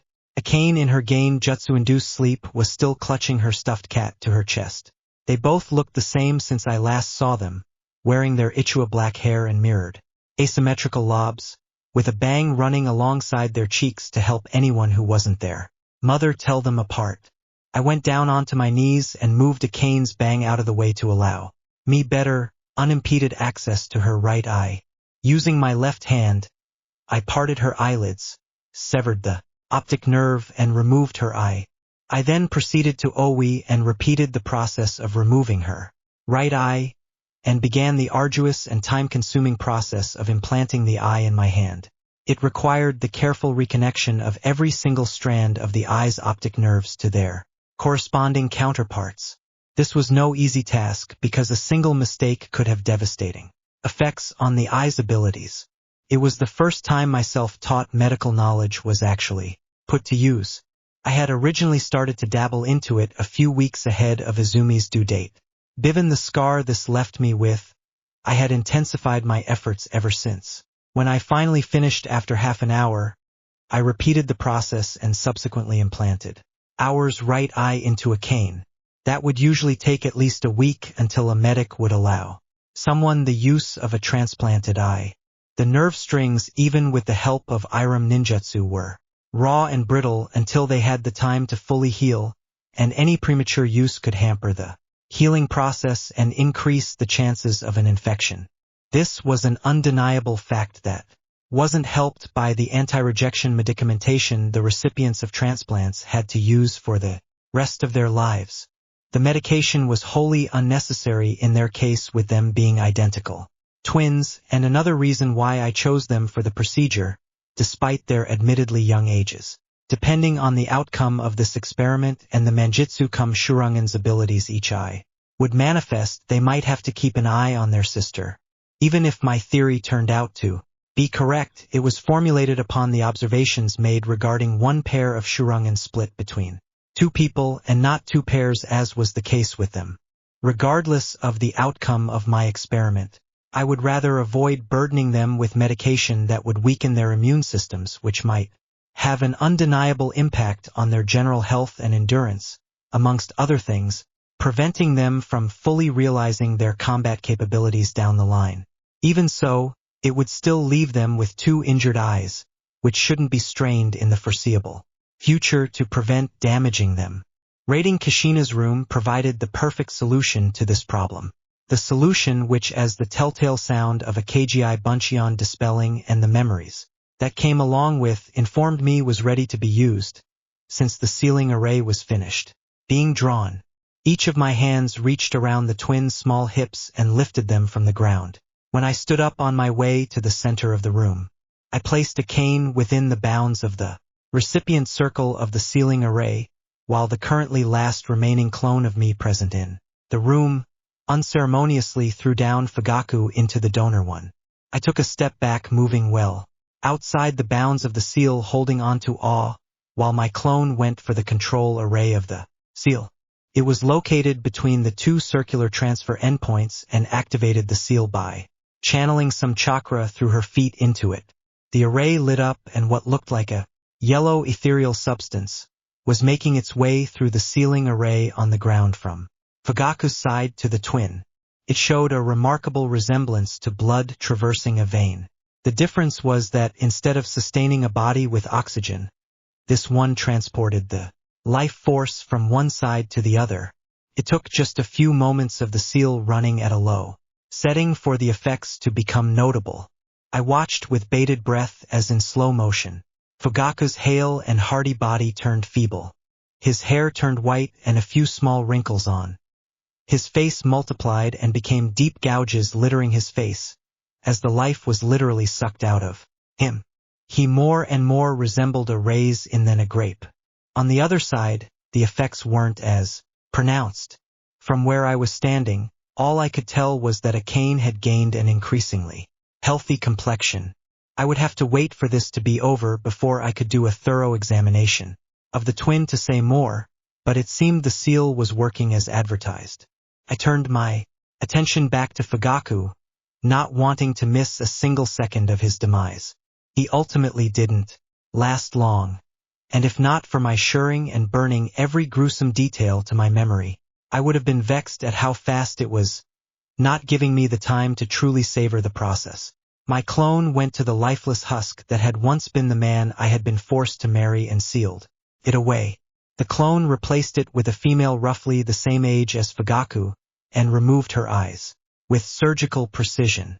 Meanwhile, I switched out a cane with her sister and we started the process again. Mere moments later, we had a second body that was also sealed away and had to be disposed of later, just like Fugaku and the many others who would follow him into death. I would probably resort to the use of fire, not because it was tradition for the clan to burn or dead, I couldn't care less about that, but the tinge of poetic justice it invoked was a different matter.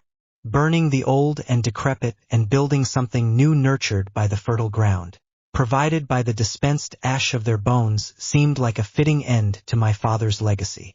And more than one sense. Crouching down next to the twins, I took stock of their condition.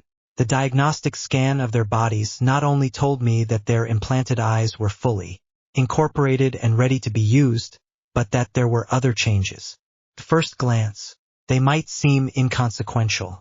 Improved blood circulation throughout their bodies, an increase in red blood cells and muscle fiber density and bone hardness. For now, those changes were small, their bodies facilitating them by burning through their stored resources. I could only assume that those changes wouldn't be fully finished for another few weeks, depending on their food intake during that time frame. It was truly astonishing.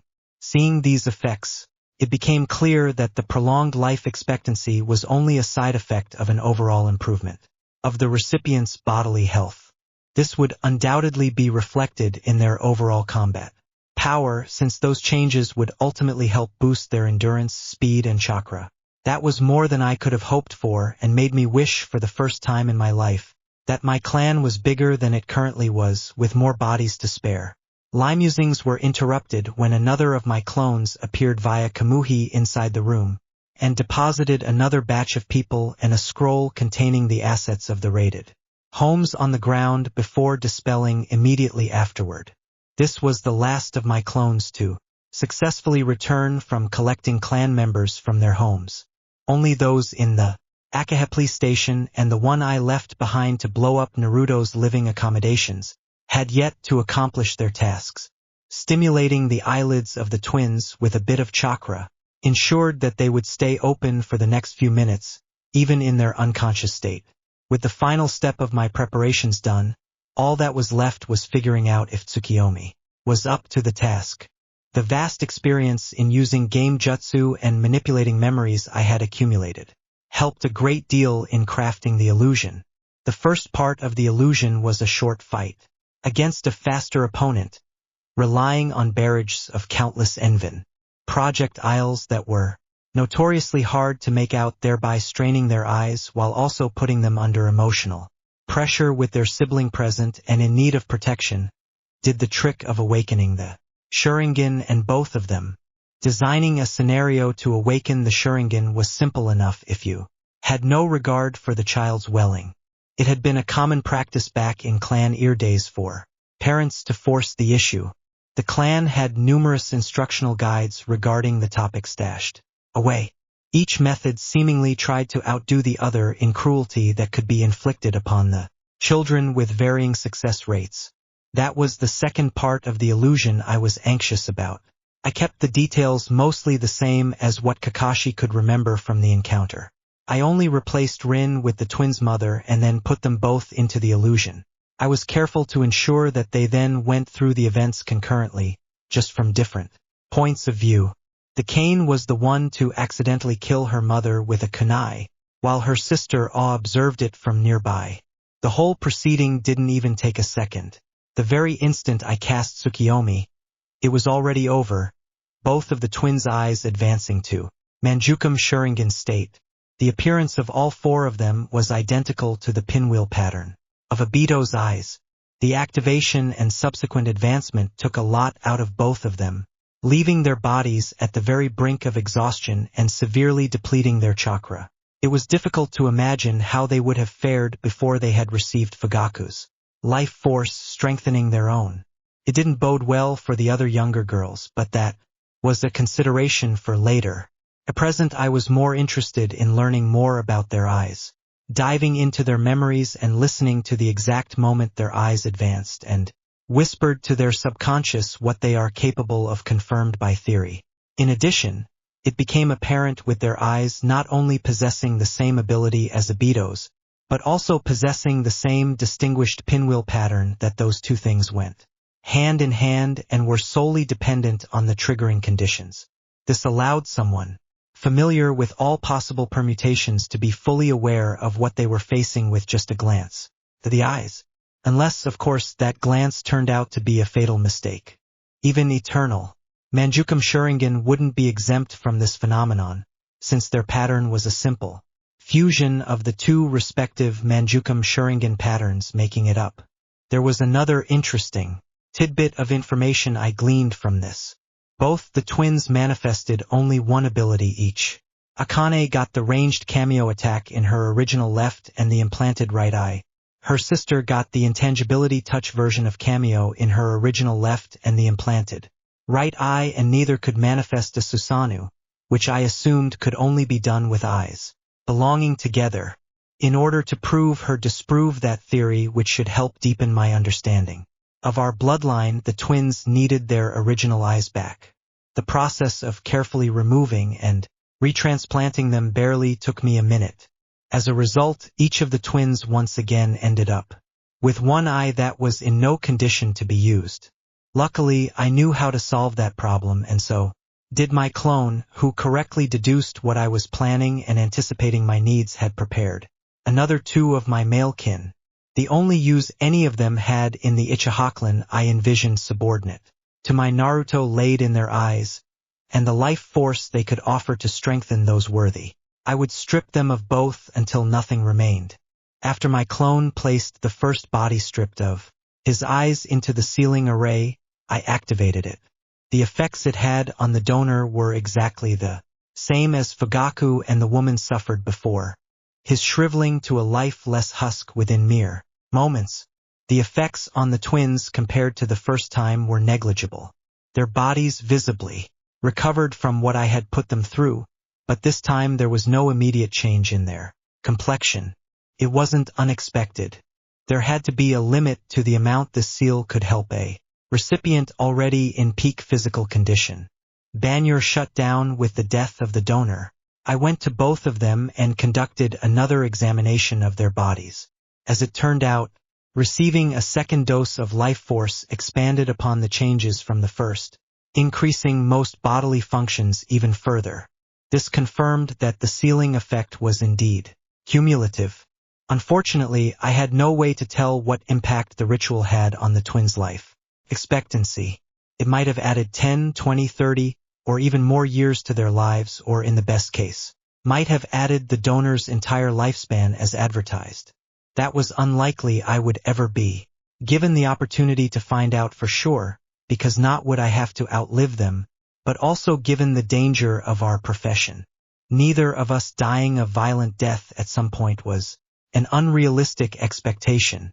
The only thing I could say with any certainty was that it most definitely wouldn't shorten it, and it gave them an edge which was a more than sufficient reward for a resource that I would otherwise be squandered, since I would have killed them all anyway. But that question answered, I turned my attention back to the twins and once more dived into their memories, looking for another whisper. Took me a while to find it, as it was quieter and buried deeper than when their eyes had first advanced, even more so than whenever a Manjukum Shurinjin gets added to my collection. But it was unmistakably there. Once again, I was proven right, and each of the twins was now equipped with a pair of Manjukum Shurinjin, able to perform both Kamui Jutsu and the ability to conjure Susanoo, the latter being a necessary requirement in order to gain an eternal Manjukum Shurinjin. No matter how powerful Kamui was, it wasn't worth being stuck with eyes that would eventually lose their light. The conundrum was how to proceed from here. I was reluctant to advance their Manjukum Shurinjin to eternal Manjukum Shurinjin, using someone else's Manjukum Shurinjin, despite the abundance of people with Shurinjin all around me, whose eyes could be put toward that purpose. Something was stopping me. It wasn't the time it would take me to achieve it that was the problem, since I wasn't under any time constraints. At best, it was a soft one rather than a hard one, since it would politically hurt me to delay owning up to my deeds, and it would make negotiations about the clan's future more difficult. Other than that, and the added risk of someone escaping, either through an ability advancing their eyes might grant them, or during one of the breaks, I inadvertently would have to take to do so for the over 500 members of the clan. There was no logical reason not to do it. All I had was a gut feeling. No, it was more than that. Ever since I had implanted Naruto's eyes into my Susanoo, there had been a connection between us. It was faint, and without all the other eyes as a comparison, it was doubtful I would have been able to tell. It was even there to begin with. Still, for there to be some kind of link made sense. As Obito's case had made clear, a pair of Shurinjin remained connected to each other, even if spatially separate.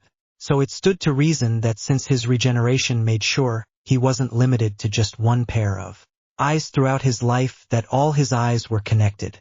His eyes were special just like he was. I had known that from the moment I had first laid my eyes upon them. The raw power they had emanated had been beyond even my late father's eternal Manjukum Shurinjin. It was hard to imagine what they would be like should they ever evolve. So I was more than just confident they would more than suffice to preserve the twins' light, even though it would come at the price of their eyes not gaining any additional abilities instead of the possible 5 jutsu remaining at just the current 3. Then again, it was 3 extremely powerful jutsu. Most if not all of them would never have unlocked them if not for me, and perhaps something would come of this. While I had to admit the chances were slim that the twins would somehow benefit from this in the future beyond not going blind, the same couldn't be said about Naruto. After all, there were some undeniable similarities to the triggering condition of Kami. Then the grand scheme of things, if limiting all their eyes to just 3 Manjukum Shurinjin abilities instead of the possible 5, held the potential, regardless of how slim, that Naruto would profit from this in some way. I would always consider it a price more than worth paying, and would gladly do so 1,000 times over. My mind made up, I ventured over to a sleeping Naruto. After steeling myself, I began the grilling task with the help of my clone of harvesting his eyes. By the time I had collected both of his eyes, and had handed them to my clone, one of his eyes had already fully regenerated, allowing me to extract the second pair without any downtime. I didn't linger next to him for long and only allowed myself to briefly caress his cheek, fearing that if I did, I wouldn't have the heart to do this over and over again, until all of the chosen were seated with his eyes. Both my clone and I returned to back the twins with our respective bounties, carefully prying open one of the twins' eyes each with my index and middle finger. I used a Manamina in them both.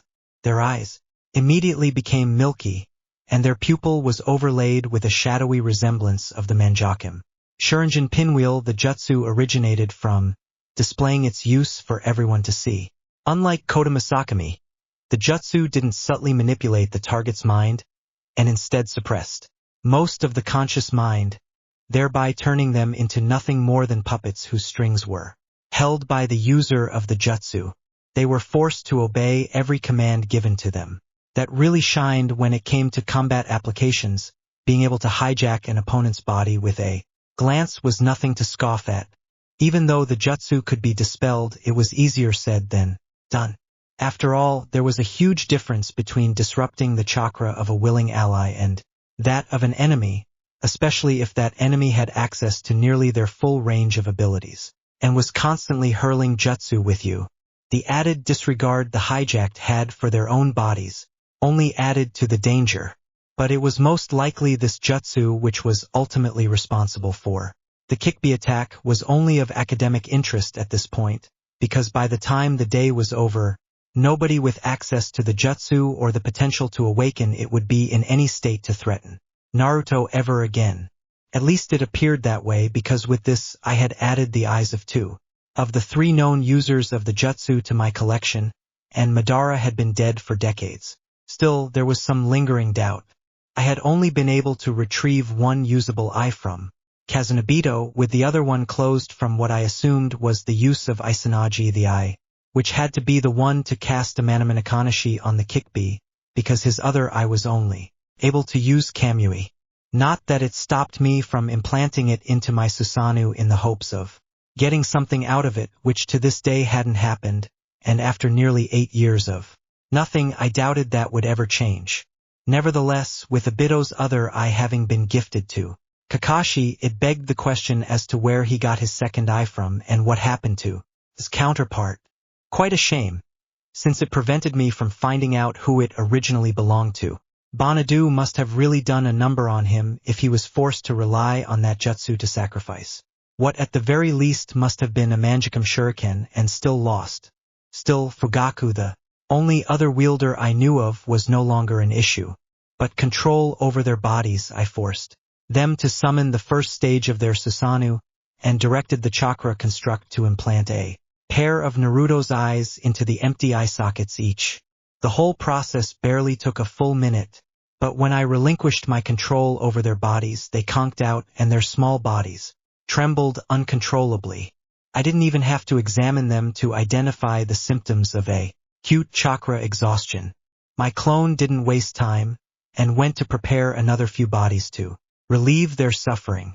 I, however, just stood there replaying the exact moment they reached the eternal Manjukum Shuriken in my mind.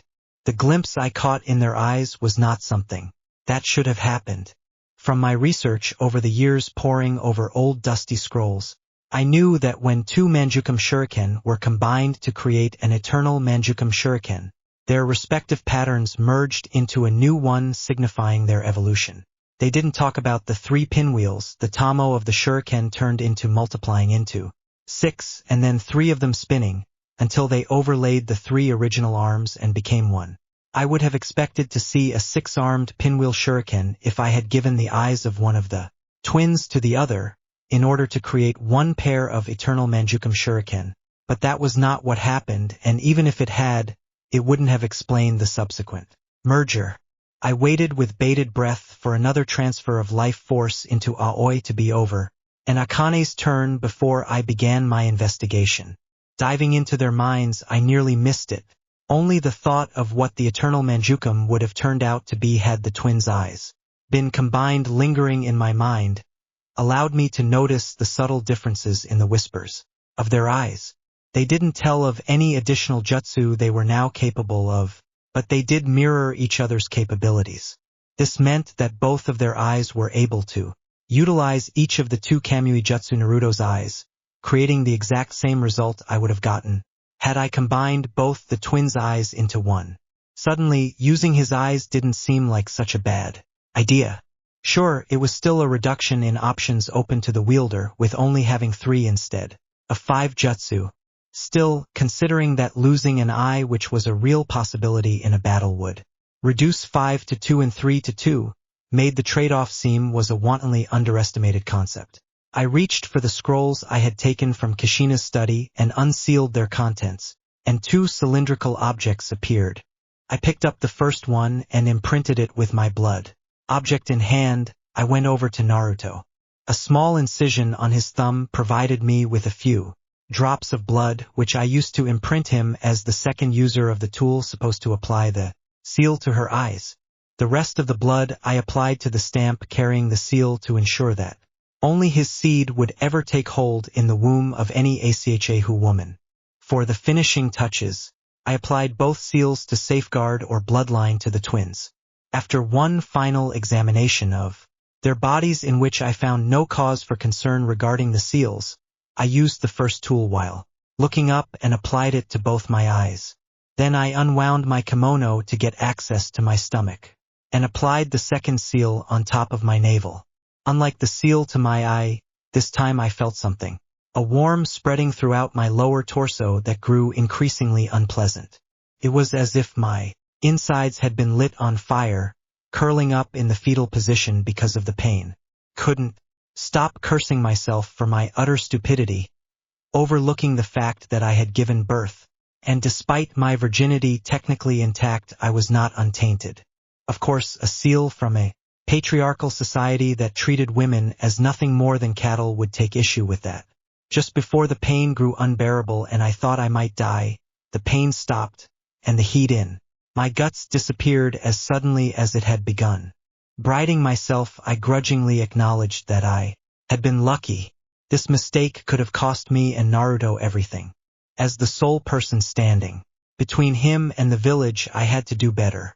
I owed that to him and his parents. This realization made me reconsider messing with the last seal from Kushina's room before I had the chance to completely look it over. But that taken care of, the only thing left was ensuring their unquestionable loyalty to Naruto.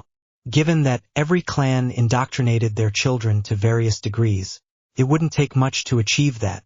A few minor tweaks to their memories here and there would suffice. Some added narrative painting Fugaku and the elders in a bad light. Trying to usurp me would answer the question of why they had needed to die, and we had aligned ourselves with Naruto. I also raced the unsavory memories of what I had put them through. Under normal circumstances, this would be as far as I would go, but this was not about my sensibilities. This was about Naruto's safety, and for that there was nothing I wouldn't do, no line I wouldn't cross. This was why I tapped into Kota Matsukami. Unlike my late father, I wasn't content with relying on some badly worded suggestion to force their compliance. Loopholes and unforeseen circumstances conflicting with the orders given were just too much of a risk. Instead, I chose to go with what my father should have used on me, even though I was glad that he hadn't and made the twins love Naruto with everything they had. This was not entirely without danger either. Obsession had the potential to become a problem on its own. For that reason, I went to great lengths and curbed their capacity for feelings like jealousy as much as reasonable, and added loyalty towards the clan, and especially towards Naruto, an equal measure. This should prevent any unforeseen accidents, and since I had every intention to monitor those changes and adjust what I did to each individual girl as needed, I didn't expect any real problems to occur. Dipping away the sweat on my brow, I let my eyes wander around the room. 50 more to go, meaning another 50 more Tsukiyomi to trigger their eyes, another 50 more. A Manamina Kanishi to call forth their eyes, another 50 more uses of Kota Matsukami, Emanata Kotachi, and Kamimisupi to alter their minds. I had a long and exhausting night ahead of me. I was reluctant to do the same to the youngest children. The strain of a Susanoo forcefully conjured would likely be enough to potentially harm them permanently, if not outright kill them. Even in the best-case scenario, I expected a severe case of chakra exhaustion, and as a result of that, for them to fall into comas. Their chakra networks and tinketsu were just not mature enough to sustain such a highly demanding jutsu. Their deaths, should they occur, would be a heavy hit. Given what I had planned, my plans made every single girl a valuable and rare resource, and squandering them lightly was the last thing on my mind. Nonetheless, it couldn't be helped. I had to do this now, fully aware of the risks. But our clan's strength diminished. We found ourselves in a very perilous position. Tigaku and the elders were known traitors to the Hokage at minimum. This could mean that rather than allowing me, an associate of theirs, to stay in charge, they might decide to simply dispose of me and start over themselves and rebuild the Ika clan, how they saw fit. This was a possibility I couldn't simply discount, but it was a course of action I was certain I could dissuade them from even considering, by placing as many hurdles as possible in their way, to the point that dealing with me would be far less of a headache for them. Among other things, it meant not a single Ika would have unprotected eyes, ensuring that no one besides those born with them could ever make use of them. This alone would go a long way toward making us a less tempting target for their machinations. This was especially true since a woman or girl used as a breeding stock had no need for eyes, which made protecting our eyes a valid concern. Dan's, in particular, struck me as someone who wouldn't be above such methods if they furthered his goals. Then there was the fact that leaving the girls with just a Manjakim Shurinjin heavily limited the use of their eyes throughout their lifetimes, and sentencing them to a slow descent into blindness was something that left a bad taste in my mouth. The existence of a key to the seals protecting our eyes meant that it could easily be fixed to the later date, allowing me to unlock Naruto's or anyone else's eyes, should the need arise for some intact eyes to advance a Manjakim Shurinjin to an eternal Manjakim Shurinjin. So the logical thing would have been to postpone the procedure until they were older, and their bodies were able to take the strain. The problem was that I had noticed when I had gained a Beto's eye, and later my father's, that the whole Kota Matsukami had over me slipped ever so slightly in response to the power of their eyes being added to my own. They've in the power held within Naruto's eyes, there was a chance that by advancing their Manjakim Shurinjin to an eternal Manjakim Shurinjin, that the sudden boost to their power might weaken or remove the adjustments I had made to their minds and memories. It was a risk I simply couldn't take. My hold on them needed to be absolute. Otherwise, they could become a potential threat to my Naruto. Hopefully, I strengthening the younger girls beforehand by transferring the life force of one or two people, the worst might be avoided. The Uchiha clan as of yesterday had 598 members, minus my father and brother. We were left with 596. Yet only 56, including myself, were of any future use to my Naruto. That left me with 540 spare bodies. If I fed the life force of 7 others to each of my 56, that would leave me with 148. That would probably be prudent to give the more talented members like Izumi and Shigeru a few more to strengthen them. Further, perhaps even to Satsuki. She was in Naruto's class, and if I couldn't pry him out of the academy, she would be all the protection he had for most of the day. Given her mediocre talent, she would need all the help she could get to not slow him down. So, if I gave those 3 an additional 3, that left another 39 for me, and the rest I would use on Naruto. It should more than make up for what I would have put him through by the end of the night, by extracting 56 pairs of eyes from him. Just imagining what heights this might allow him to reach had me lick my lips with excitement. It had taken me the entire night and half a dozen soldier pills, interspersed with absorbing the life force of my kin, but I had managed to awaken the Manjuku Shirinjin in every female maiden of the clan, even though it had been touch and go for. Some of them, the young, underdeveloped bodies had borne considerable trouble standing up to the stresses the procedure put them through, despite the precautions I had taken. The need to call forth their Susanoo so that I could use Naruto's eyes to advance their eyes to the eternal state had been especially taxing. Regardless, in the end it had been worth it because now there were 55 young female at Kyamatans, every single one of them wielding the power of an eternal Manjuku Shirinjin. Even though they still had a long way to go, they were already a force to be reckoned with. I had done everything in my power to ensure they were loyal, obedient, and above all, deeply in love with one Uzumaki Naruto. Every single one of them would happily die for him if the need would ever rise or if he ordered them to, just as it should be. I had also managed to make some sense of the 2 other seals I had taken from Kushina's room. The life transfer seal Uzushio used on prisoners was straightforward. It had been designed with more than one guard, having the control seal of several prisoners in mind. So all I had to do was apply the prisoner seals to the girls while Naruto and I received a control seal. Thus, if required, we could kill each of them with a simple hand seal and a bit of chakra, or they would die if anyone triggered one of the fail-safes I added. What I came to call the locator seal was a bit more tricky. It had been designed for a parent to find their wayward child. The scroll came with only 2 variants. One allowed more than one seal on children to be key to the parent seal, and another variant allowed to key one child seal to 2 parent ones. Neither was what I was truly after. I wanted a seal that would allow us to locate each other. The basic concept and building blocks were there, but getting them to work the way I wanted had taken all the knowledge I had about seals, a lot of trial and error, and half the night of working in tandem with Tsukage Banshion to get it right. Those 2 and the one safeguarding our eyes were the only ones I had dared to put on my Naruto. I would have loved nothing more than to add to my little Naruto's protection. However, applying seals on someone, especially someone who already had a seal deeply entwined with their chakra network like all bitch-containing seals were by their very nature, was a very delicate and extremely dangerous process. The things that could go wrong were just too numerous to count. I also knew that the seals I put on him wouldn't be a lasting protection for his eyes, because once they were removed, the seal was gone, and his newly regenerated eye was without protection from that moment onward.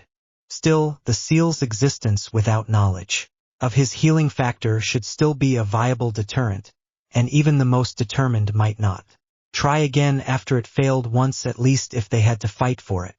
I dismissed that thought before it could go anywhere, just in time for the massive double doors leading to the council chambers to come into view. Rest for the occasion, I walked right into the meeting past that Shineng guarding the door. My battle attire consisted of a long-sleeved, form-fitting black hip outrest.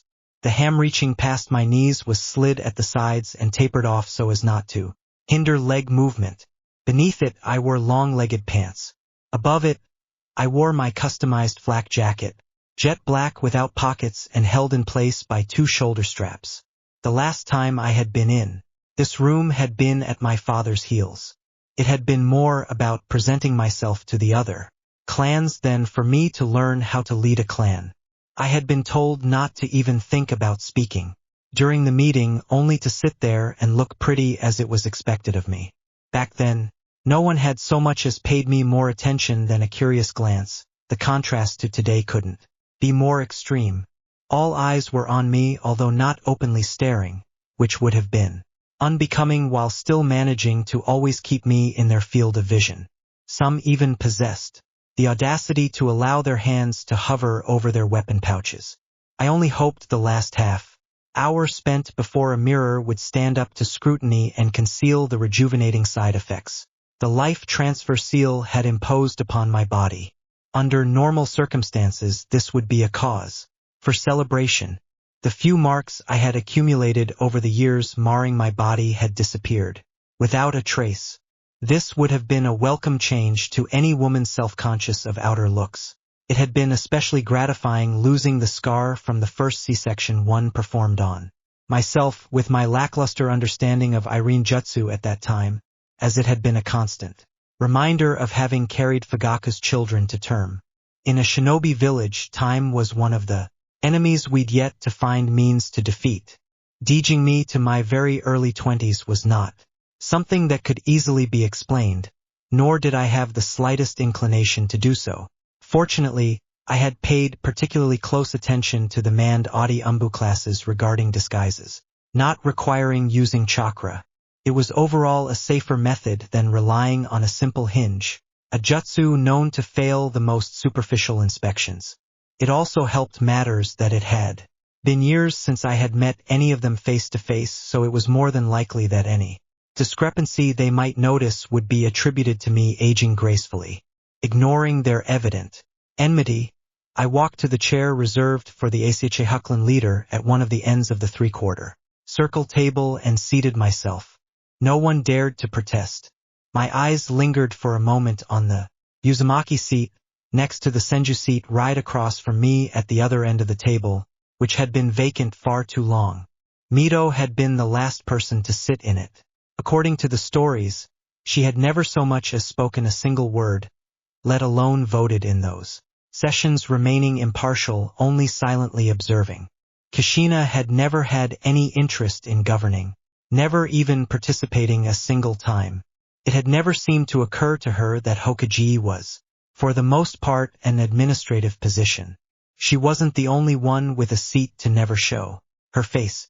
It was a behavior shared by many, such as the hot ACHA clan, for one. People had been joking for years that they should stop sending him invitations because even if he were to choose to attend, he would arrive only after the meeting was concluded, not that he was in a position to do so any longer. I took a glance at the people present. The first thing I noticed was they hadn't changed much.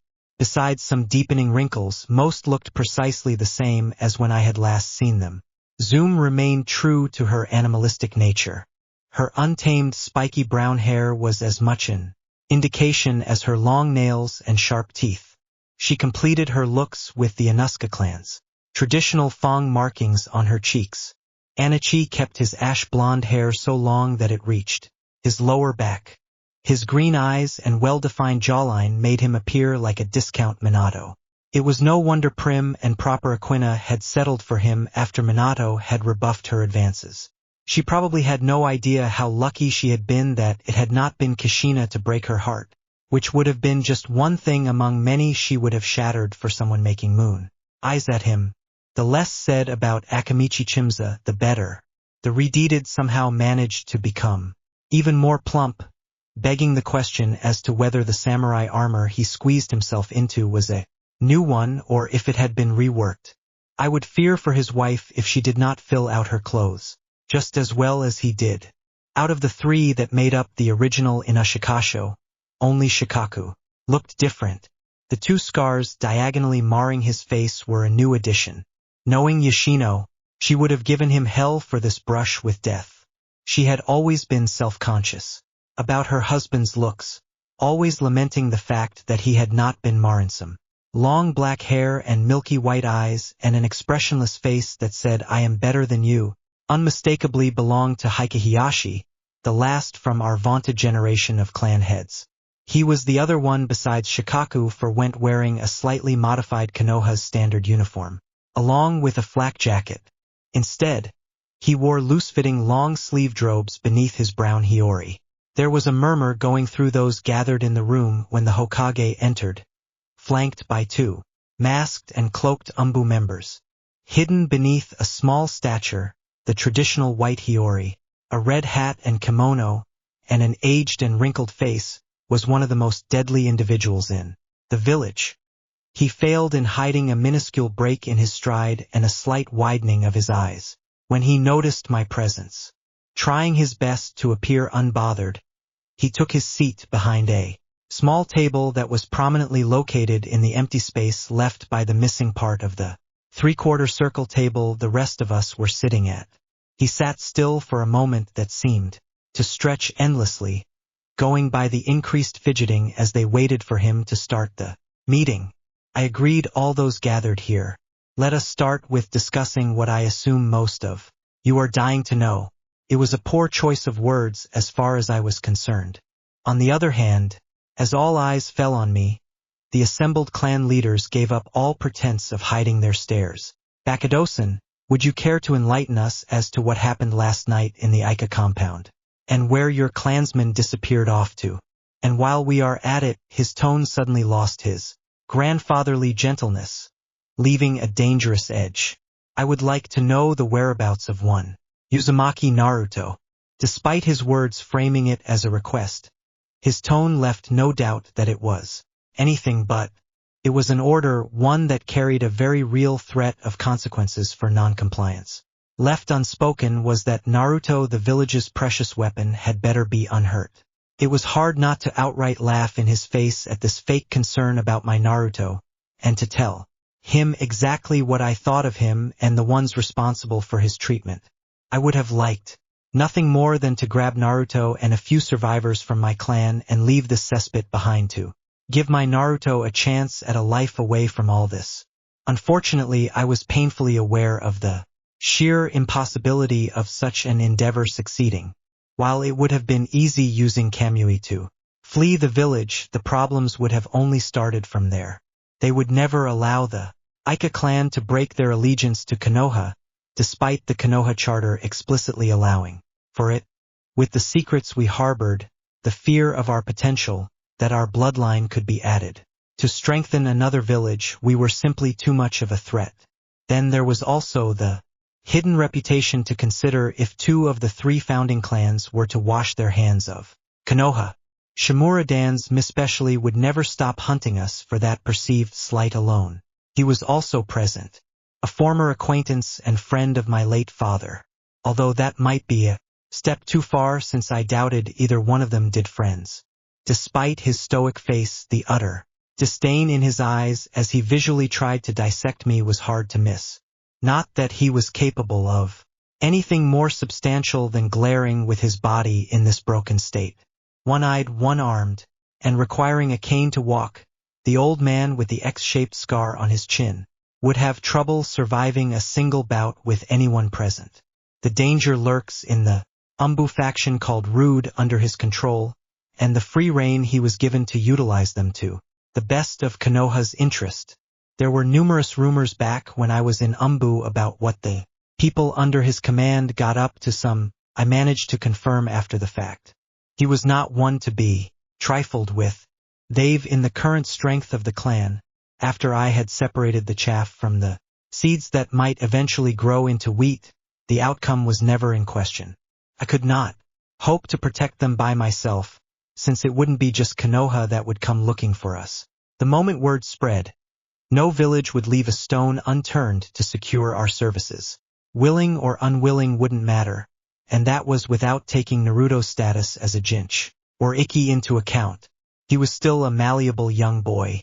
Even if they were to fail to put him into whatever mold they saw fit to put him into, he had other uses beyond that. Some enemies might be satisfied with denying Konoha a military asset, ensuring their Jinch Kriki would be unopposed in future confrontations with Konoha. I would be more interested in ending the Namikaze line than anything else. Then there was Kumo. From Naruto's status as the jailer of a bitch cologne, they would infer him being the carrier of at least one bloodline, one that was nearly extinct. They wouldn't hesitate a moment to put him into some kind of breeding program. Should anyone ever learn about his Shuringan, and the fact that he could create a near-endless supply of them, there was no doubt in my mind that wars would be fought over him. This meant the only way forward was to accumulate power, to raise the Uchiha clan to what it should have always been, to deter anyone from sending a wrong look my Naruto's way. The problem was that building up that power was something that took time. Therefore, it was in our best interest to stay under the protective umbrella of the village for the time being. Once we had replenished our strength, we would have options. By then, it would be for Naruto to determine what to do with. For now, I had to play the part of the loyal Konoha shinobi, biding our time. I curtly responded. The Hokage was taken aback. "Excuse me," he said, trying to make sense of my words. The particulars of last night's events are of no concern to you, I clarified. Preposterous, Takatorian Azumi loudly proclaimed. The Hokage gave you an order, and you would do well to comply with it. He was the only other person besides Hikihashi, not counting the retired shinobi who were in attendance, wearing a kimono instead of something more suited for combat. He did no such thing, I calmly responded. To the little upstart who barely made Takabetsugamen and seemingly helped himself to a few of Yasi's outfits. Or are you saying he is a fool?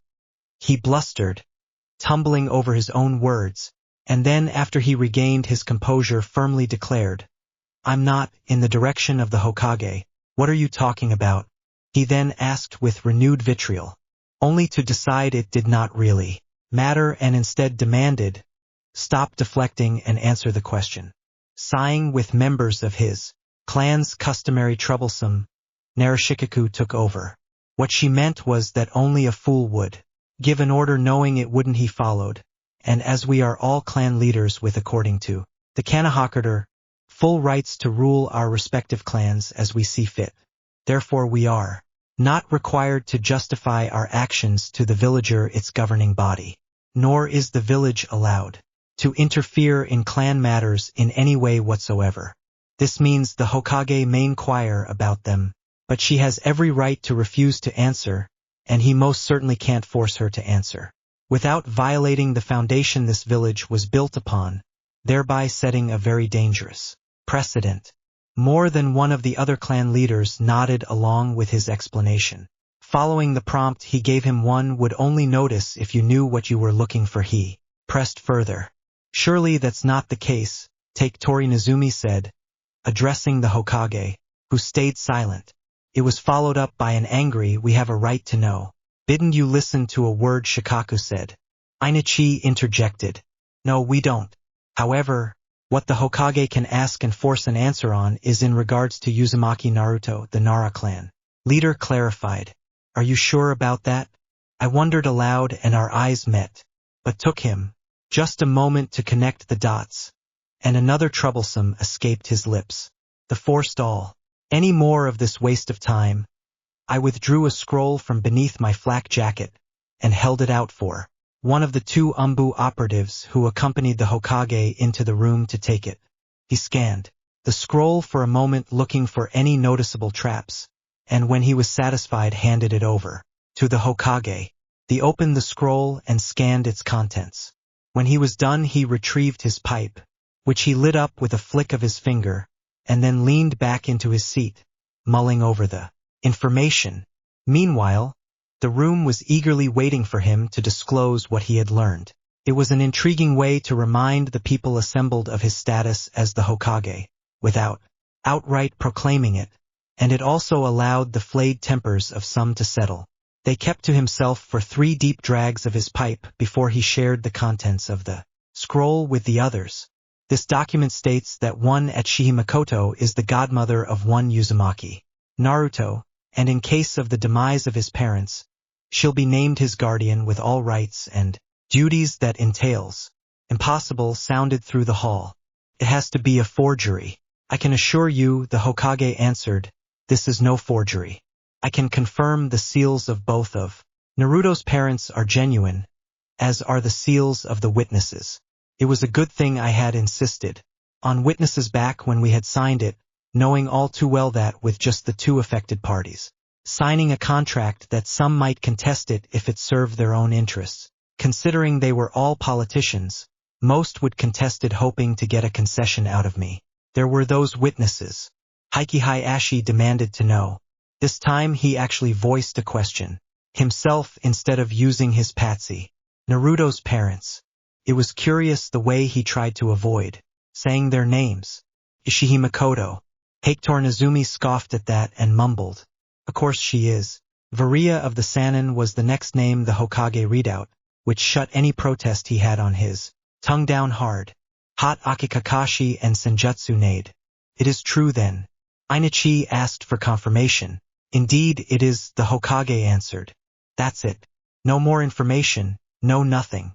For all we know, she has killed the boy or sold him to Kumo, Takatori Nezumi accused me. Surely you have evidence to substantiate your insinuations. If not, I would strongly recommend not wasting any more of this body's time with your eye paused for effect delusions. Specifically, if you are insinuating treason, the offended party might take offense. Are you threatening me? You tell me, I said. I turned my head and looked directly at him for the first time since entering the room, seeking his eyes. Do you feel threatened? Within moments he looked away, not having the stomach to hold my gaze. I was not even trying. His entire attitude was simply empty blustering from a man who hadn't been old enough to have fought in the last war. Enough!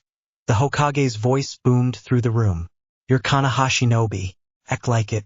After the Hokage's words, a silence settled upon the room. Chastised like children, most of those present nervously fidgeted in their seats. Some even evaded looking him in the eyes. The only occasional sound was the Hokage, driving from his pipe, deeply in thought. Why now? If you don't mind me asking, Inuchi broke the silence. Why wait this long to claim Naruto? Contemplating whether I should answer, I admitted it was not by choice, but changed. He followed up on his original question. That was not too shabby. People always said Shikaku was the brain of Inuchikashu and underestimated the other two, who were not stupid by any stretch of the imagination. I am in charge of the Ashino. Why? There had been a minor difference of opinion on how the clan should be run. Since I happen to make the better arguments, determining the Akan's fate is now up to me. In my new capacity as head of the clan, I hereby officially notify the village of every change affecting it. The nod from the Hokage signaled me the go-ahead. I retrieved another scroll and handed it to one of the Umbu operatives. Those are the completely filed fatality reports of 542 members of my clan. I ask you to remove them from the active service roster. As a result of the drop in my clan's numbers, I also inform you that the Akan clan is longer able to perform its duties policing the village. Because of this, effective immediately, I dissolved the Aka police force and returned any privileges that were granted to the Aka clan for that purpose. For the immediate future, I recommend Umbu take our place and for the village to consider options for a permanent replacement. At my proclamation, there were many shocked expressions. 542, dead SHM Zai Akamichi mumbled. That is unfortunate, was the extent of the Hokage's reaction. She killed them, take Tornazumi cried out, jumping out of his seat. That is no simple misunderstanding. Seemingly surprised at the lack of people proclaiming their support for his condemnation, he looked around for someone he could sway. She murdered her own clan, her family. We can't just ignore that. That is exactly what we are going to do, the Hokage's turned voice said. But take Tornazumi started anew. No, the Hokage firmly ordered. The Aka clan leader declared this as an internal clan matter. As Shikaku took it upon himself to remind us all, this means we will stay out of it.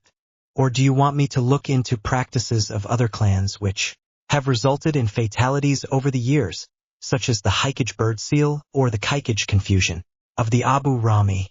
Because that is what you are asking for by violating the Konohi Charter and setting a precedent.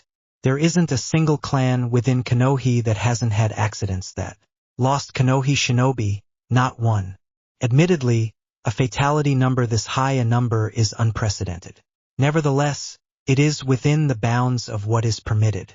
Having said that, I trust there won't be a repeat. Unlikely, I responded. But the Hokage said, pleased.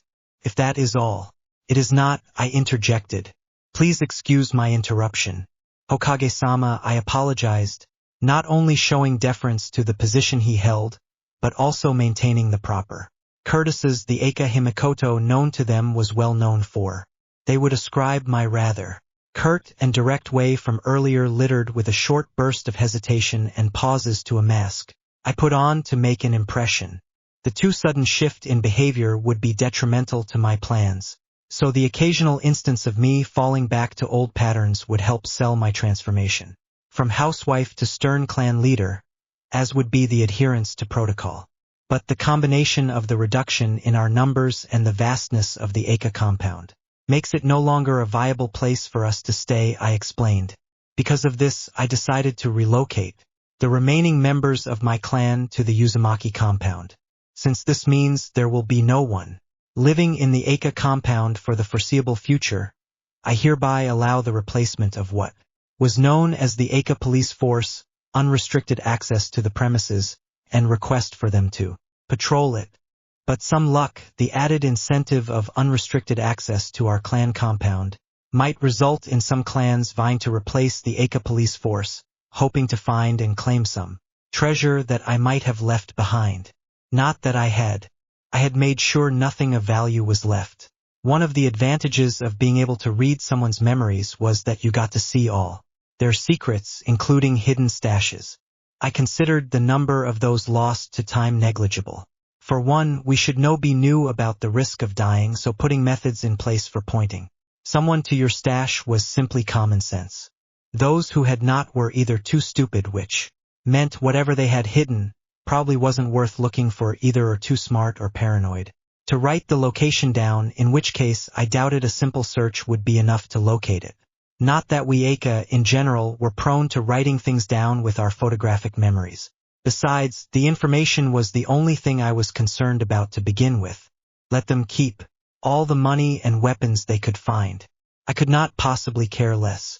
Personally, I hoped the Haika would offer their services and allow themselves to be shackled down this way, but I doubted Hayashi would go for it. He wasn't nearly stupid enough, unlike Takatori and Azumi, and if he Aka had anything to say about it, he would not allow that either. Most would ascribe this decision to the difficulties of guarding the Aka compound. Henceforth would prove, given our reduced numbers, taking my words at face value. It had definitely played a part in my consideration, but the main reason for this decision was that I wanted Naruto to grow up where his parents had lived and in a way they would have wished for. The complex was filled with his family, all living under one roof and not spread among dozens of houses over a large area of space. Place of warmth, not cold. I see the Hauka game used. Does this mean by claiming the guardianship of the child, she also gets control over the Uzumaki clan assets? Takatori and Azumi asked out of nowhere. But does, Shikaku said, for better or worse? We can't allow that to happen, Takatori and Azumi demanded. Sighing, the Hauka game answered. What is it you suggest we do? Ignore the will of people this village holds in highest esteem like no other and rob their child of his inheritance. How do you think that would go down with the shinobi population if we even entertained that notion? They would ask themselves what would stop us from doing the same to them when dying. As war heroes and being the heir of a clan offered no protection. Shaking his head, he affirmed, no, we will do no such thing. Not just because of the law, which is clear in this case, but because it is the right thing to do. Naruto's parents entrusted their most precious possession, their son, into the care of Makoto-san. If they trusted her enough with that, who are we to argue with her about a few scrolls and some money?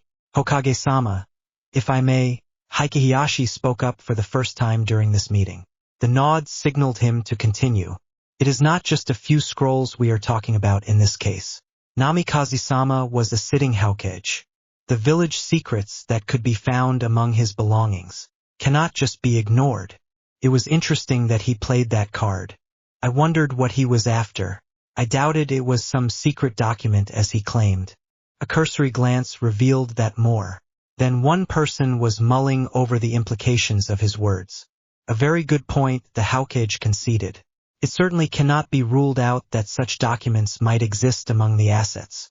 I do have to wonder, though, to whom of us such a suspicion could not be applied. I, in my long years on more than one occasion, have taken my work home. I'm sure most of you have done the same, which is the crux of the matter, is it not? The Hokage let those words sink in until even the last understood the implied threat as words posed. I hope with this we can finally lay this line of questioning to rest. It was deeply satisfying seeing those clan leaders having a tough time circumventing the laws their forefathers devised, with the explicit intention for them not to be circumvented at any cost. after scanning the faces of the people present, convincing himself that his words didn't fall on deaf ears, his eyes landed on me again. He raised an eyebrow in a questioning manner. There is more, I declared. The Achaklan no longer intends to send our children to attend the Ninja Academy. Recent events have shown that the combat strength of our members has greatly suffered at the hands of the instructors. In order to rectify that, from now on they will receive their education from the clan until they are deemed sufficiently prepared to receive the provisional rank of Gening, at which point we will send them to the academy to take part in the finals. No, the Hokage firmly disagreed.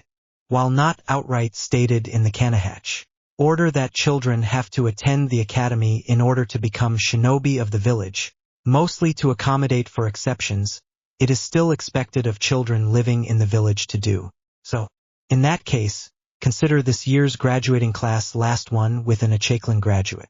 You can't be serious, Inoichi interjected. I affirmed. This is my prerogative as a clan leader. What about the Jinch Kriki? Toktori Nizumi asked. Naruto, his name is Naruto, I emphasized. If I deemed the academy unsuitable for members of my clan, what gave you the impression I would consider at anything else for Naruto? He has to. Eventually, when the shinobi to civilian ratio drops below 50% among the adult population, it would mean the loss of the status as a shinobi clan, resulting in forfeiture of their lands, among other things, Shikaku informed. I ignored their objections. As if I would care about such. Hokage, realizing I wouldn't budge, said, how about a compromise? I wasn't really interested in getting my clan members into the Kanahatch forces. On the one hand, it would mean they would be sent on a mission away from the clan. It would make them vulnerable. On the other hand, I couldn't give off the impression that I didn't care about the village. I am listening. In exchange for Naruto attending the academy, I will allow you to train the rest of your children as you see fit, and as long as they pass the final exam, allow them to join the Kanahatch shinobi forces. In perpetuity, including any future Uzumaki children, I added. As much as I would have liked to remove Naruto from the academy too, I knew that would never happen. Believing otherwise would merely have been wishful thinking on my part. Worse, I had every reason to believe the Hokage would go to war over this, so I took what I could get. I would make sure Naruto wouldn't suffer in the academy, neither in his progress nor emotionally. Kage Bunshin and Suzuki would make sure of that. For once, her existence seemed to be a boon. In perpetuity, the Hokage agreed. I want that in writing. I had no interest in the village rescinding that offered the instant Naruto graduated. I also want assurances that Naruto will be on the same genin team as my second daughter, and for either a genin of my choosing or myself to lead that team. That is highly irregular, and it goes against the stated purpose of genin teams, furthering interclan cooperation and team versatility, purpose that could hardly be achieved if we allowed families to stay together. How else could they learn to accept their team and ultimately the whole village as their extended family? Then it is a good thing. I am not Naruto's parent, I interjected. Additionally, it is only uncommon for a parent and child to be on the same team, and this has happened on numerous occasions in the past, as Abu Rami San can attest to. Indeed, was his curt response. Those were special circumstances. Takatorian Azumi objected. The SS special circumstances. Don't make me laugh, Zoom scoffed. I can't remember there was ever any issue whenever someone else wanted their pups on their teams. So why don't you man up and come out and say what you really mean, or shut the fuck up? I've got better things to do than listen to your rumblings and watching you embarrass yourself all day long. You don't like Makoto-chan, we got it. But that is no basis to hassle her on every single issue. Frankly, I'm more than fed up with it, and I'm sure I'm not the only one. There were some hesitant nods at her words. Language, Kairich, I did sternly, while a small smile played on the Hokage's lips. That is no behavior befit a woman of your standing, Zoom-san. I do not see a reason to deny Makoto her request, the Hokage allowed. Neither is Shinarito's parent, nor would it be the first time we allow the mother and a daughter to be on the same team. And as long as the village is free to decide upon the last member of the team, it would still be a to lesser degree further into clan cooperation. Knowing this would be the best deal I would get, I voiced and agreed, and before he could respond, I pushed on.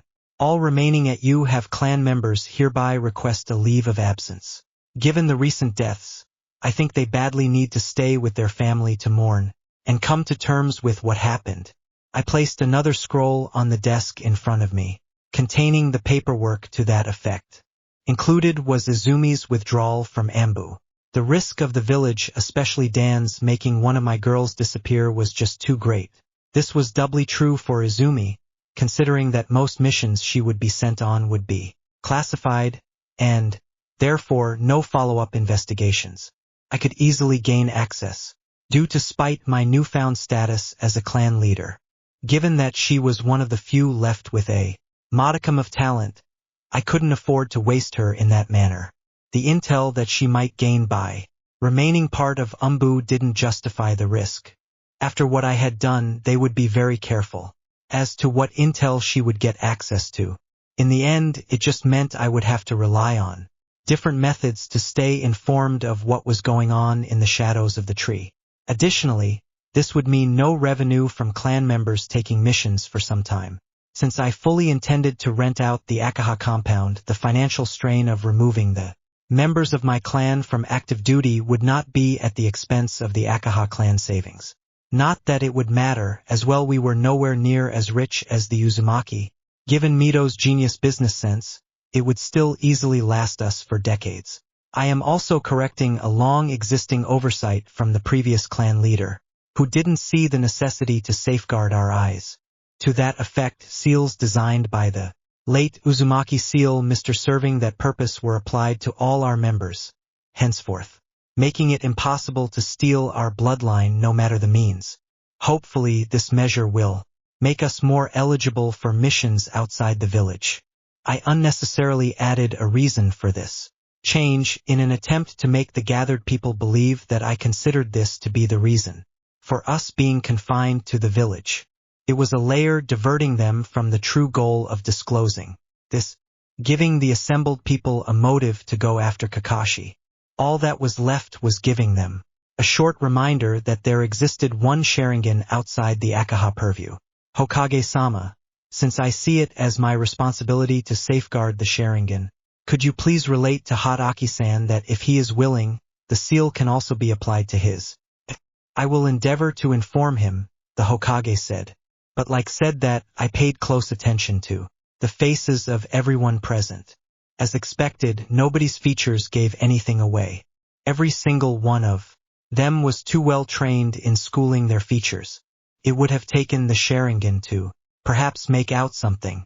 Even though I was confident in my proficiency when it came to gain jutsu and therefore my ability to successfully mask my use of the Sharingan, it was ultimately not a risk I was willing to take surrounded by all those highly skilled shinobi on the hunch that there was more to the rumors surrounding my clan. This whole affair was already a balancing act, and all the goodwill of those in the know for taking care of my treacherous clan members might evaporate into nothing by such a blatant breach of etiquette. I was the last who would blame them. The Sharingan was a dangerous weapon that could do more damage than any kunai with just a single glance. Because of the less than stellar decision-making of my predecessors, there will also be a change in status. The Uchiha clan has decided to become retainers of the Uzumaki clan. Several surprised outcries occurred at my proclamation. Admittedly, it was a significant step, but one I deemed necessary, regardless. Relying on some potentially existing goodwill wouldn't be enough. I needed to officially reassert our allegiance to the village in such a way that it was clear not only to those in the know about the planned coup that I did so, but also without broadcasting to the rest of the world that it was ever in doubt. This should dissuade everyone from the idea that the Uchiha clan would pursue anything similar under my leadership, because as a retainer to the Uzumaki, we simply wouldn't be in any position to do so unless ordered by Naruto. That was unlikely to happen, since the Hokage got his way with Naruto having to attend the academy to get him fully indoctrinated. Not that I had any plans of letting that happen, but they didn't need to know that. It should also help with clearing up our intentions regarding Naruto by placing him in a position of dominion over the Uchiha. Nobody would be able to plausibly accuse us of anything but having Naruto's best interest at heart. Anything to the contrary would simply be considered a stretch of the imagination. That also added another layer of protection to my boy besides his Uzumaki status, because without him we, the Uchiha, would regain our freedom. I don't understand. Why would you want to give up your clan's self-determination and become subordinate to someone else? Soon questioned. I was always close to the last Uzumaki sign within Konoha. Before her untimely death, we had planned to deepen that bond. I answered in part as a consideration for her earlier help. Puzzled over my words, she reiterated her argument. You've 2 daughters. There is nothing stopping you from implementing those plans. I didn't correct her misconception and instead reinforced it. The future of the Uchiha clan has always lied with Naruto. All I did with this step was make it official, I said, thus fueling the conclusion that Naruto was set to marry my heir, essentially giving him control of the clan either way. That no one questioned that by doing so I was robbing one of my daughters of her inheritance didn't seem to occur to anyone besides some. I noticed her demeanor slightly shifting to a somber undertone with a hint of sympathy in her eyes. If the rumors about her daughter were to be believed, she was seen as unfit to succeed her, lacking the temperament necessary to establish her dominance over the rest of the pack. The rest took it in stride, but what else was there to expect of a woman whose father chose her husband over her to succeed him? It wouldn't surprise me if some thought that because of that, something had to be wrong with me. The summing I was simply filling in for the clan leader position, and that the bias of my upbringing was the reason I would imitate my father's actions, while at the same time giving in to the romantically inclined mind of a woman and wanting to fulfill her dead friend's wishes.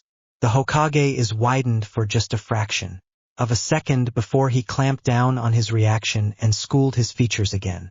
Unsurprisingly, he was the sole person not only aware of my exploits and ambush and that I wasn't the meek woman people got to know me as, but also that there were only females left in my clan. He undoubtedly suspected the term meaning of my words. I see, the Hokage managed to press out. The Sposterous, Takatorian Azumi shouted. You can't be okay with one of the 2 founding clans becoming the retainer of the broken remnants of a clan that has long lost any significance in the world. And you all are allowing it. He addressed everyone around only to refocus on me as he spat. You're not only shaming what your father created, but outright spitting on the village as an institution. How can you even entertain the notion of foisting one of your daughters who, by all reports, are geniuses onto the dead last of his whole year? The Fijinch Kriki wouldn't have been a village asset, he'd have been expelled by now. He doesn't deserve either of them.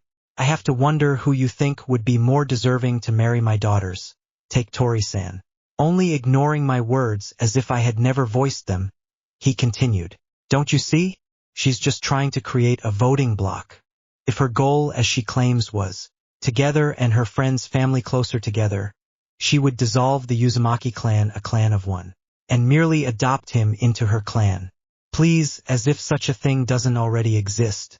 Soon chimed in, her gaze directed to where the Inoshikakatrillo sat, only to return to him to mockingly add, you should know, I can't remember the last time you didn't vote the same as he as she. The lasting one, he added. Soon just sneered at that. But I don't like where Take Tori seems to be going with starting to question when a clan should no longer be recognized as a proper clan. He brings up an interesting point. The Uzumaki clan has it currently just 1 member, a male, which makes him eligible for the Clan Restoration Act. He's still itch-oiled for some years yet. It's far too early to discuss any of this. The sensible thing would be to let him enjoy his childhood. The reality of being a shinobi, being an adult, will crash down onto him early enough, Inoji pointed out. Now is exactly the right time to discuss this matter. Shimura Danzum spoke for the first time. Wasn't it his own godmother who hinted at his marriage when she said a deepening of the bond between his and her clan was intended? It hadn't been easy to keep my expression blank simply being in the same room as him. The Mokutan user under his command he deliberately chose not to use was only partly responsible, and I couldn't care less about what I had learned from the memories of one of the ACHA elders. It had been Danzum who had instigated their little coup by promising his root support. It had always struck me as odd that Fugaku and the elders had believed they could somehow succeed. Less than 600 of US, which included the elderly and children, against a village with more than 40 times that number and active-duty shinobi. Anyone with a working brain should have realized it was a doomed undertaking right from the start. Not even Fugaku or the elders were out of touch enough with reality to believe otherwise. If, however, others were supporting it, and if they managed a decisive decapitation strike with a successor that many clans might have supported at hand, it actually might have worked. What those memories couldn't answer was the question if Danzum had always intended to double-cross the ACHA, or if it was Shursui and Izumi coming forward that forced his hand, since he didn't want to end up right next to Fugaku on the chopping block. I wouldn't mind picking his brain to find out precisely what kind of traitor he was, specifically given some peculiar coincidences that pushed the ACHA to consider this course of action, like the Kikbi attack followed by ostracization and the passing of numerous laws that, if not outright aimed at the ACHA, disadvantaged us the most. Laws that he and his faction had introduced and pushed through. For a moment I was tempted to drag that elder to tea. And if it wouldn't have soiled the ACHA, has public reputation even more and could have other repercussions. No, the far more important reason for my increasing irritation at hearing his emotionless voice drone on was that he dared to get involved in my Naruto's future. The urge to bury my hand deep within his intestines got harder to resist with every word from his mouth.